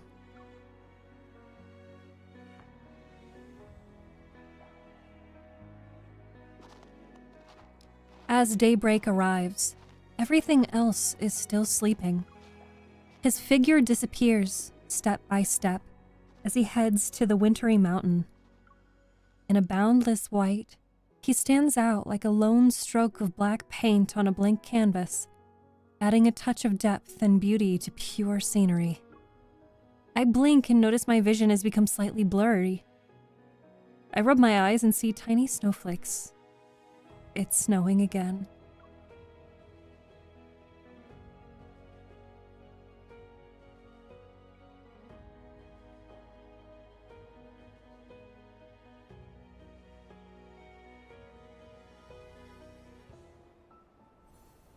And that is the end of Chapter 5.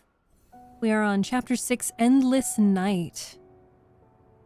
Left to make food and a raid happened? Yes! Mio joined us! And so did Polky-senpai, and Dina, and Shadow, and Cerese.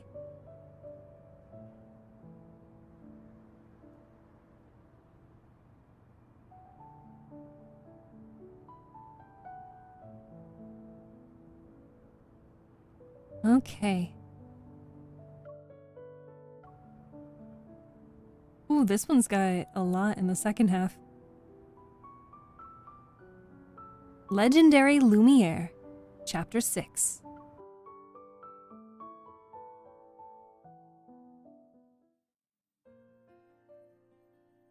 On the day after returning to Lincoln City, I went through the application process to access all available databases in the association. However, the word Onychines was... Sorry. No relevant data entries can be found. Please use another database and try again. How? It didn't seem like a secret since Captain Jenna mentioned it before. Are there hidden search results? I try again and type N109 zone. 51 relevant data entries found. The N109 zone, once a hub for technological advancement, was destroyed during the disaster 14 years ago. It became a wasteland. The proto-field has engulfed the no-hunt zone, isolating it from the outside world. Wanderers and fog act as a natural barrier, rendering this area free from the government's and the association's jurisdiction.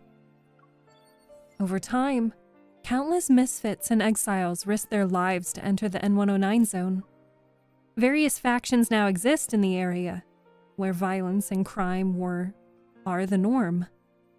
The N109 zone is now a lawless place, where morality is unheard of. Text continues to appear on the screen. As I quickly skim, my disappointment only grows. All of this is vague information. I won't find any leads on N109 zone from the association. I sigh and end my search. Suddenly, Tara's face appears in front of me. Hey! So, how was Snowcrest? Did you have fun? Tara! I grabbed the souvenir I brought back. The aurora was amazing. The mountains were beautiful, and there was this. You actually remembered? She happily accepts the souvenir, and then leans in. I noticed you were looking into the N109 zone. Got a new mission already? That's a place even veteran hunters won't touch. Shouldn't Captain Jenna be extra prepared before heading in? The fewer people involved with Onychines and direct N109 zone, the better. I hesitate for a moment, then beat around the bush. I was just curious. Even if Captain Jenna gave me the mission in person, I wouldn't accept it. I see. But I heard the people in the N109 zone are too busy cleaning up their own mess. They won't be causing trouble anytime soon. What do you mean? About a month ago, not long after our last mission ended, there was quite a spectacle in the N109 zone. Numerous deals were being made on the black market. A whole bunch of protocors were all cleaned out without a trace. And you know how the black market runs. Weapon augmentations, human experiments, medical research? They rely on protocors. Who did it? No one knows. But according to the rumors... It's Lumiere. A chair slides into the space between Tara and me. Nero, when did you get in here? Lumiere? Yeah. Aside from him, nobody can just go in and out of the N109 zone. He pushes up his glasses, a glint of excitement flashing in his eyes. Don't you know who he is? He's a mysterious hunter who appeared during the disaster 14 years ago. He was the first person to successfully kill a Wanderer. The Wanderer was really stunning. I mean, formidable. It's known as a... I know Lumiere. And it's possible we've met before. Although my memory is a bit fuzzy, I still remember that rusty red rain. I could only see the shadow of a wanderer, but then a beam of light saved me. Still, I have no idea who protected me. But Lumiere hasn't shown up in ages. He's just an urban legend now. To enter the N109 zone just for protocors? Are you sure it's him? 99.9% sure. I heard that after he left the black market, he was on one of N109 zone's skyscrapers, destroying protocors like he was setting off fireworks. Only he would be bold enough to provoke everyone in the N109 zone.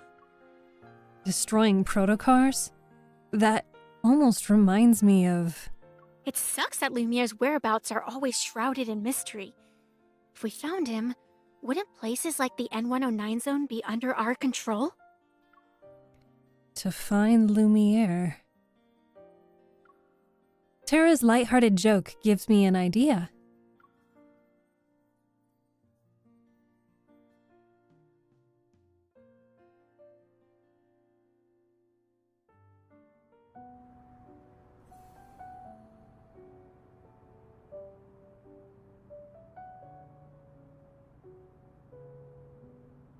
Late night encounter.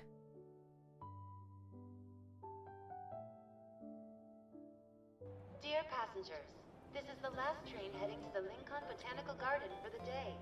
If you wish to visit the Lincoln Botanical Garden, please board this train. Okay, I can read. So MC is now looking at an article. Lumiere,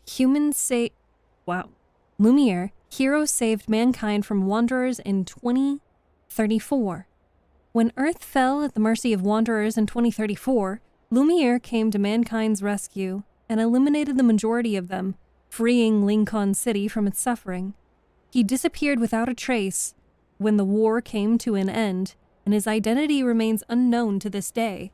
Over the past 2 years, however, people have reported sightings of him. Age, unknown, but thought to be in his 20s to 40s. Evil, light. Event, elimination of wanderers and rescue of Lincoln City.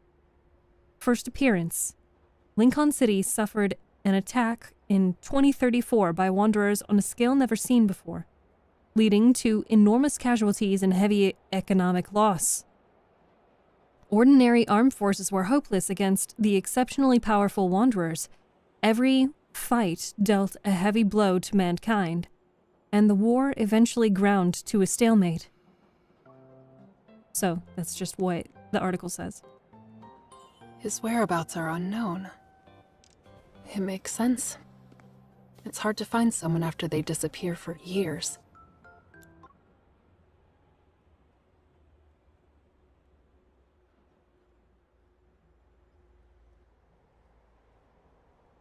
I'm not gonna say anything. Savior?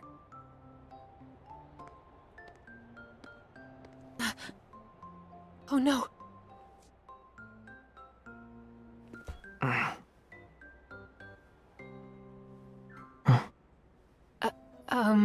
Hi? Long time.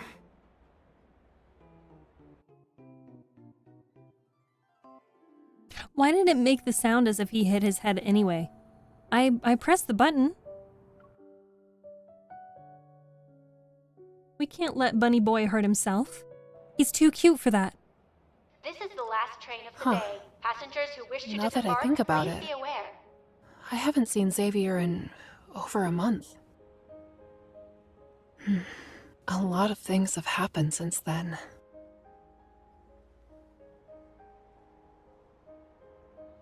Is there something outside? No. I never thought I'd bump into you on the subway. Same. Now I'm worried about what will happen next. Please don't say we're about to find our... I see how that's... I understand now why she says that, why she says, now I'm worried about what will happen next. Well, it's because the last couple of times they've seen each other, they've been in some kind of kerfuffle. Ourselves in some crisis? You won't, right?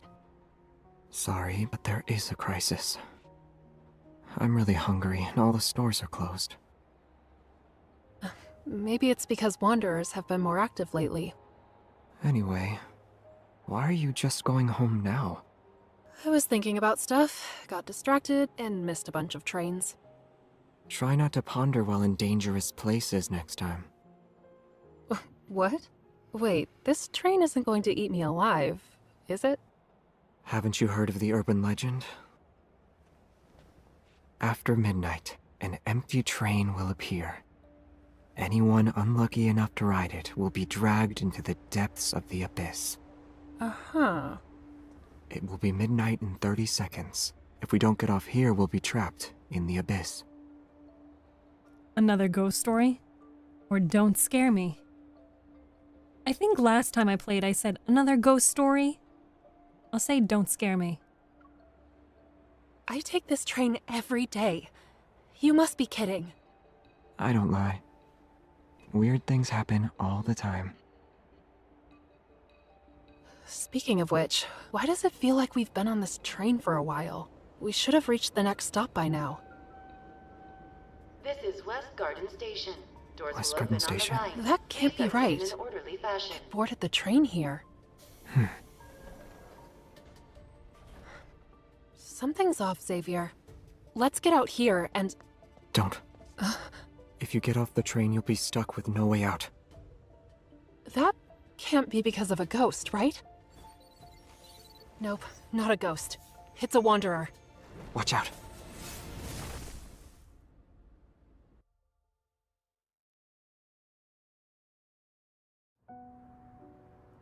My tummy hurts. Loop of Mirrors is this next story. Nope, not a ghost. It's a wanderer. Watch out.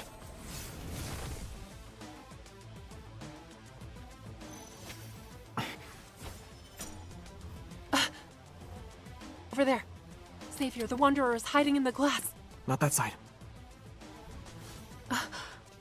Oh no.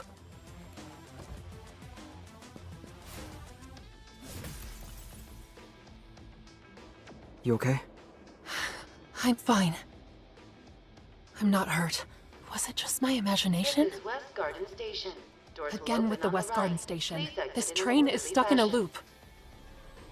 A piece of mirror. The train is trapped within an invisible mirror. That wanderer can travel between glass and mirrors. Find it, otherwise the train will keep going in circles forever. But there are so many windows. Where do we start?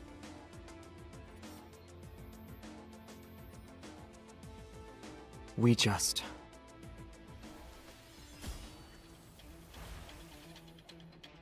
don't let it hide.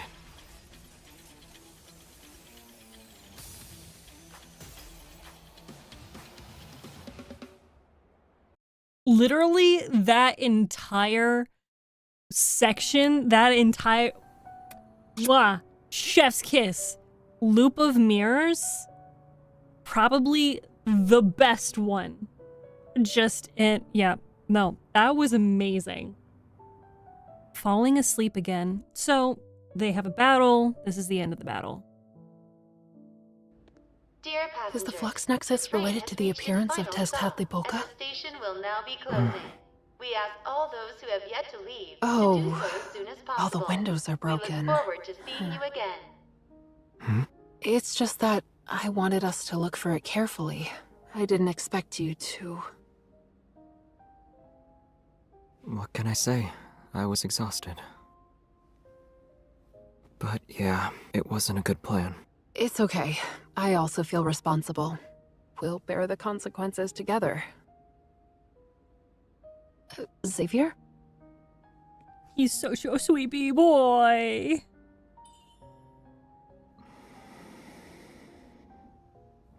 He can fall asleep while standing up? He's such a sweetie boy. What? That was so short. Why would you even bother? Whatever.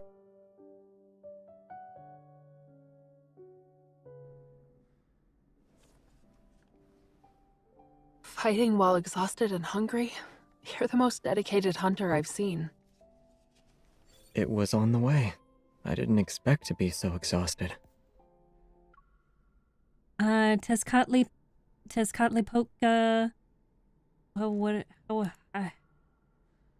Tezcatlipoca? I can't remember the name of it. Wanderers that assaulted mankind massive scale back in 2034 carried two pairs of sword-looking weapons. Are also able to travel. There we go. They're also able to travel from one place to another through mirrors and attack people out of the blue.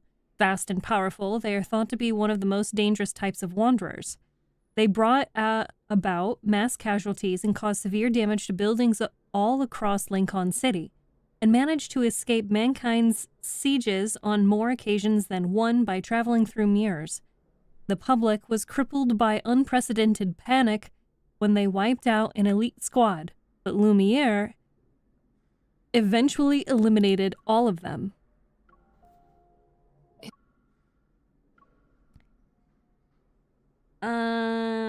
Okay, and then it goes on to list all of the sightings and if they were killed or not.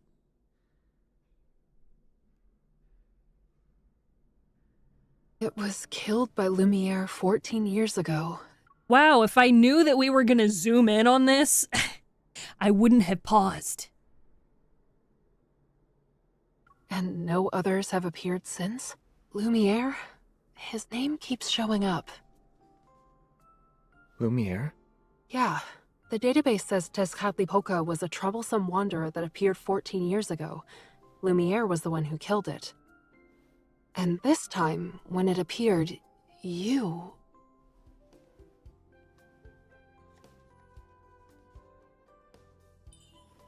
Xavier, you're not Lumiere, right? He appeared 14 years ago. Should be in his 40s by now. And rumor has it that he's a Tenebrae now. You shouldn't believe everything you hear, especially when someone like him is involved. And I was kidding. You can't be him. You don't look like someone in his 40s. Why do you need to meet him? I wouldn't say that. I'm just trying my luck.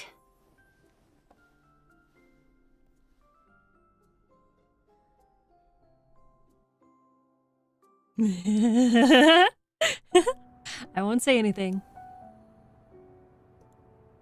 He's such a cutie pie.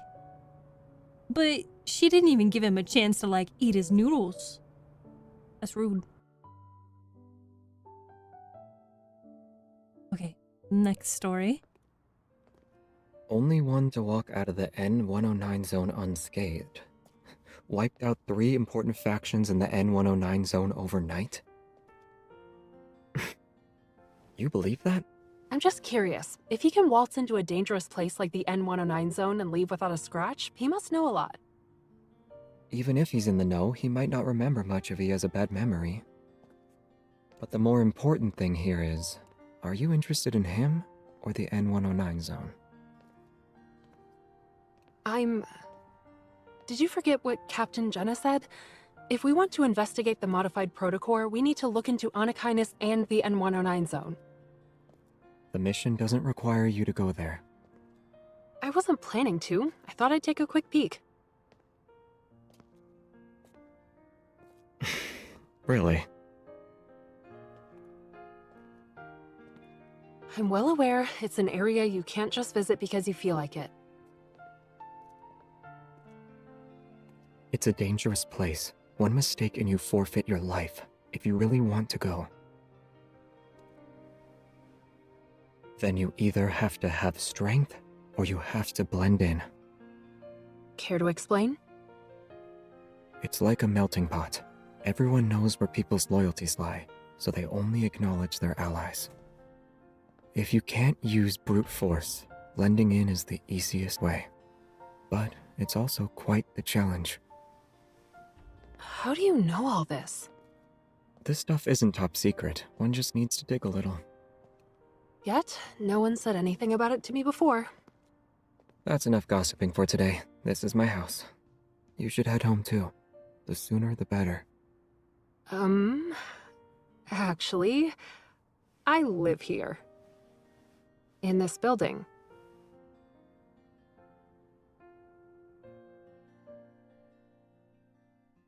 He doesn't even, like, look a little surprised when she points it out. Like, when she says, "Oh, I live here." Like, you'd think he'd be like, in his cute little way, where you go, you know? But no. He's just like,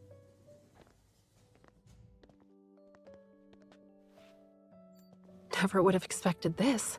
Xavier lives on the floor above me. It's not surprising. A lot of hunters live around here. but the fact that we're only separated by a floor is a bit too coincidental. Actually, I moved in over 6 months ago, so that makes you more suspicious compared to me. Okay, but you know an awful lot about the N109s. I wanna dig into that a little bit. The fact that he's like, oh, well, I moved in 6 months ago, or over 6 months ago.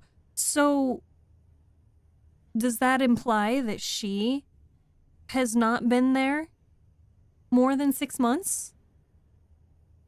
But, like, she had her own place before the explosion. So, we know how many months has it been? It's only been, like, a month? Since the explosion?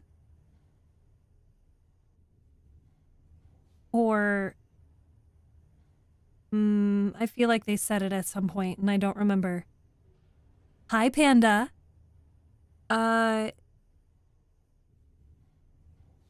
So it's been like 1 to 2 months since the explosion? I would probably still say 1. I guess that is fair. We don't know the time between the explosion and when she moved into her own apartment. Oh, wait. Could it be that she moved into her own apartment when she became a hunter?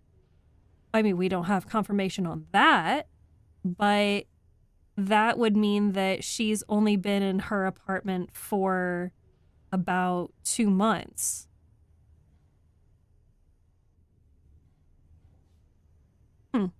Just had to think. Zone. Are you sure you're not the suspicious one here? Well, what about you? Huh? Is your interest in the N109 zone only related to the modified protocore?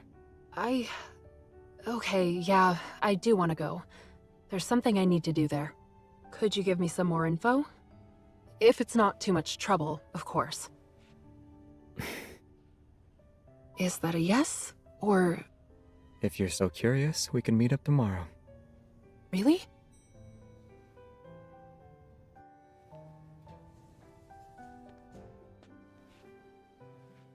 It's no problem as long as I get a good night's sleep. I thought you'd be wide awake right now. Great. Well, thanks in advance. Good night. Tomorrow, then.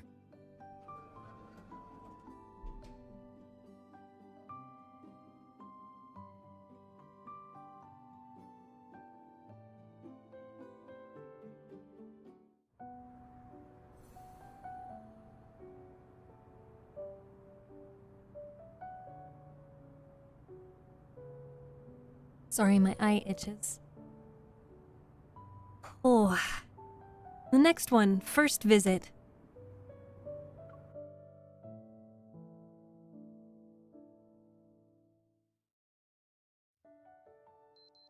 Outside, a flock of birds flies over the apartment, like a cloud of ink spilling onto the sky.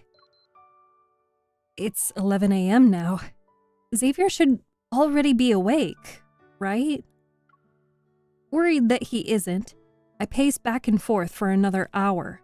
Then, feeling antsy, I immediately head upstairs. Even when I'm outside Unit 602, I still can't believe Xavier is actually my neighbor. Hold on. We know that he's in the same building. We don't know that he's the unit. Like, you don't know his exact unit unless there's only one unit in, like, per floor, which doesn't make sense. Oh my god, my eye.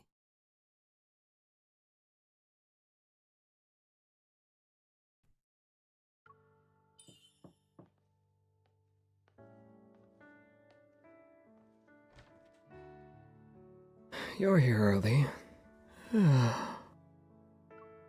Xavier yawns, looking almost harmless in his simple white sweater. Orange juice, coffee, or water?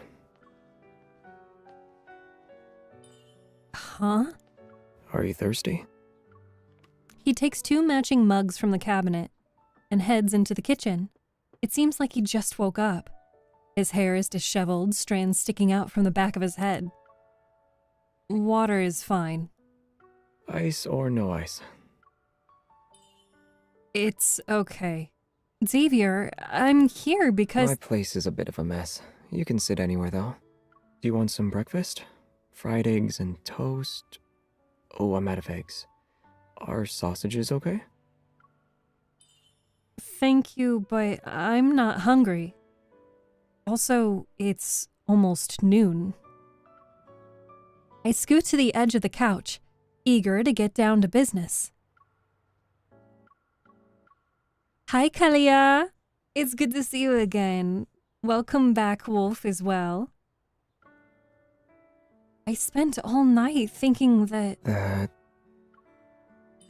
you and Lumiere are definitely connected. Ever since we met, you've been constantly looking for something. You just destroy protocores as if they're nothing when hunters know how important they are. You can kill a wanderer that even a group of hunters would struggle against. Not to mention, the gossip you heard about the N109 zone is more in-depth than the info in the Association's databases. At the abandoned research base in the No Hunt Zone number 7. Maybe your goal aligns with mine as well as Anakindus's. Xavier looks at me quietly, then flashes a faint smile. So, are you here to confirm my connection to Lumiere? Or are you here for something in the N109 zone? It doesn't matter. I'm just gathering information in a roundabout way. I'd really appreciate it if you could give me some more ideas. Xavier lowers his gaze, seemingly lost in thought as he stares at his slippers. Then he breaks the silence with a question. The protocore we found in the no-hunt zone had a red protocurve. Do you know why? The air seems to freeze for a moment. It feels like I've grasped the unspoken meaning behind his words. He'll only reveal his cards when he's certain I'm on the same page as him. I take a deep breath and say, it's an ether core, right?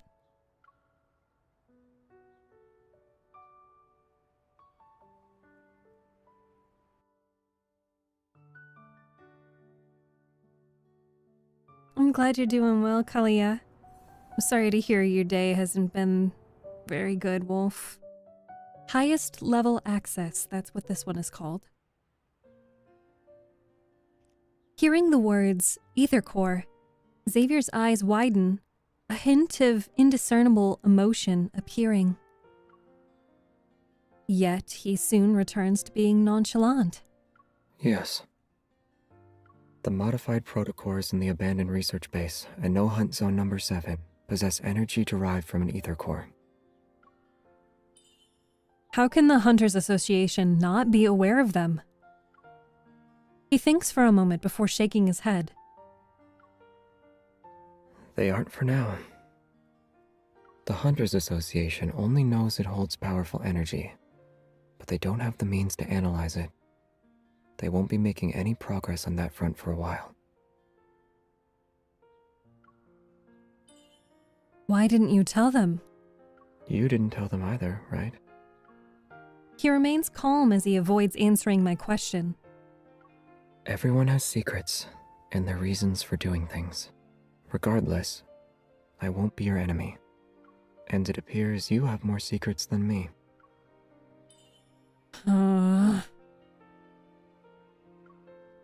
Nervous, I avert my gaze.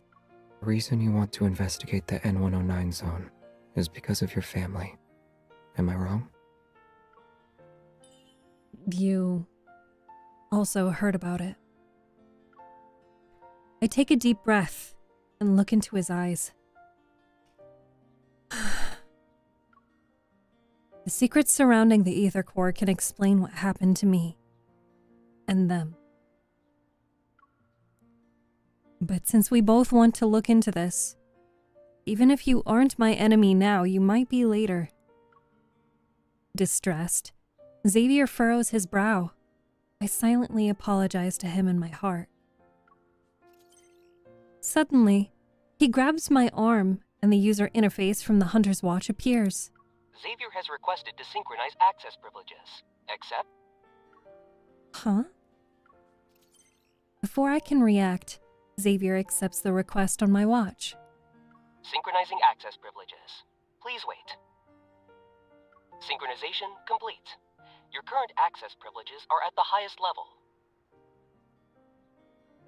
You can use the best training grounds available. Use the S-Rank database and request weapons from Armory 0001 through 0005. I'm stunned. With an air of serenity, Xavier smiles at me. Now do you trust me? You gave me access privileges just like that? You should have thought about it some more. They expire in 24 hours. You have 23 hours and 59 minutes remaining. I quickly stand up and get ready to leave.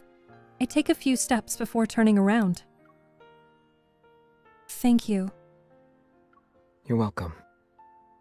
Nothing in this world can be fully explained. Still, I hope you find out the truth. Leaning against the bookshelf, he waves. As soon as I reach the door, a strange scent catches my attention. I turn around again. Did you forget something? Xavier, what's that smell? Something is burning. You must have left the stove on. The oven on.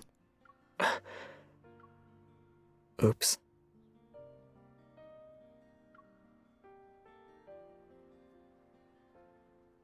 Silly bunny boy.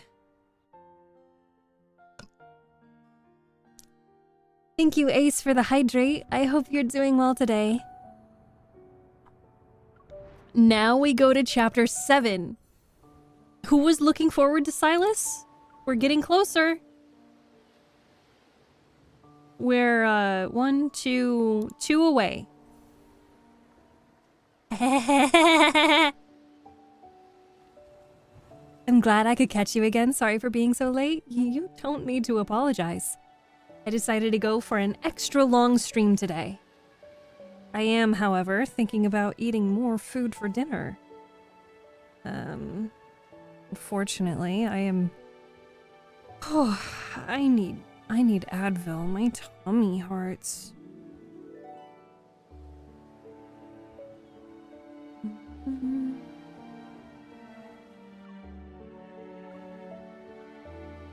Why is this music so loud? Like, damn, calm down.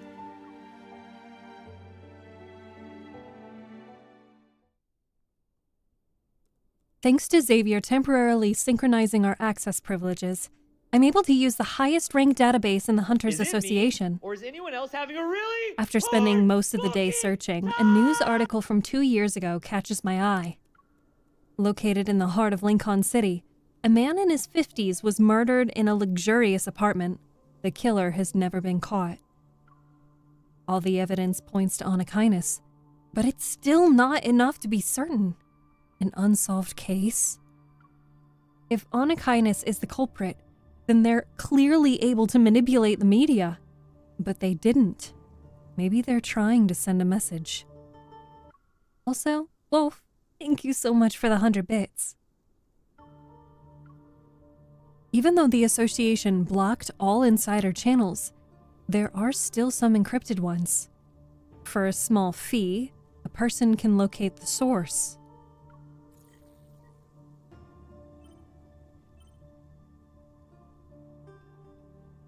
User 423412 says, "Hi. All I got is a single crime scene photo and a bad audio clip. Still want them?" Yeah. Why are you looking into Anakinus? Got a score to settle? Wasn't there a policy about not asking about the past? I'm just curious. User 23412 has sent a photo and an audio file. After they are opened, both will be automatically deleted once 3 minutes have passed. Accept? Yes. The photo finishes downloading. It takes up the entire screen.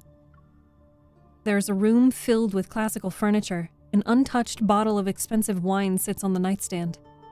It appears its owner died before he could have the chance to celebrate. Wearing a bathrobe, a man lies motionless by the floor. The intricately embroidered carpet beneath him is soaked in dark red blood. A wisp of smoke slowly spirals out from the bullet hole in his chest, like a crimson carnation blooms from his blood-soaked shirt.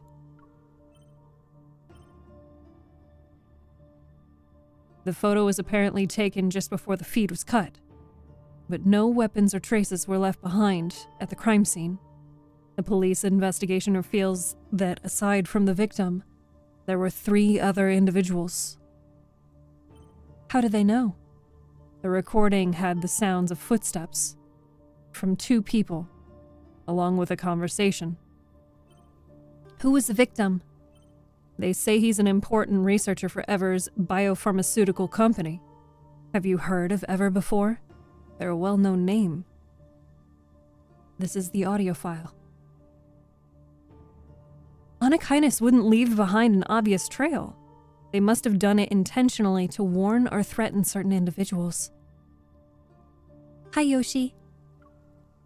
After thinking about it some more, I decide to play the audio file again. You don't even know what I'm talking about.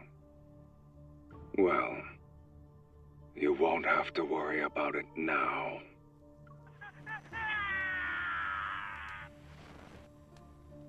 A scream cuts through the air. What follows is silence, and then harsh static. I keep replaying the clip over and over, trying to etch this voice into my memory. As my cursor is about to click the X in the top right corner, a new message stops me. Are you interested in the N109 zone because you're looking for work? A new bounty was put up. Want to take a look? Let me earn that referral payment. Who's the target? I want to think about it. User 23412 is requested to send an image. Accept. Wanted dead or alive. $24,071,300. Raphael. After seeing the photo, a chill runs down my spine. The person in the photo is Raphael.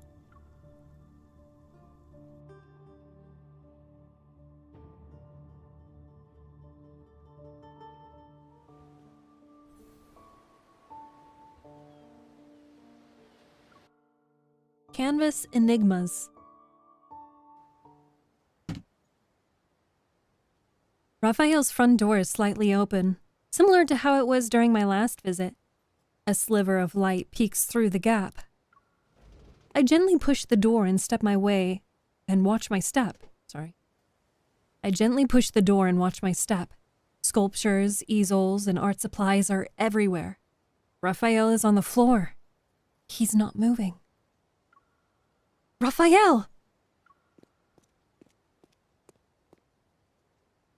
I quickly approach him and lean down, our faces a breath apart. Raphael's expression is peaceful, as if he's lost in a dream. I put my finger near his nose and feel his soft breath against my skin. He's still alive. The breeze passes the white curtains by the window and litters the floor with sheets of drawing paper. I bend down to pick one up.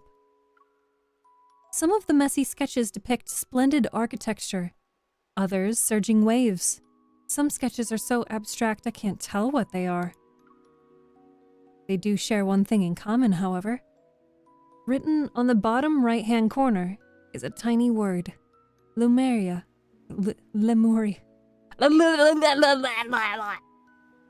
Lemuria.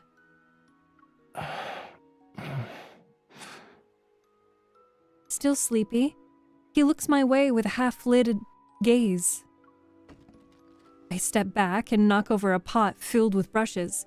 Liquid spills, lush green trees, blue skies, and white clouds from outside reflected on its surface. You're here? Respond or stay silent? I think the first time I responded.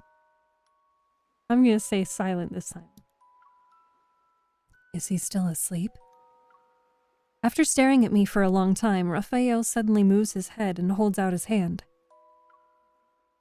What are you doing? Pull me up. Can't you do it yourself? Hurry. Help me get off the floor.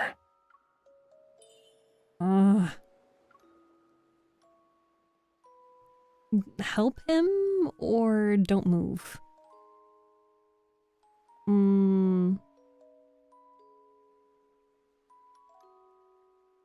I want to be petty. Fuck this guy. Don't move. Nah. Since you really like the floor, just stay there. I pretend I'm about to leave. Then I hear a flurry of sounds behind me. Does my house look like a tourist attraction you can just visit whenever you want? Yes. Embarrassed, he blocks my way. He then coughs, trying to save some face. You're just in time. I'm starving. You're really nice. You worry about my well-being and even accompany me to lunch. So, did you see anything suspicious? Everyone was staring at the haphazardly parked sports car outside. Isn't it awesome? My car installation art. It's one of a kind. Now what? There's a crowd swarming your car. How can we leave? Having a bunch of people is the best cover. If anything dangerous shows up, we ditch the car and sprint through the back door. It's like vanishing into thin air.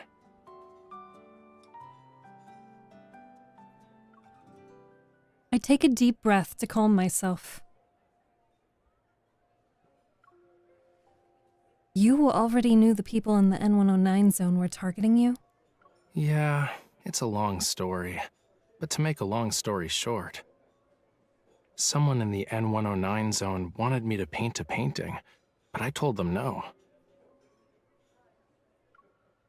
Out of nowhere, Raphael pulls out a carbon fiber pen, smooths out a napkin on the table, and starts doodling. They want to kill you over a painting? Is your art really that special? Well, yeah. They discovered the secret message in my painting, which would lead them to their heart's desire. I haven't seen many of Raphael's paintings, but the one at Raymond's house left the lasting impression on me. I recall the memories of that time and realize an important clue.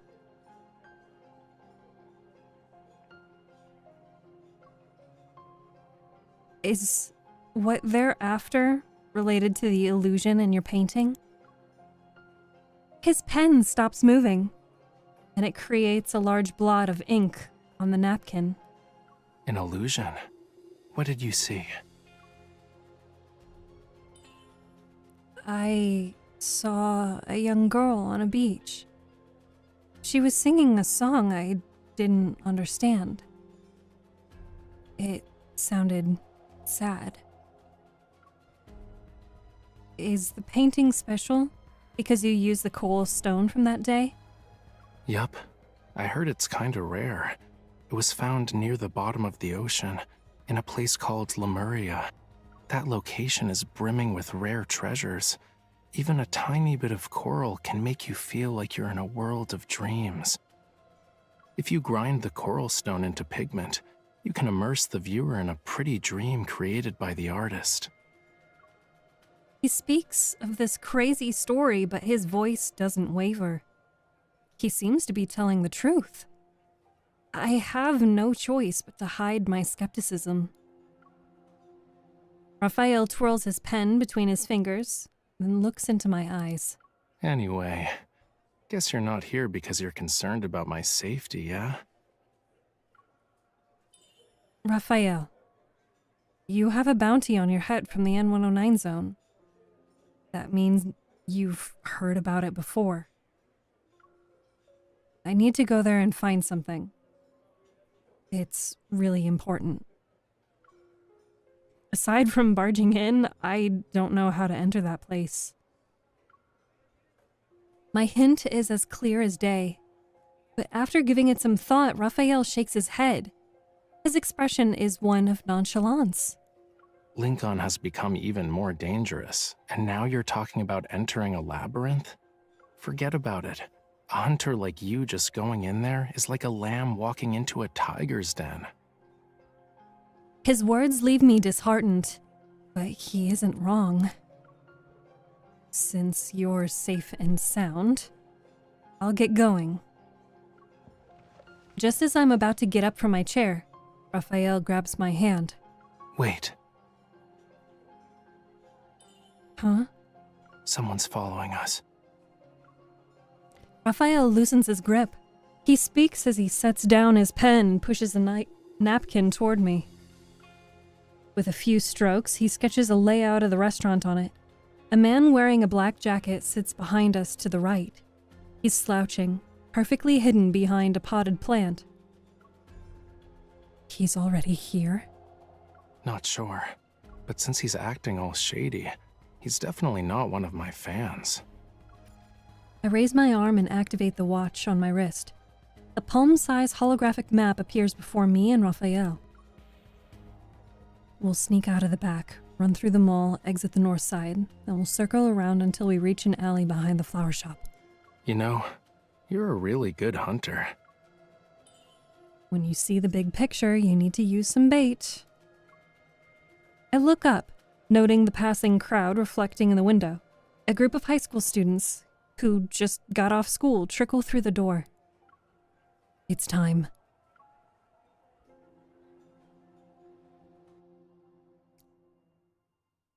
We escape. Put a 1 in chat if you've fallen asleep.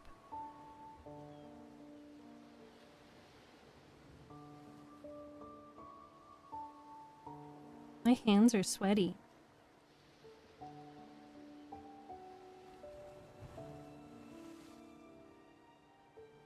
Hi, Panda. Hello, hello. The next story is called Secret Tracking.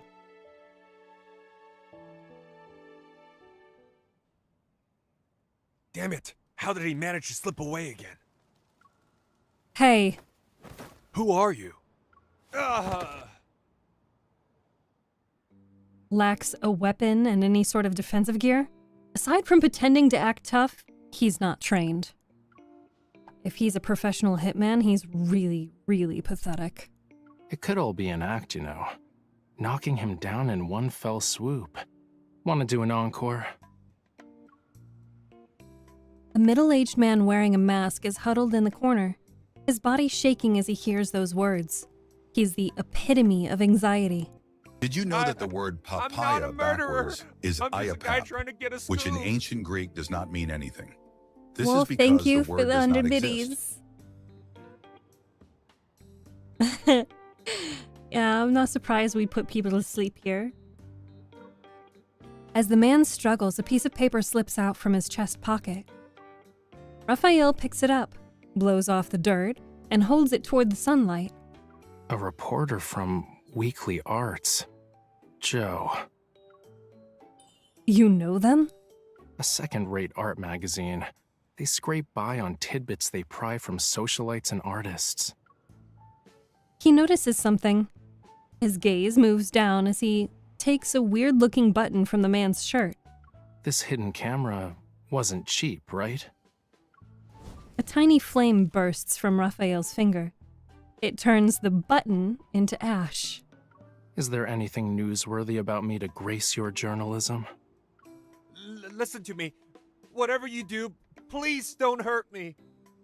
It's because of the collector, Raymond. He's dead. The air is still for a moment. Shocked, Raphael and I exchange a glance. Maybe it's because we're entering his field of expertise that Joe straightens his posture. He wipes the dirt from his face, a spark of excitement in his eyes, the thrill of discovering gossip. He died last night. Drowned in his bathtub. No one knew until the next day. When the butler found him, it was already too late.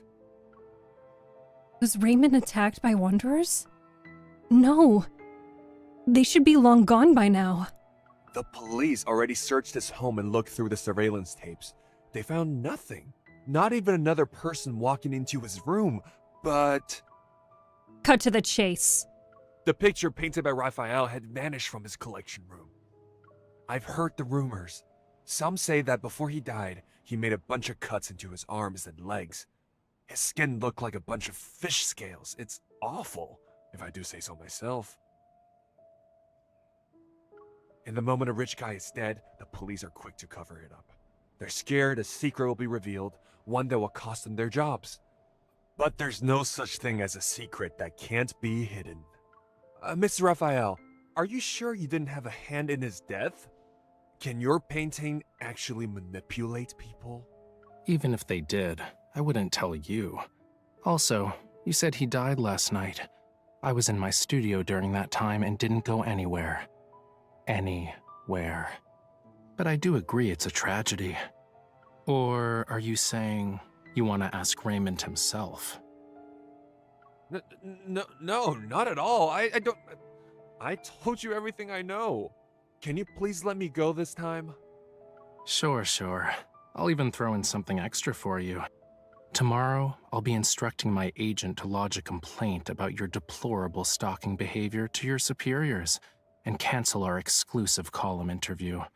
I reckon you'll be jobless soon. Raphael speaks in such a relaxed manner. He leans in, a radiant smile plastered on his face.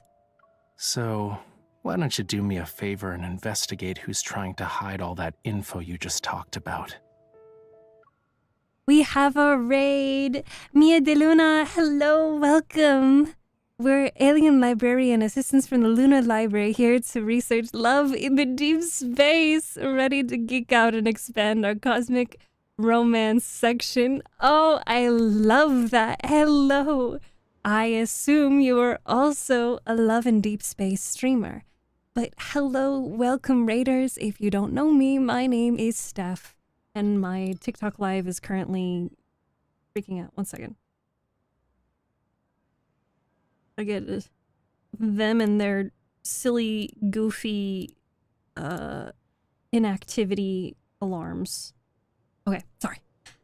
Hello! Normally, I read books and stories on stream, but I've been a big fan of Love in Deep Space for a while and only recently started playing. So I wanted to share on stream. And what we're doing today is I'm doing a super long stream to make up for the fact that I was sick for the past 2 weeks. And we are going through the main story of Love in Deep Space. I am not yet. You're not a Love in Deep Space streamer yet? Then what do you do? Please do tell me about it. I'd love to hear more. But thank you so much for choosing me today. I really appreciate it, and I hope that everybody coming along with the raid feels comfortable to hang out, and you don't have to talk. You don't have to stick around if you don't want to, but I am... I will be doing the voice lines and the reading and stuff while we go through and watch the whole story. You use Wardo. Yes, I do. So I can actually do a lot of really cool things. Let me go ahead and switch. This is normally my reading screen. And I have a book. If I can make it open. There we go. I've got a book. And I can open it, and this is how I do my reading streams. And then I also have other screens like this one. My Be Right Back screen where you have a chat and you have fishies in the back. But we'll go back to the live screen. And, you know, face tracking, hand tracking, all of that. It's nice to meet you as well, John. Can I call you John? Or do you have another name that you prefer?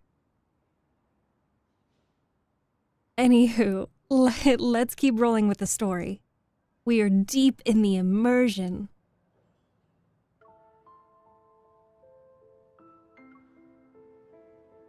Oh, you're a librarian VTuber. I saw you on YouTube, thought you were cool. Yay! I'm so happy. I'm so happy. It's so hard to find another, like, reading VTuber. It's not very easy to find. I hope I can catch your next stream.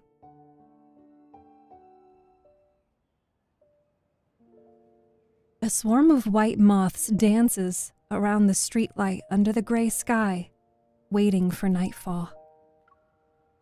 We climb the stone steps to a garden in the sky. Below us is Lincoln's liveliest district. A field of grass stretches out before us, flanked by trees from both sides. A vibrant sight to behold.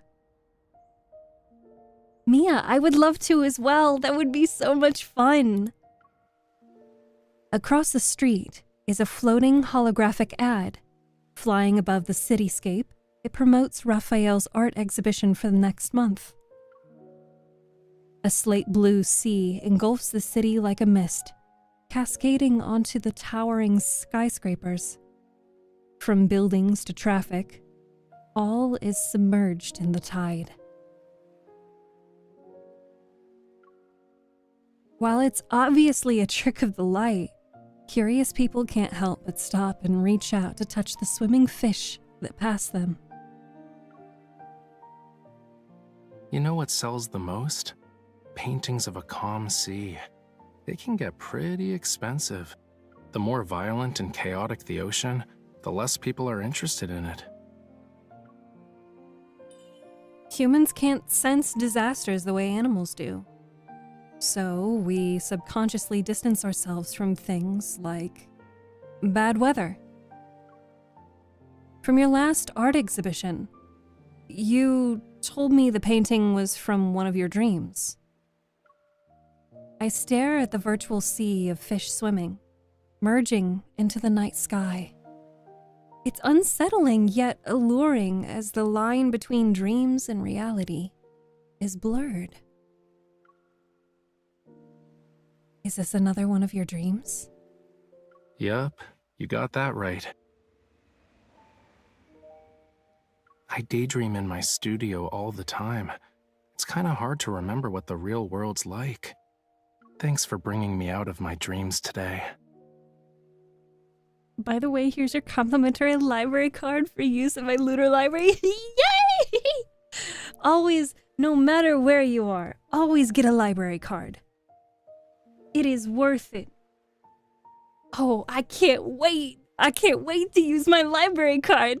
That's so cute, Mia. I'm so excited. You're welcome. A long time passes before he turns around. Many pedestrians are still looking at the sky, mesmerized by the holographic sea. Do you have any plans? I'm going home. The art exhibition needs to be held. Once a painting is sold, another should take its place. Be careful out there. If you find any secrets or hear anything about the N109 zone, let me know.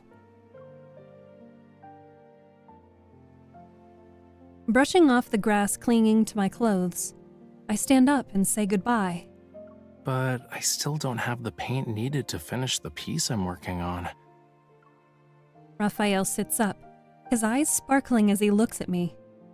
I have a bad feeling about this. Don't you remember our deal? What? I saw how you fought, quick and precise. That final strike was unlike anything I've seen before. If you could be my bodyguard. Protect me on our journey together. If we find an alternative, I'll happily give you what's in my hand right now.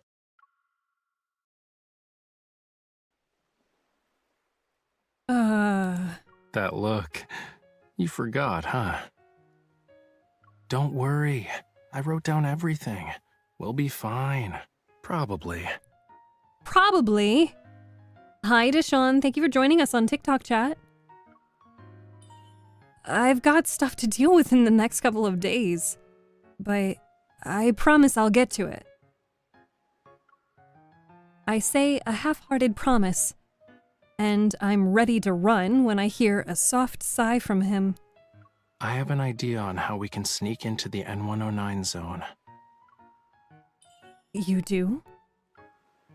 He has my attention. I move closer to listen. Raphael quickly averts his gaze, clearly caught off guard. You said it yourself.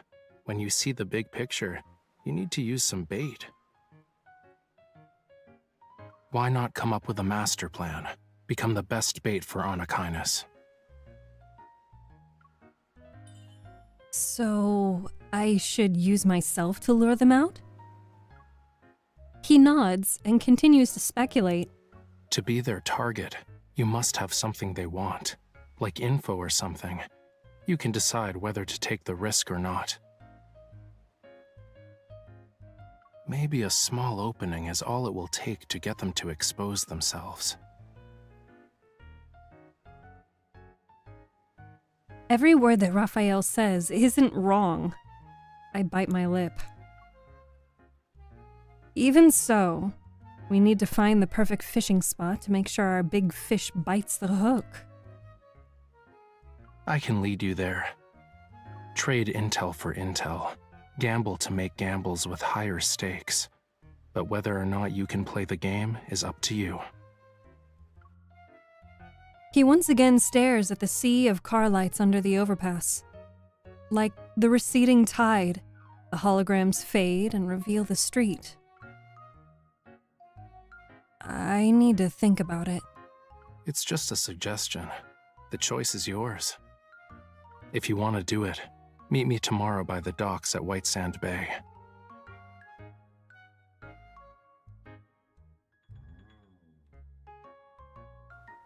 After a night's worth of hesitation, I arrive at White Sand Bay the next morning.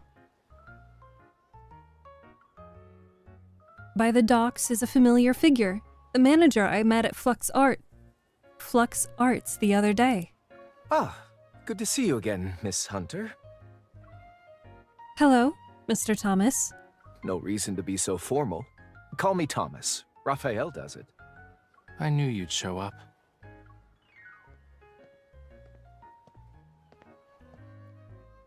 Raphael walks over, arms folded, and plants himself between me and Thomas. Don't forget your promise. I'm not the kind of person to just forget. You two get along well. I'm glad Raphael has a reliable friend such as yourself. Stop treating her like she's my babysitter. I'll protect him. At least for today. But what are we supposed to do now? Both turn in the direction that I'm pointing at. A single wooden boat floats gently on the rhythm of tranquil waves. A few seagulls perched on the bow, preening their feathers. Are we smuggling ourselves in? Hold on. Didn't you ask me for a boat so you could go on a date? Raphael? How am I today? I'm doing pretty okay. It was a unique day. Oh, I had to stretch my back. Don't mind me while I die. I'm sorry, I probably woke somebody up. The next one is called Set Sail.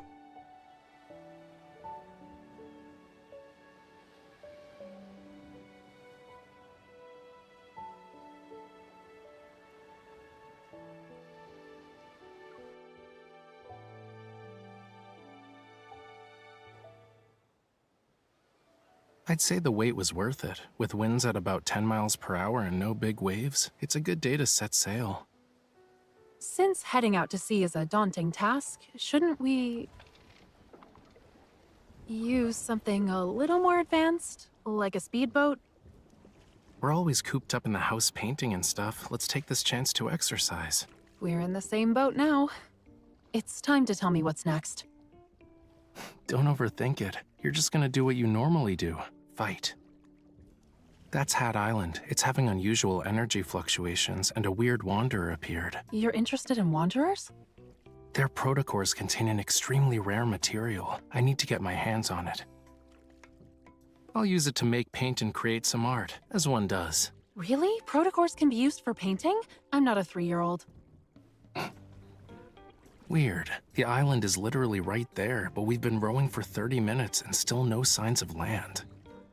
Are you rowing around in circles? I'm definitely trying to move this boat along, but you keep rowing us back. That explains why we've been going in circles. This oar is just being mean. I'm getting tired of this. Can we ditch the boat and swim instead? Oh no.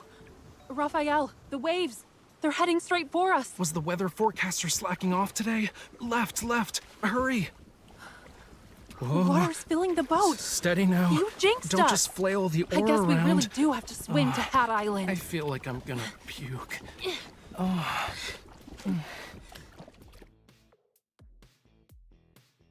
He's such an idiot.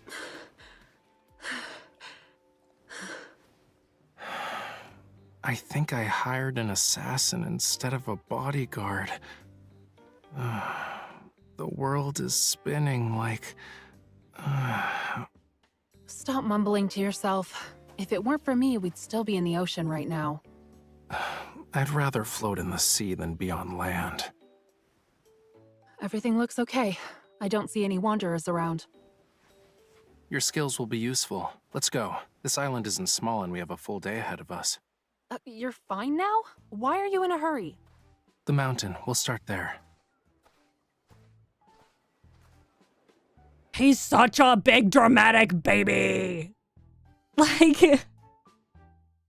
you can't just roll around in the sand and be like, "Oh, woe is me." Okay, let's go.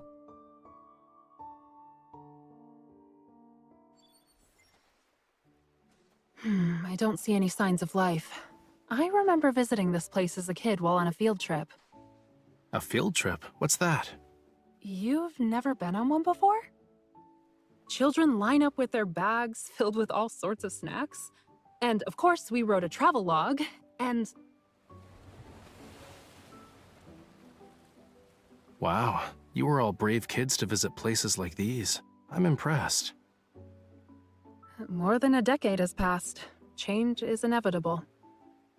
The resonance is weak, and the watch isn't detecting anything. It's possible wanderers aren't involved. Your little watch thing doesn't seem to work that well. Where's the coral stone? Huh? So what? Are you planning to use your blood again? Or like you can use your evol. The coral stone is from this water. If you notice something weird, it might be tainted with the same kind of metaflux. Use your evol to resonate with it. Creating a similar signal might just be good enough to lure them out. Try? Sending out a signal. Got it. The fluctuation is faint. I can barely sense it. Wait. You could crack open nuts using that much strength. Please don't destroy my last sample. Then... You're not in an arm wrestling match. Let's do this together. Close your eyes. Focus all your senses on your hands.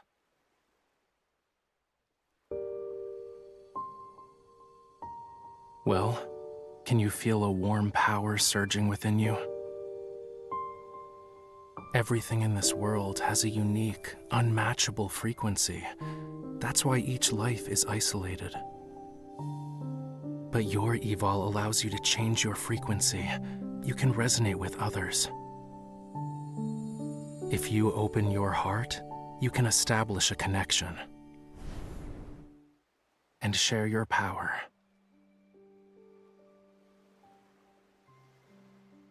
Really? If you believe.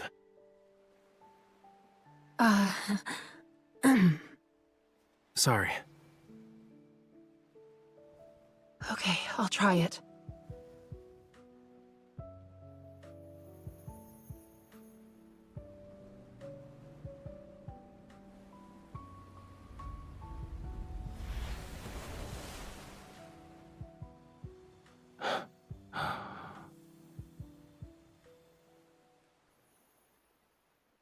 Is it over?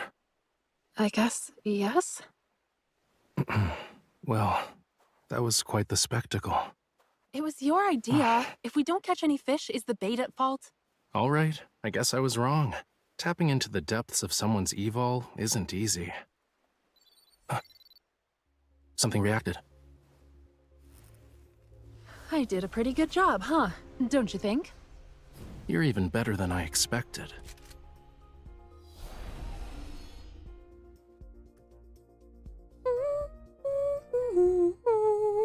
If you guys are not aware, that's the music for when you go into a battle. Is you get this music.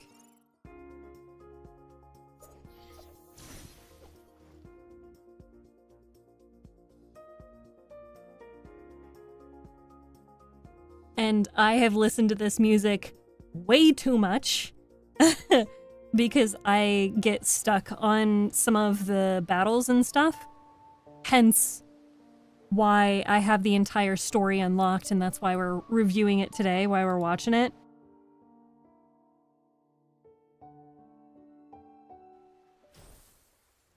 The road ahead will be difficult. Take this and keep working hard. I didn't think resonating with the coral stone would attract wanderers. If we can't find what I'm looking for, consider it practice. Anyway, let's set up camp for tonight. They came back. Oh, no. Is it a wanderer? Even worse, a monster. Oh, it's a kitten! It's so cute! Now you're safe. You're not here for the coral stone, are you? Why are you over there? It won't eat you. Stay back. Cats are malicious beasts who deceive everyone with their harmless appearances and play with their prey at whim. I don't like them. Rather than dislike them, I'd say you're more afraid of them. Isn't that right, Raphael? Nope, I just don't care. I don't care about cats. At all. It's hurt. Look, something's off about its injury. Whoa, stay back. You're not allowed near me after touching that. You have to choose, me or the cat. It understood what I said? Its wound doesn't look normal. Maybe wanderers are involved. We should check it out. You know, you don't have to be that observant. I just made the connection. Raphael is Fish Boy. So Xavier is Bunny Boy. Raphael is Fish Boy. Yeah? It makes sense that Fish Boy would not like cat. Cat eat fish. That's why. He's scared of cat. He's so dumb. We're not gonna disturb the cat's home, right? That little monster is obviously trying to get some affection. Don't waste your time. Look!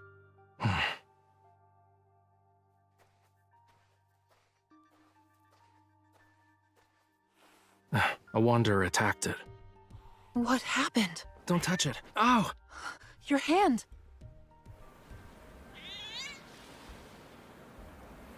Something is coming from the deep.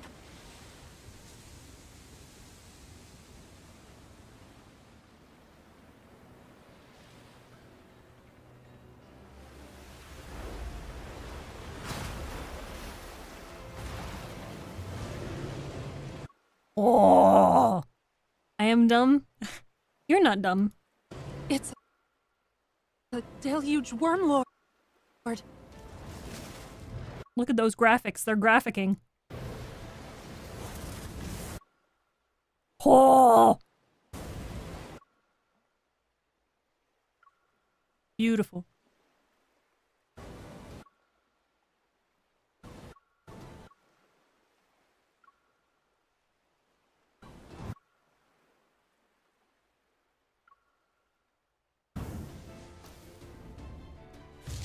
His flames can split the water? Guess you like my blood a lot more, huh? Sorry to break it to you, but my fire can never be extinguished. Look at that! That's one of the things that I feel like that they give. I get that Raphael is the default face of Love in Deep Space. Because how can you put Kudere like Zane, who is stoic and cold and emotionally distant and stoic and introvert, how can you put his face, you know, on the app? And then you've got Xavier, who is just shrouded in mystery. He's very sleepy boy. He's very soft-spoken. Like, you know, how out of the three of them, of course Raphael is gonna get used as the cover. I wasn't ready. I clicked the button and I wasn't ready. The music was just loud. Anyway, I'm muting the music for a second.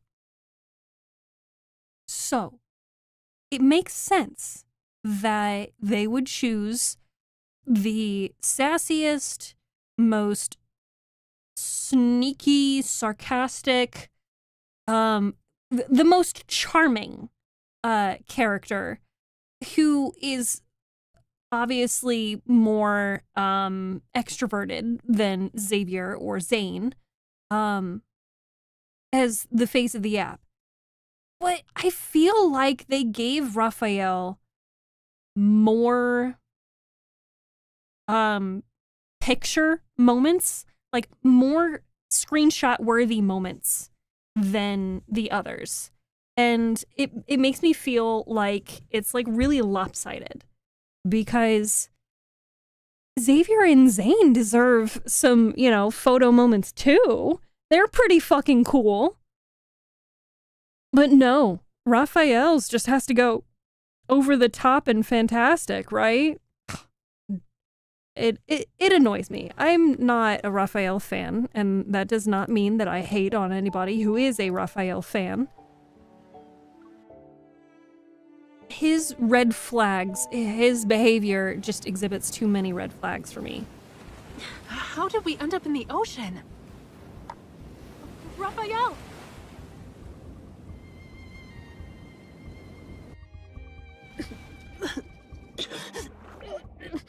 I need to get to the surface.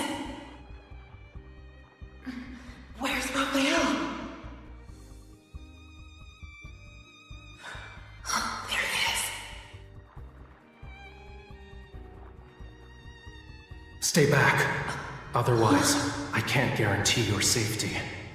What about you? What are you doing?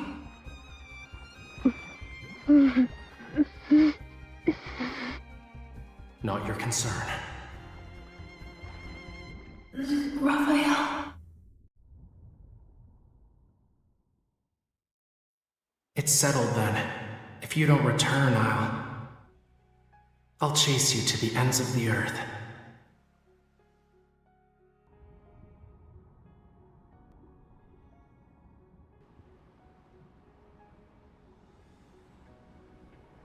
Don't go.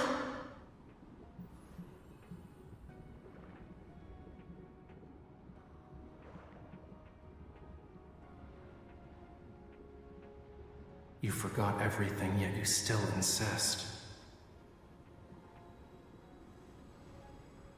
All right, this is your choice.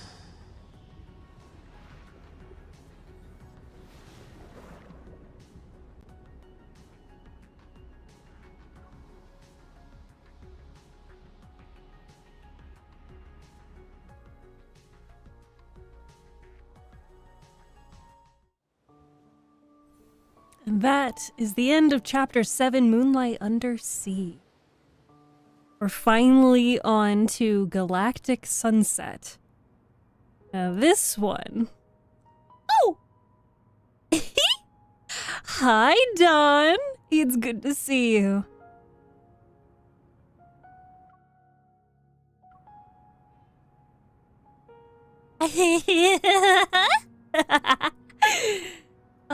I'm having a good time. I hope you're having a good time as well, everybody who's listening.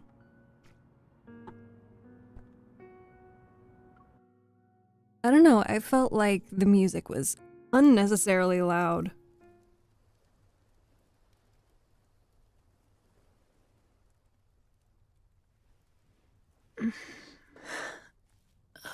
Raphael? You're awake? Are you alright? In the ocean, I thought you... The line between being kind and being... Sorry, I'm pausing for a second in hopes that, maybe, perhaps, the, game would be so kind as to, stop lagging. That would just be too convenient. Maybe I just need to close some tabs.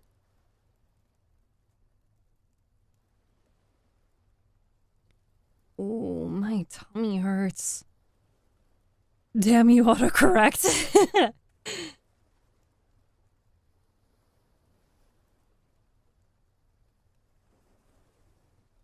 Oh, okay.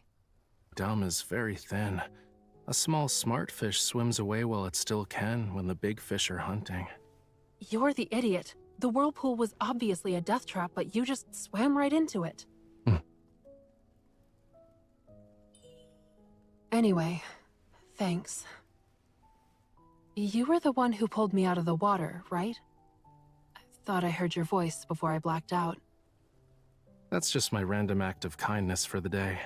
Oh yeah, not letting her drown. So, how long do you think this malicious creature will keep an eye on us? It's the kitten from before. Now that the Wanderer's gone, it should be safe.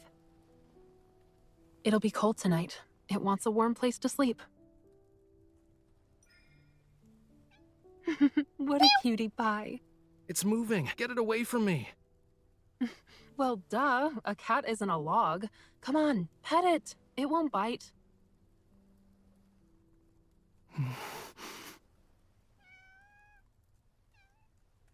You.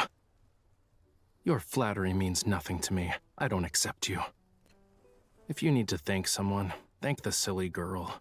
She's the reason you're even getting a crumb of my attention. It licked me. No. A monster touched me. My hand. It's over. I can't hold a paintbrush now. Not like this.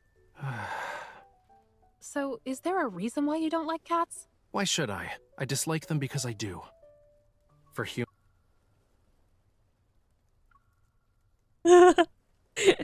He's so dumb. It's game over as soon as a cat nuzzles them.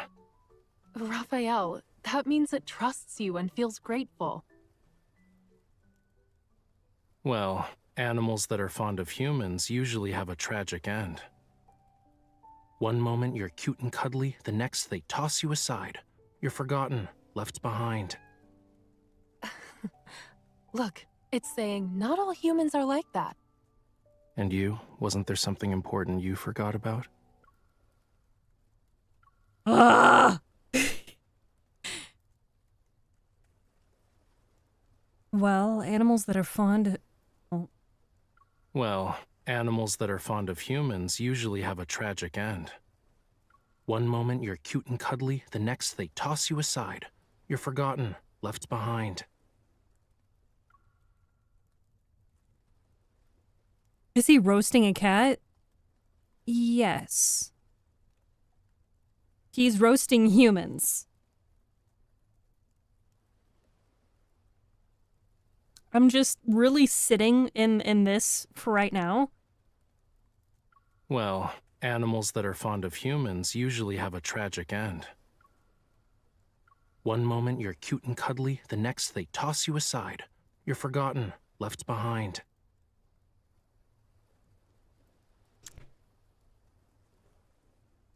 And you? Wasn't there something important you forgot about?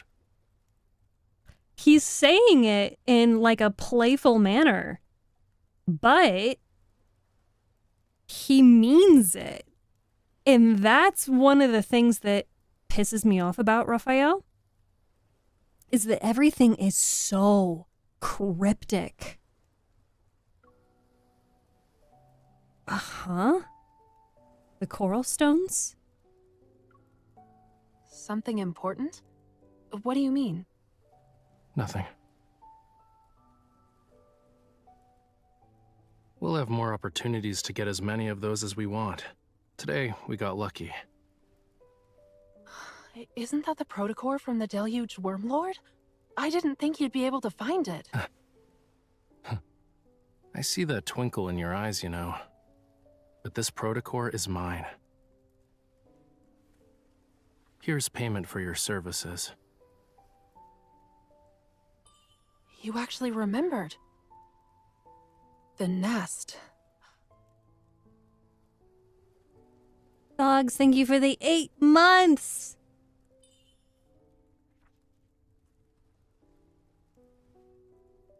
Is this the place we can gather intel from? Don't believe me?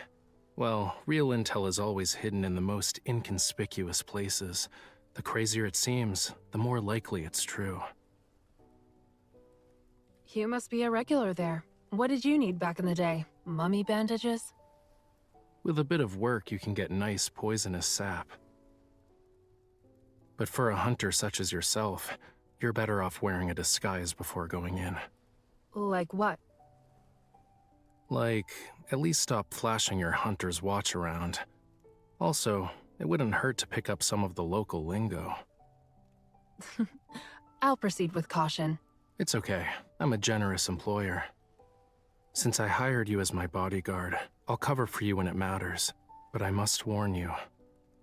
In places like the Nest, you have to pay a very high price for obscure information.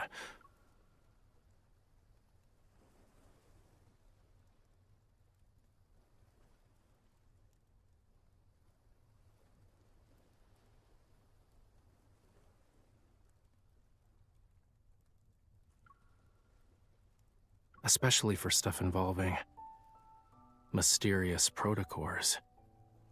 Why does he have to be pretty? We're saved. Let's call it a day, yeah? I hope you can find the right path, Miss Bodyguard. Don't wink at me. I'll stab you. With your own knife. See? It worked. I scared him away. Okay, the next story is Desecrated Soil.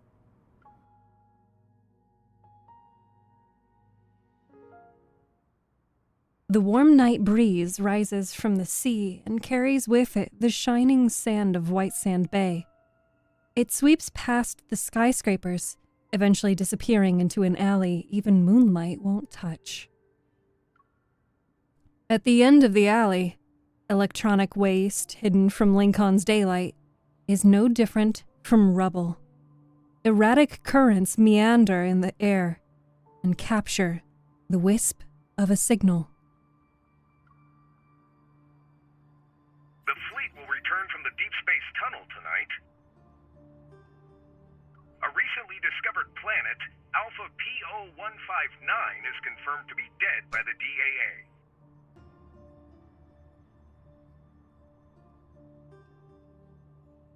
They say you're connected to Isaiah's death. I never believed them. You would never attack your own comrades.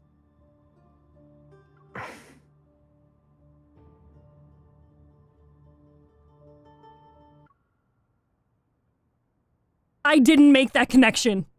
I didn't make that connection the first time I played. I am only home. I didn't know that. I didn't realize that.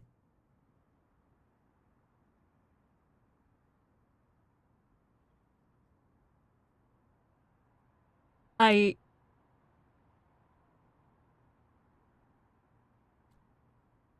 just need a moment.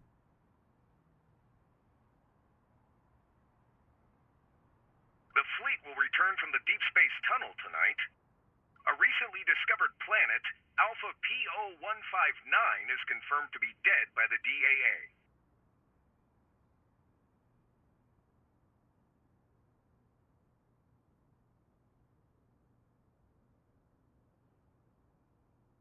I can't even elaborate because you don't know the lore yet.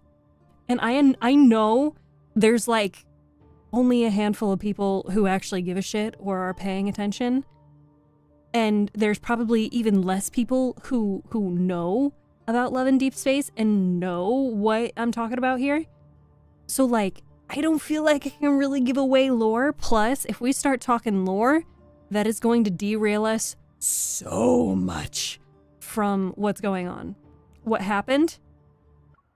This chapter, this story begins with us being in an alleyway and hearing these things. The fleet will return from the deep space tunnel tonight. First of all, the fleet.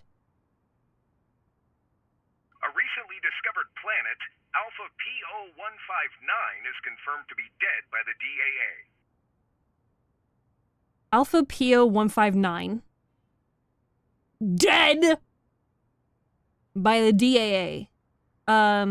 Deep space, or fucking, I don't remember what it was, but, no, I won't go into it. And then, you know, again, focus on the conversation. It's between this unknown person. They say you're connected to Isaiah's death. I never believed them. You would never attack your own comrades. Comrades? As you can see, I'm a monster now. You don't want to end up like me, right? But sooner or later, you'll be walking down this path as well. Only she can save us. You, of all people, should know. That thing is with her. I've seen.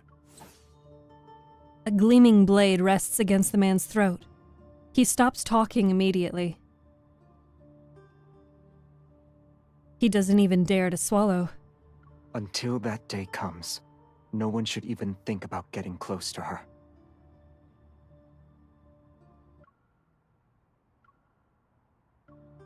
The same goes for me. You're still stubborn, huh? What's the point?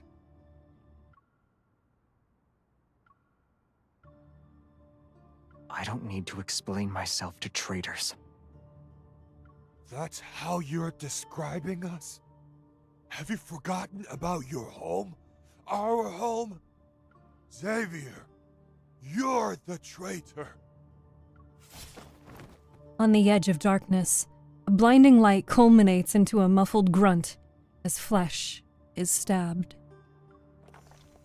The collapsed figure transforms into specks of light, soon corroded by black particles. They dissolve into the cracks of the road. Clink. He picks up the item and steps out of the alley, his feet crushing the messy reflections of neon light scattered on the dirty water's surface. Cleanup isn't necessary. No one would ever... Cleanup isn't necessary. No one would notice there being one less person of their kind. Besides, the city is riddled with filth.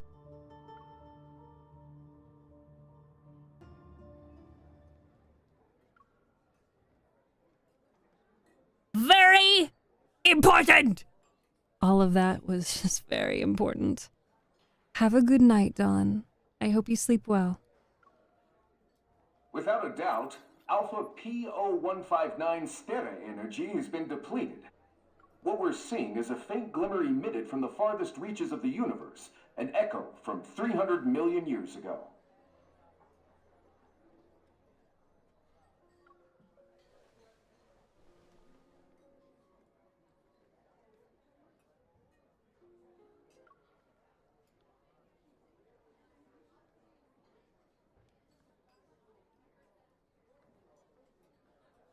What we're seeing is a faint glimmer emitted from the farthest reaches of the universe, an echo from 300 million years ago. I'm gonna cry. A young man tosses something over to the bartender behind the counter and plops onto the corner seat. A loose, woolly hat keeps his face covered in the shadows. Since when was the nest interested in astronomy? How am I supposed to know? Blame the deep space tunnel. We've never been this close to the cosmos before. The bartender looks down and sees a damaged protocore. He uses a bar towel to wipe off the crimson smear lingering on it. You always take bounties but never accept the rewards. I wonder if you have a grudge against them. Isn't gathering personal information your specialty? Besides, it's possible that I'm on your bounty list too. Tomorrow night, it'll be hunting day again. Will you join in on the fun? Someone deliberately stirred up some trouble in the nest today. He doesn't have the patience for it. Not interested. Where is it? The bartender shrugs. He reaches under the counter and slips out a dark-colored envelope. Sliding it over, he leans in. Don't say I didn't warn you. Pay attention to wandering eyes. He's been doing that since the beginning. There are 3 pairs. It's likely his actions in the alley caught their attention. After all, birds of a feather flock together. If he makes his move here, he'll have another bounty on his head. He needs to be more careful in Lincoln from now on. Traces of light begin to coalesce into a long sword in his right hand. It's right over there. I wish you the best of luck, miss. Thanks. Inside the dimly lit bar, every face is indistinguishable. There are beasts lurking in the dark. Only an opened door allows bright light to spill in. From that single beam of light, the silhouette of a girl emerges. It's unexpected, subtle. The animals are growing restless. He pauses for a moment and pulls his hat down. The light sword in his hand quickly dissipates. He stands up and heads straight for her. As their eyes meet, he sees surprise flicker in her gaze. Follow me.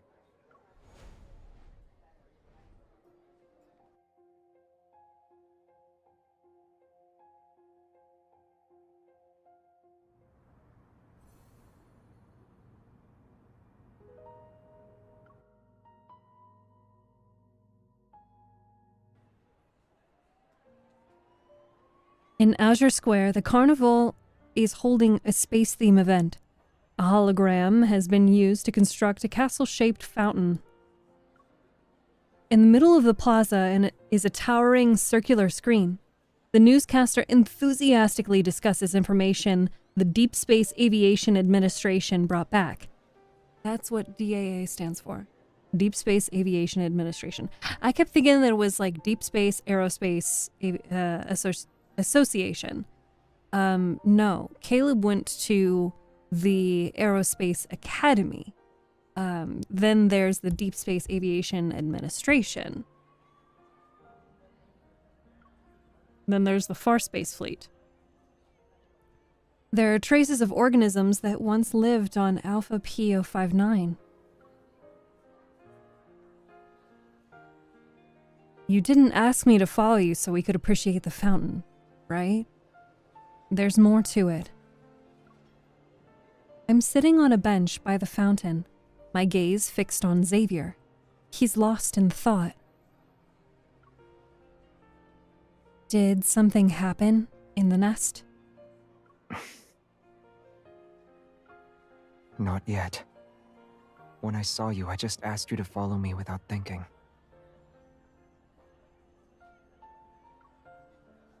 Not yet means something did happen. I glance at the bustling crowd. I still felt uneasy, but even with potential threats following close behind, they wouldn't strike out in the open. So you're really going to the N109 zone? In that moment, Xavier takes off his woolly hat and changes the subject. He doesn't ask about how I knew of the nest, like how I have no interest in asking why he was there in the first place. After spending some time together, it seems we've come to understand each other. Yeah, I was about to start the next part of my plan until you swooped in to whisk me away. I'm sorry, but for places like the N109 zone, there's always a way in. You just need to look. Surviving, or escaping for that matter, is the real challenge. You're right. But honestly, I haven't found the time to think about my escape plan just yet. Getting the ether core and figuring out what to do with it. That's the biggest challenge I'm facing right now. The protocore auction. Weren't a ton of Anakinus' protocores destroyed by Lumiere? Why are they holding an auction? It's to deal with their partners. So their business transaction was ruined. Yeah. If Anakinus does nothing, those partners won't let them off so easy. That's why they're selling a high-grade protocore at the auction. It will go to the highest bidder. The ether core. Huh. I raise my head, but before I can get some answers, I notice a patrol robot hovering behind Xavier. Its rotating eyes are locked onto us. The faint, red beacon flickers our way. Xavier, behind... Don't look at it. Is there one behind me? Xavier stretches the woolly cap in his hands and puts it on my head.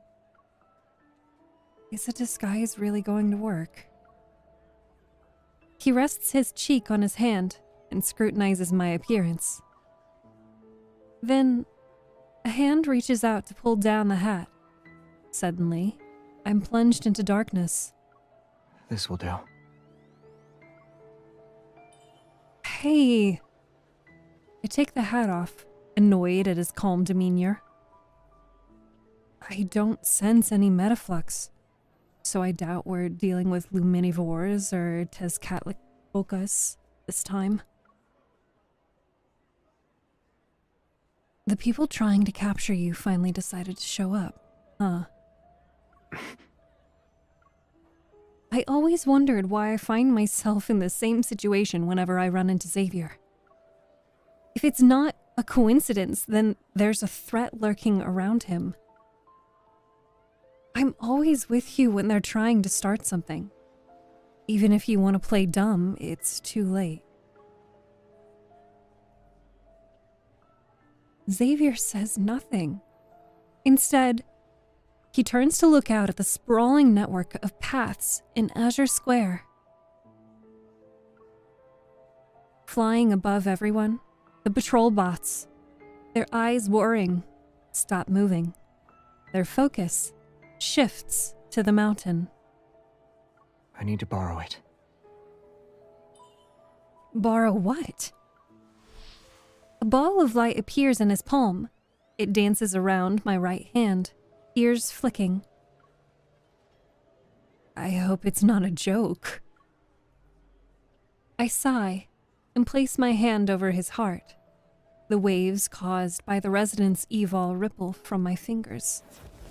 The fountain bursts into a shower of dazzling light, countless tiny droplets scattering.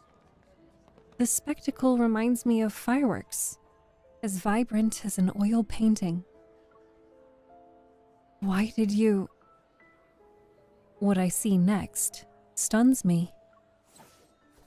A sharp light, concealed within the water spray and fireworks, pierces through a dozen hovering patrol robots.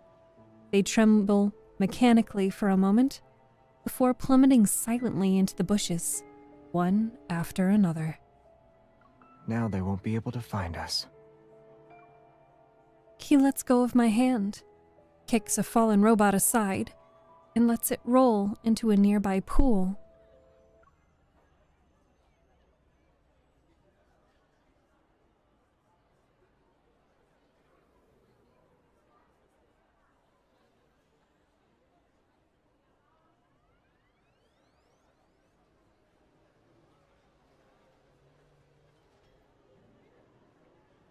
I wanted to go back and save some of the important lore-relevant dialogue, but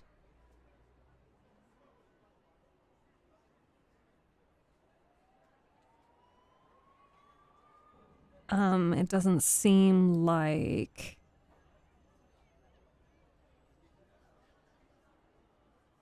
I can do that. You can only save the dialogue from the love interest.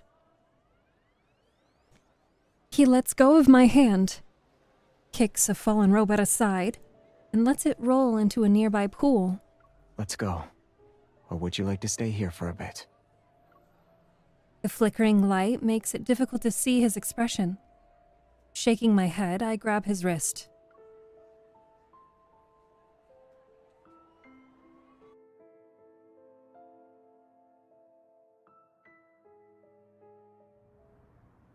That song is so good.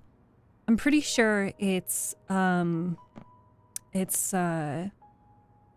Xavier's song. I probably have it in my library.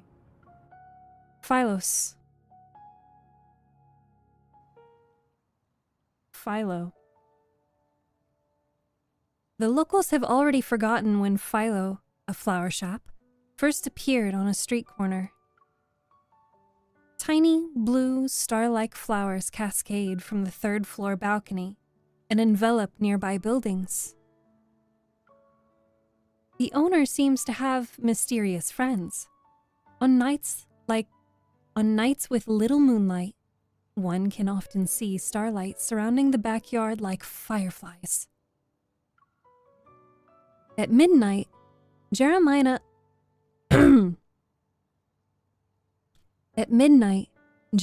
locks the front gate. He carries a withered laurel. He enters the backyard and with some effort, squeezes past the glass door of the greenhouse.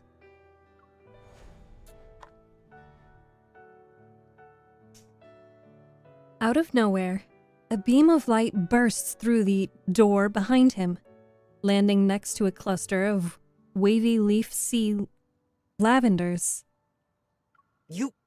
Xavier, you nearly scared me to death. Didn't you promise to use the door like a normal person? As soon as the words leave his lips, a girl peeks out from behind Xavier. She has an apologetic look on her face. What in the... He sees the other person's face, and he freezes like a wind-up doll whose batteries just died.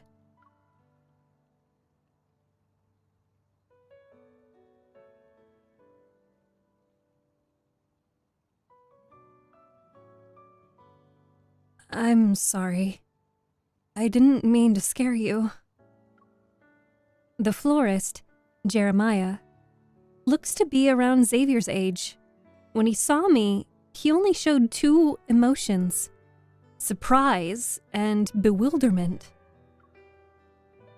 Xavier, your friend is freaking out. Holding a small spray bottle, Xavier waters the dying laurel. He's not young anymore, so he's a bit slow on the uptake now. Huh? Ah, long time no... I mean, welcome to Philo. Right, Xavier mentioned you before. Your colleagues, I'm pretty sure. It's a pleasure to meet you. The awkward greeting ends under Xavier's watchful gaze. Jeremiah looks at the glass wall. It flickers briefly, then returns to normal. Now that we're out of sight, you can talk. Did something happen in the no-hunt zone? With how casually he brings up the no-hunt zone, his expression unfazed, it shows he's not just a florist. Xavier shakes his head. Are there any unused identities left in the vault? She needs to get into the N109 zone but lacks a disguise. Wait, you're actually going to help me? Didn't you say you still need to think of an escape plan? Laws don't exist in the N109 zone, but knowing the right people can come in handy. If your reputation is good enough, even the ones who want to mess with you will think twice. Ah, I got it now. The glass wall flickers again and becomes a screen. A dazzling array of identities appear on it. Just gonna quickly pause and be like, so when I say the Love and Deep Space community goes hardcore on the lore, this is one of those instances where somebody has gotten like an insanely high def screenshot of this screen and like read every single line, and there's actually TikTok videos out there pulling out certain words and phrases and being like, okay, this is what this means, or this is what this might mean. Got anything in mind? I can customize it to suit your needs. I pause and give Xavier a puzzled look. But all he does is touch his temple, remaining silent as he continues to water the laurel. Let me think. Surviving in the N109 zone isn't enough. What I truly need is in the auctions, so I need to be someone who can negotiate with Onakainis. And when I talk, I don't end up revealing my identity.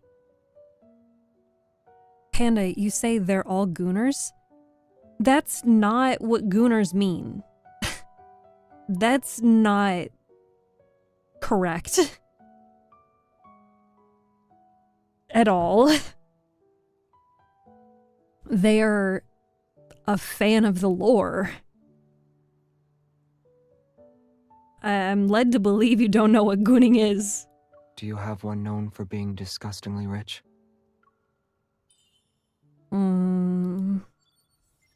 As the rapid clacking of the keyboard fills the room, images gradually come to life on the screen. A young woman perfectly dressed is about to step into a black limousine.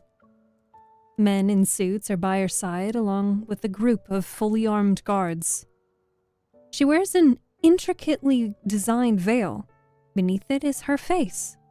My face. Heiress from the Grand Duchy of Guarans, born with a diamond spoon, your wealth rivals that of nations. What do you think? Isn't it a bit too much? Jeremiah nods and once again gets back to work. The woman on the screen now wears a black outfit. Everyone else follows suit, their previous attire now sleek, black formal wear with sunglasses. Heiress to a mysterious crime syndicate. Last name is, well, we should just use yours to keep your story straight. I'll create a comprehensive profile and put it up on the dark web. I can make it convincing enough to the point where even professionals will have a hard time distinguishing fact from fiction. Do I really need to be that? It won't work if it's not intimidating enough. Jeremiah's gaze flits between the screen and me. Clothes maketh the man. I just need to find an outfit that matches your status. The spray bottle that's been aimed at the laurel quickly moves and sprays the gesturing hands, trying to estimate my clothing size. She can do it herself. That's Xavier for you.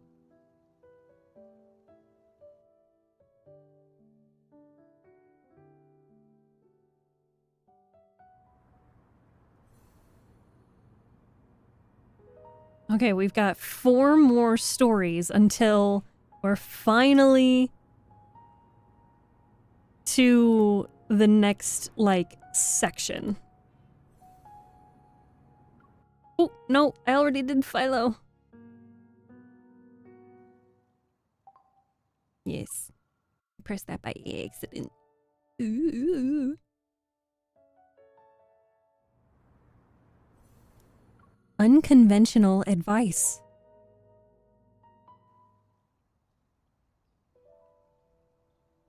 Once everything's done, Jeremiah leaves the greenhouse to begin his deception.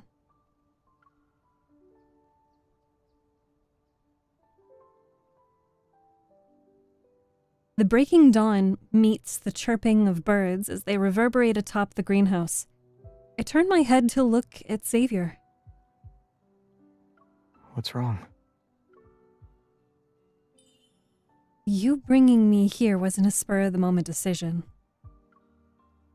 You knew for a while that I'd be going to the N109 zone.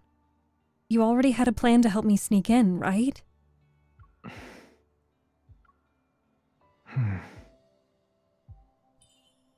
How did you meet a friend who knows how to make fake identities? He's also very cooperative. And since he helped me, that means he could have helped you. It's funny how the more a person talks about something, the more real it seems. An idea starts to form in the back of my mind. I stare at him, searching for clues from his expression. I'm just a normal deep space hunter. Just a hunter? I walk up to Xavier and take a small spray bottle from his hand. I hold it up to his forehead like I'm aiming a gun at point-blank range.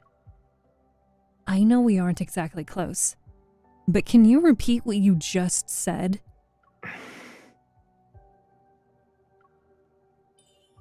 You're not looking me in the eye. You're too close. He gently touches my forehead to push me away. Also, you're not scary. At least not scary enough. What do you mean? You're being very polite.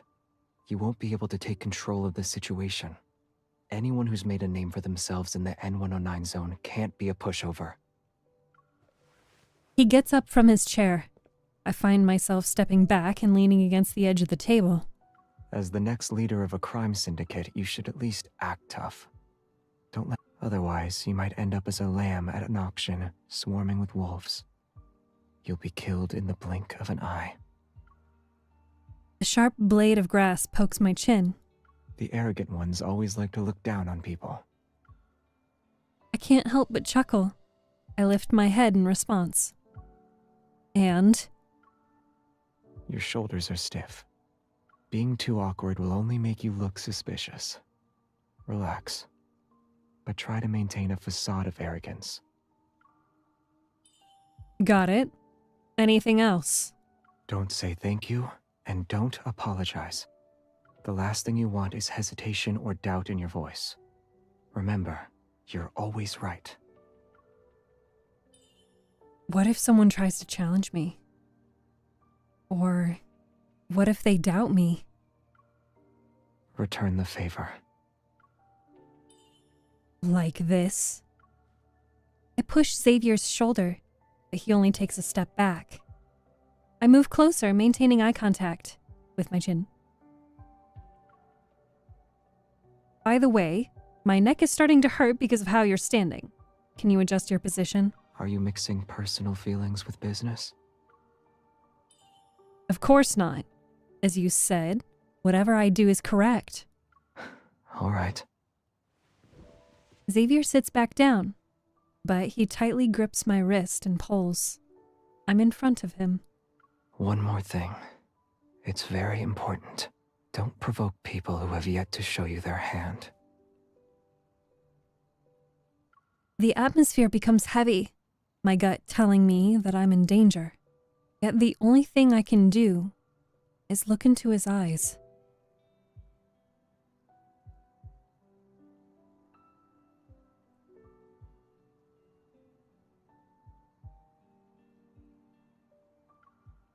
He's seated, yet at this moment, the person standing isn't necessarily the one who has the upper hand.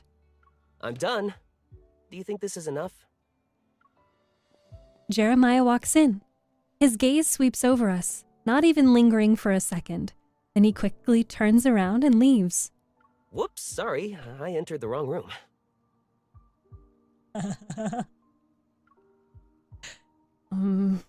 Come back.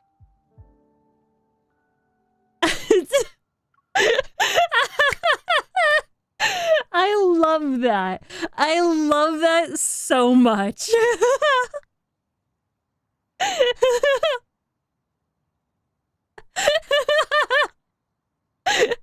Thank you, Jeremiah. Thank you. Whoops, sorry. I entered the wrong room. Like, there's literally nobody else there.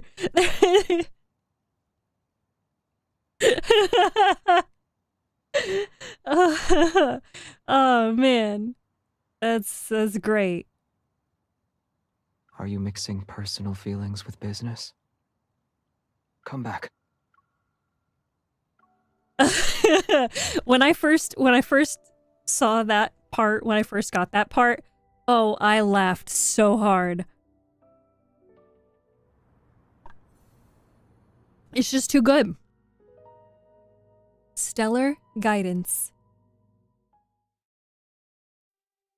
Here's the family crest. Pretty cool, right? Wear it, and anyone who's in the know will see you're important. It also means whoever approaches you isn't a random person wanting to have a chat. Be careful.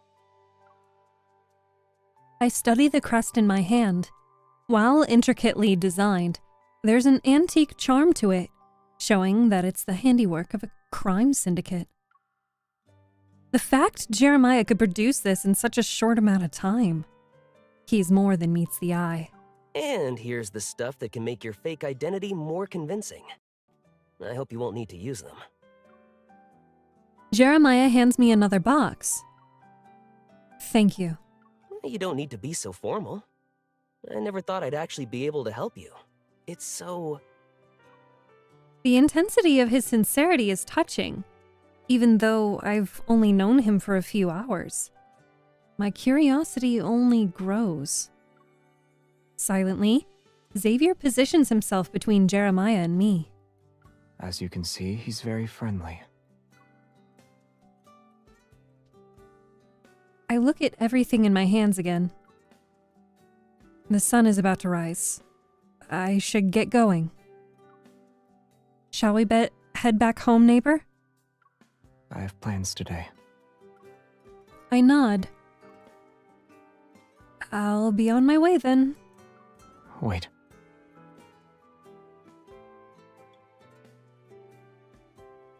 I hold my breath and soon feel a faint prickling sensation from my earlobe, like a gentle jab that's gone in an instant. It's a secret transmitter. Even if you're somewhere in the N109 zone with no signal, we can still track your location. I touch my ear but don't find a trace of it. A tiny capsule is placed into my hand. An inhibitor. Take it before you meet up with anyone. You'll be temporarily immune to 98.7% of neurotoxins. And here. He slips a very thin, hairpin-like item into my sleeve. I raise my arm and squint before I see a needle with liquid inside it. What is this? Self-defense. It's not too strong. Just enough to take down an elephant. Huh? If you ever run into danger, don't hesitate. Do you have a magic pocket or something? Where did all of this stuff... My vision is overwhelmed by a bluish-purple hue. Is this also a secret weapon? It's flowers.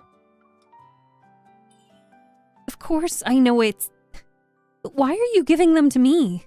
Do I need a reason? He lowers his head. He appears to be actually thinking. They just happen to blossom. So, I sincerely hope you'll accept them.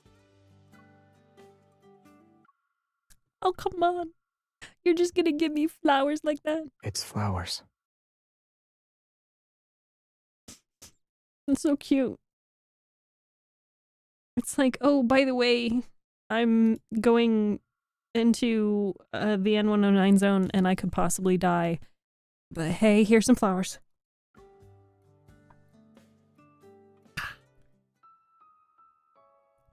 The girl's figure fades into the dawn.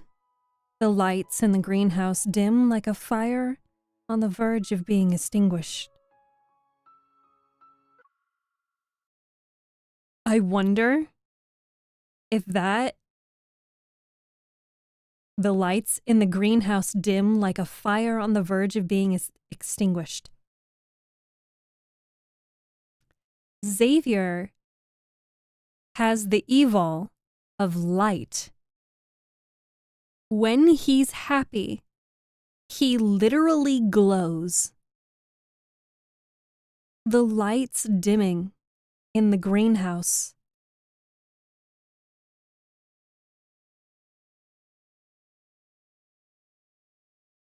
They're connected.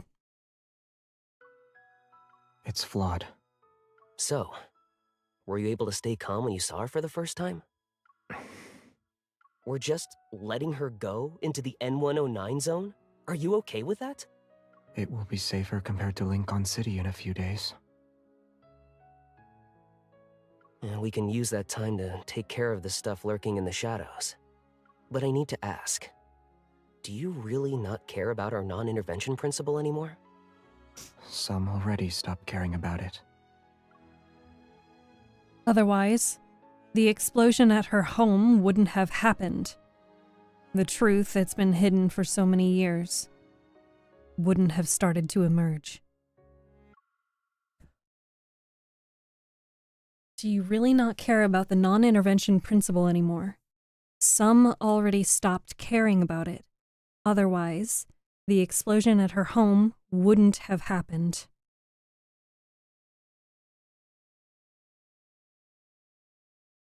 Okay. I really want to, pull that apart right now, but that is lore related, and I don't know that I can do that right now.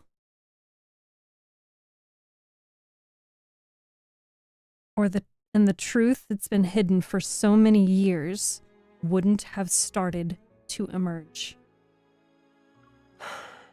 Do you know how long we've been here? All those faces in the backtrackers, I can't remember them. Don't you have the feeling that people's memories of us are also becoming fuzzier? Especially in recent years. I agree that sticking to the non-intervention principle is pointless. Especially for us whose presence here was always a mistake. And mistakes are bound to be corrected sooner or later. Maybe we're slowly being erased as we speak. Just like a planet that strayed away from orbit, only to be ripped apart by gravity. How's Trace back too? It can send out simple signals, but the positioning system still needs some work. Is there really someone on the other side of the deep space tunnel who can respond to us?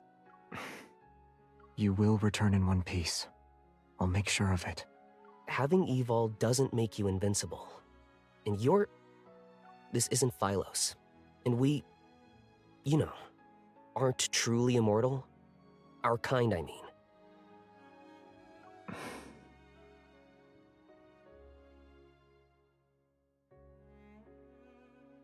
Did they really need to play sad music right now?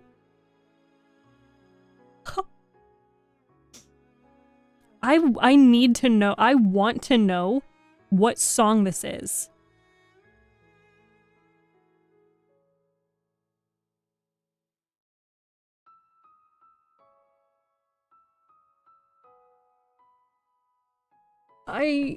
Come on, man.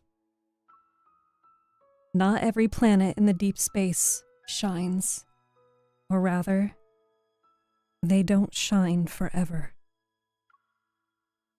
Piercing through a veil of light, dying celestial bodies are nothing more than skeletal ashen rock with ring-shaped mountains. Cosmic dust coalesces into asteroids, their surfaces adorned with algae that couldn't be considered a sign of life. A faint glimmer of light gradually emerges in the distance and spreads out from the horizon. The morning light manifests on one side, and on the other is the beginnings of a misty night.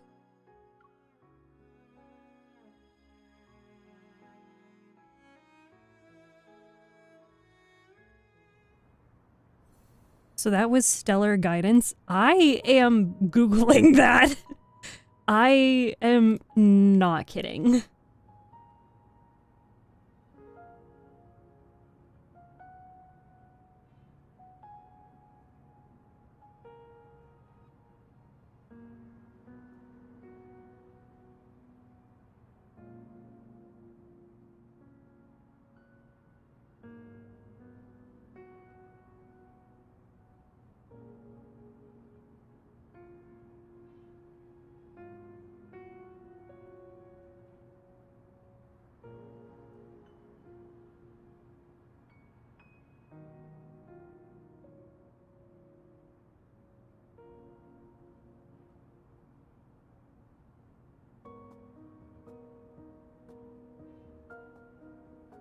Okay. I think it's gonna be hard to find that. Unfortunately.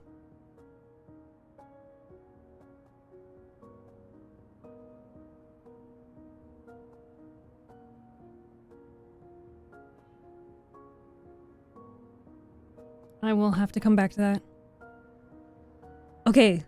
The last two for today. Because I've been live for almost 7 hours. Perhaps they don't want anyone else to get their hands on it, as they try to obtain one for themselves. Or there are ether cores already in their possession. That's why they're selling a high-grade protocore at the auction. It will go to the highest bidder. Laws don't exist in the N109 zone, but knowing the right people can come in handy. If your reputation is good enough, even the ones who want to mess with you will think twice. I've confirmed the location of the ether core, and I have a fake identity that can keep me alive. Now I need to figure out how to get into the N109 zone. Why not come up with a master plan? Become the best bait for Arnakinus. Maybe a small opening is all it will take to get them to expose themselves.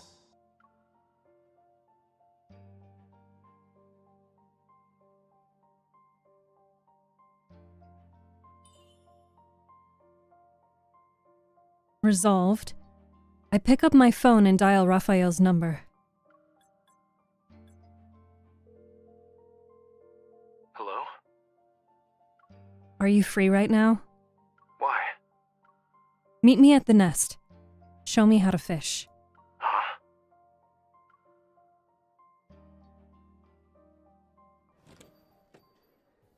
Did I stutter?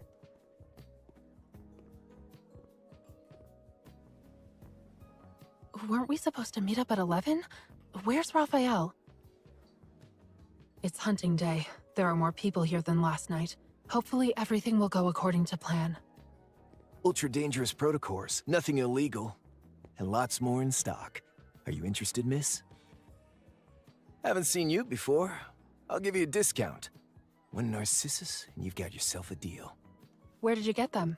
Why don't we start with... Don't you think it's a little weird to do business with newcomers? If I'm the newcomer, then you must be the veteran? You're today's shining star. The little secrets I carry aren't worth the trouble. Got your bait ready? Yeah, I'll play their game and let myself be taken into the N109 zone. Which means we need to cast the line. Should be easy enough. Here. What's this? Write your bargaining chip on it.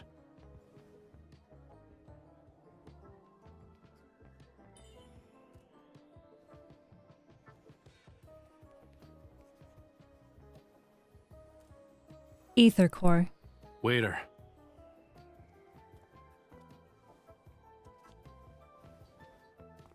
Who's he going to tell? Doesn't matter. If they're interested, they're in. Now we wait for the fish to bite. How long? Not long. The nest lives up to its name, you know. It's an underground intelligence network that's known to match supply and demand. Even normal info would have passed through 3 layers by now. And what's this? It's part of the process. Drink it, and you officially have a deal. It's black. Think about it first. A black glass means you'll pay a high price. If it doesn't go smoothly, you'll be the payment instead. I just want to pause on this frame and let you guys stare at this, okay? Remember in, like, last chapter or 2 chapters ago, how, like, goofy and silly and wide-eyed and, oh no, a cat this guy was?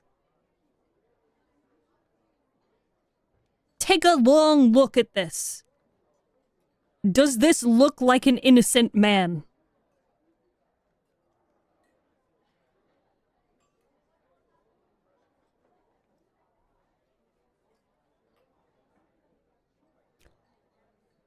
No.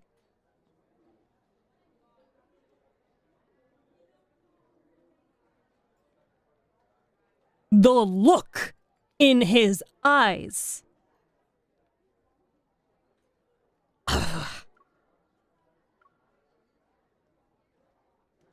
And it's not the only time he makes that expression. There's actually a couple of different times in this specific conversation that he looks like that. And I will say, I don't have the memory. Like, I don't have this card. I wasn't playing the game at the time that they had this event. But there's another event that I've seen him make similar expression. And it's worth watching on YouTube, in my opinion. This man is not like the adorable, playful, innocent, fishy boy that everybody seems to make him out to be, and it drives me crazy. Being the payment is better than staying in the same place and doing nothing.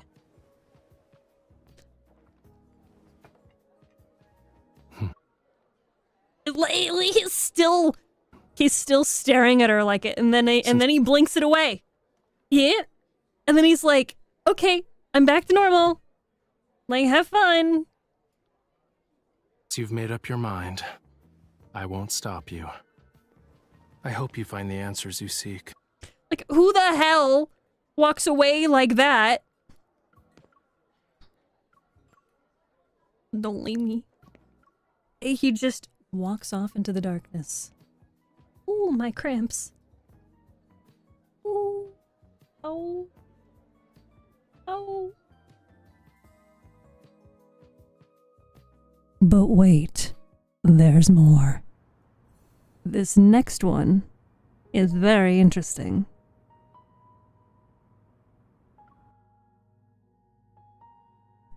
Mm-hmm.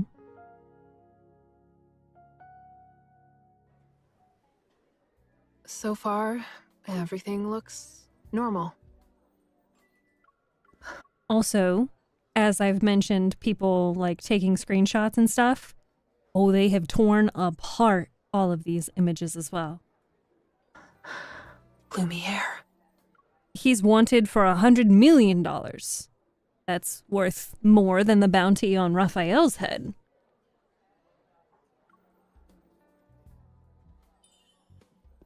I guess it's to be expected.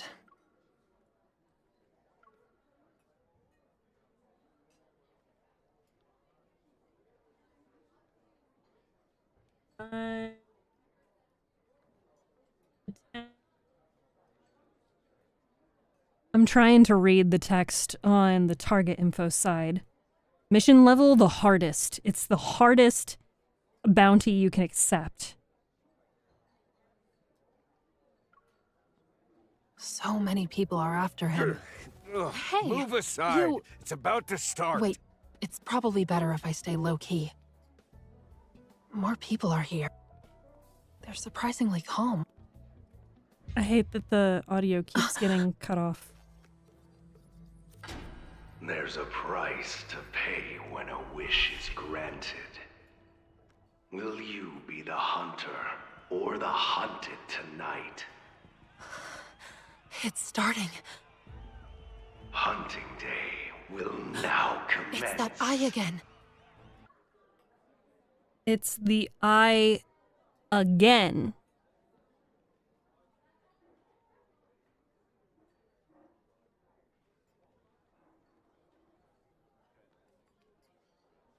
Storing that away in my brain again.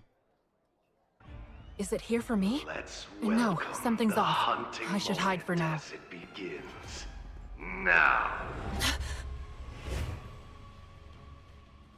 There she is. This is the prey. It's coming. It worked. Someone tranquilized her. C003 neurotoxin. If you're smart, you won't move.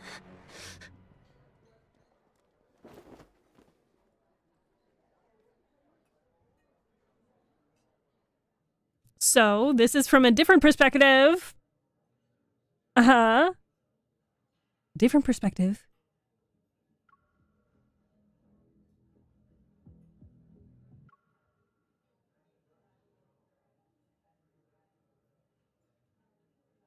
Mm-hmm. The more enticing the bait, the more dangerous things can get. Most are clueless to it. So, people have taken this and screenshot it and enhanced and brightened and enhanced and brightened and all of that. And honestly, the photos probably could be improved. But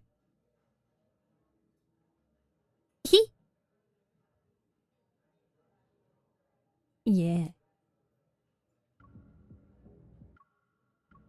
Now's not the time to celebrate. There was a graphical glitch there. I'm clipping that so I can go back. The big fish we want hasn't fallen for it yet. Did you bring the stuff I requested? You're fine with handing over a fresh catch just like that? They even showed his ring? The unfortunate thing is that you can't go backward.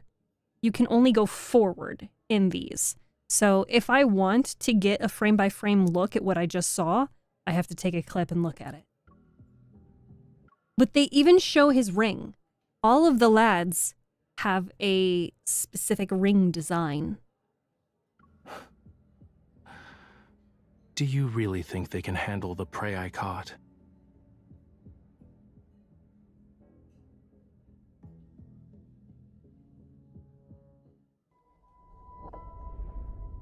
Traceback 2 will reach the edge of the Deep Space Tunnel's umbra within 1 day. Our journey through the Deep Space Tunnel begins. Destination is in the Orion arm of the Milky Way. Once the home of humanity, Earth. Activating course correction engine. The final countdown has been initiated. When Alpha PO159's light shines through the Deep Space Tunnel, illuminating Lincoln Tower's pinnacle. The closest we've been to it in the last 4.6 billion years. This galaxy's name is derived from the old word philo. It's the most exquisite gem in deep space. Philos. Humanity remains shackled to time. Fortunately, there are other lives in this boundless, starry sea. Tonight's weather, clear sky with winds around 7 miles an hour. Everything is serene inside the Deep Space Tunnel. Good night, Lincoln City. May you rest in the Milky Way's embrace, drifting in long and happy dreams.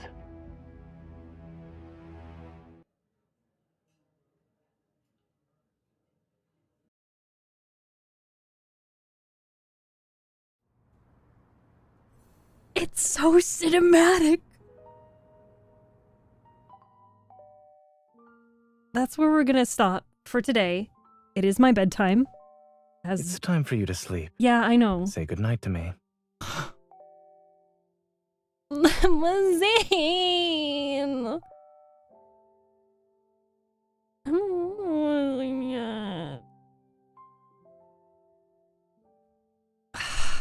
Night.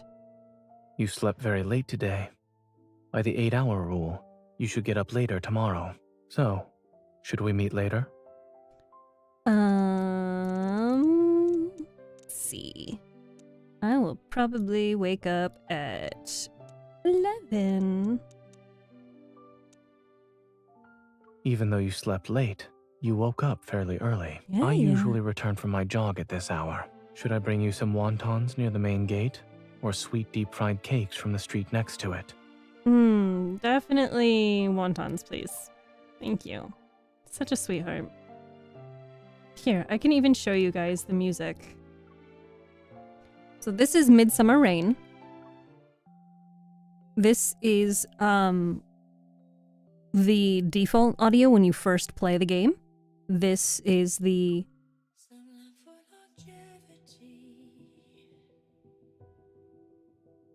before fading to dust,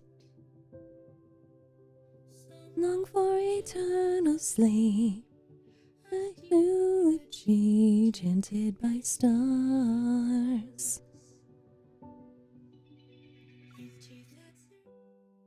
There's this one. I forget, and I wish they actually told you like where you got each of them. I like In Your Eyes. I like Mistwalker more. In Your Eyes has like this melancholic, kind of sad feeling. Fancy that is like for silly moments when you're playing the main story. Mistwalker is one of the... I just remember that I got it from Raphael. I think getting affinity levels with him. I like this one because it's like the most melancholic.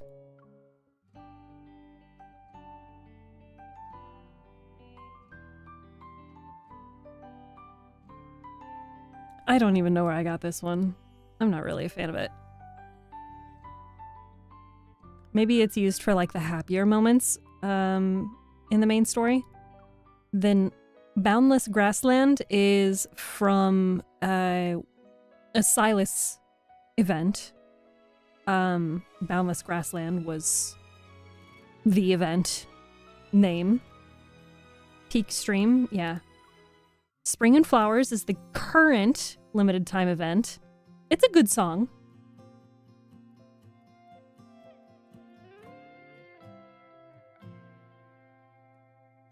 The birds singing afternoon, sky so bright and blue, everything is bright and blue.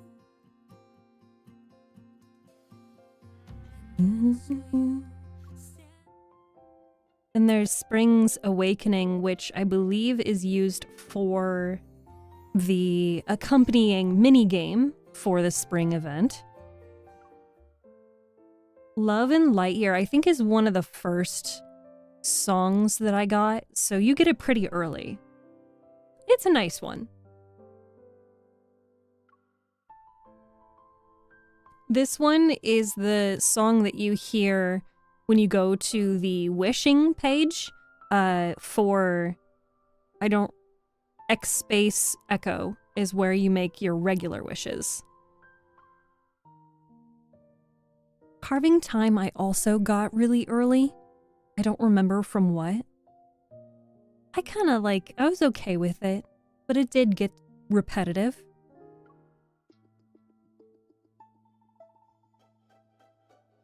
And then this one is associated to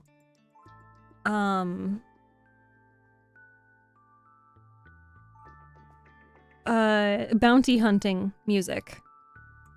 So we'll go back to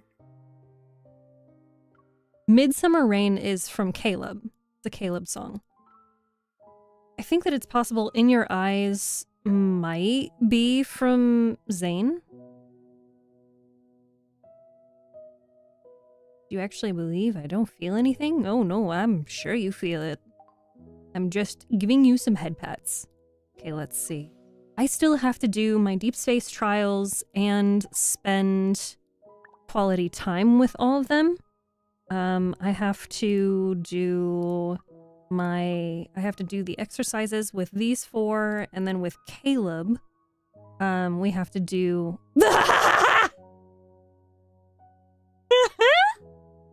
Caleb, what the fuck are already finished up most of my work and applied for leave. So, I'm all yours today. How are you feeling? I would prefer that you didn't. When you give them the option to dress themselves, it's funny. The thermos has fresh water, and the hot water bag and lumbar pillow are on the couch. Also, I'll be here with you. If none of these work, let me know.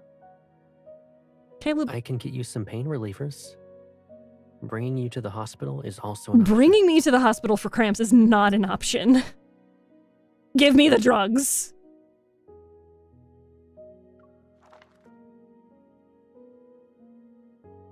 I noticed that, so this is something somebody pointed out on the internet, is that when you pull out the notebook, that is an outfit, yeah.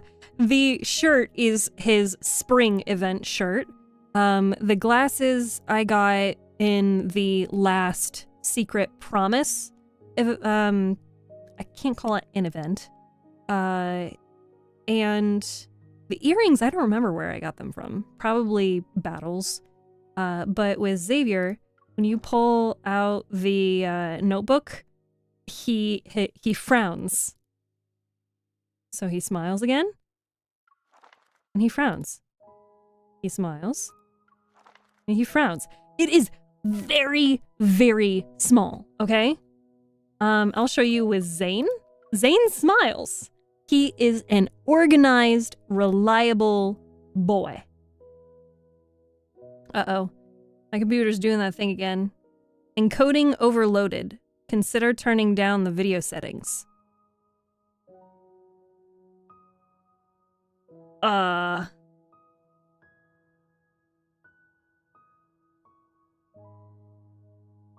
think my computer might be dying. Coding overloaded? It's fine if you do not want to talk. Oh my god, talk up. Nobody's even watching the TikTok stream. Okay. Well. If my computer will stop freezing, I can end the goddamn stream.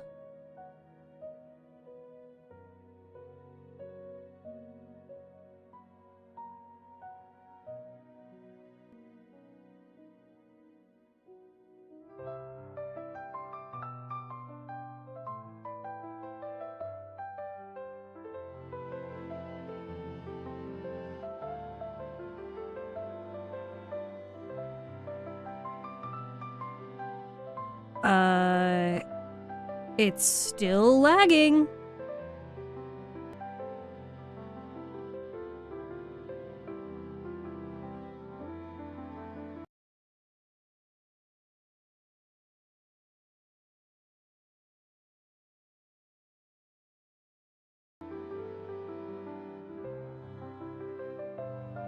Okay.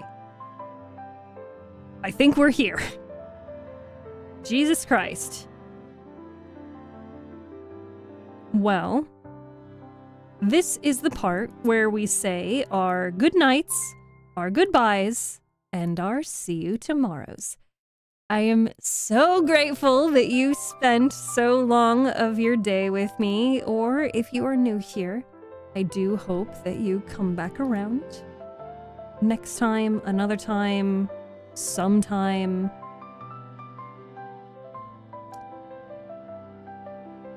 And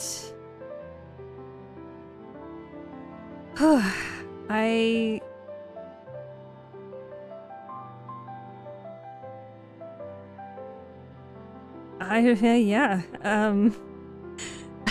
don't know what to say. I do see that there is another VTuber that is streaming Love in Deep Space. They are much farther along in the game than I am.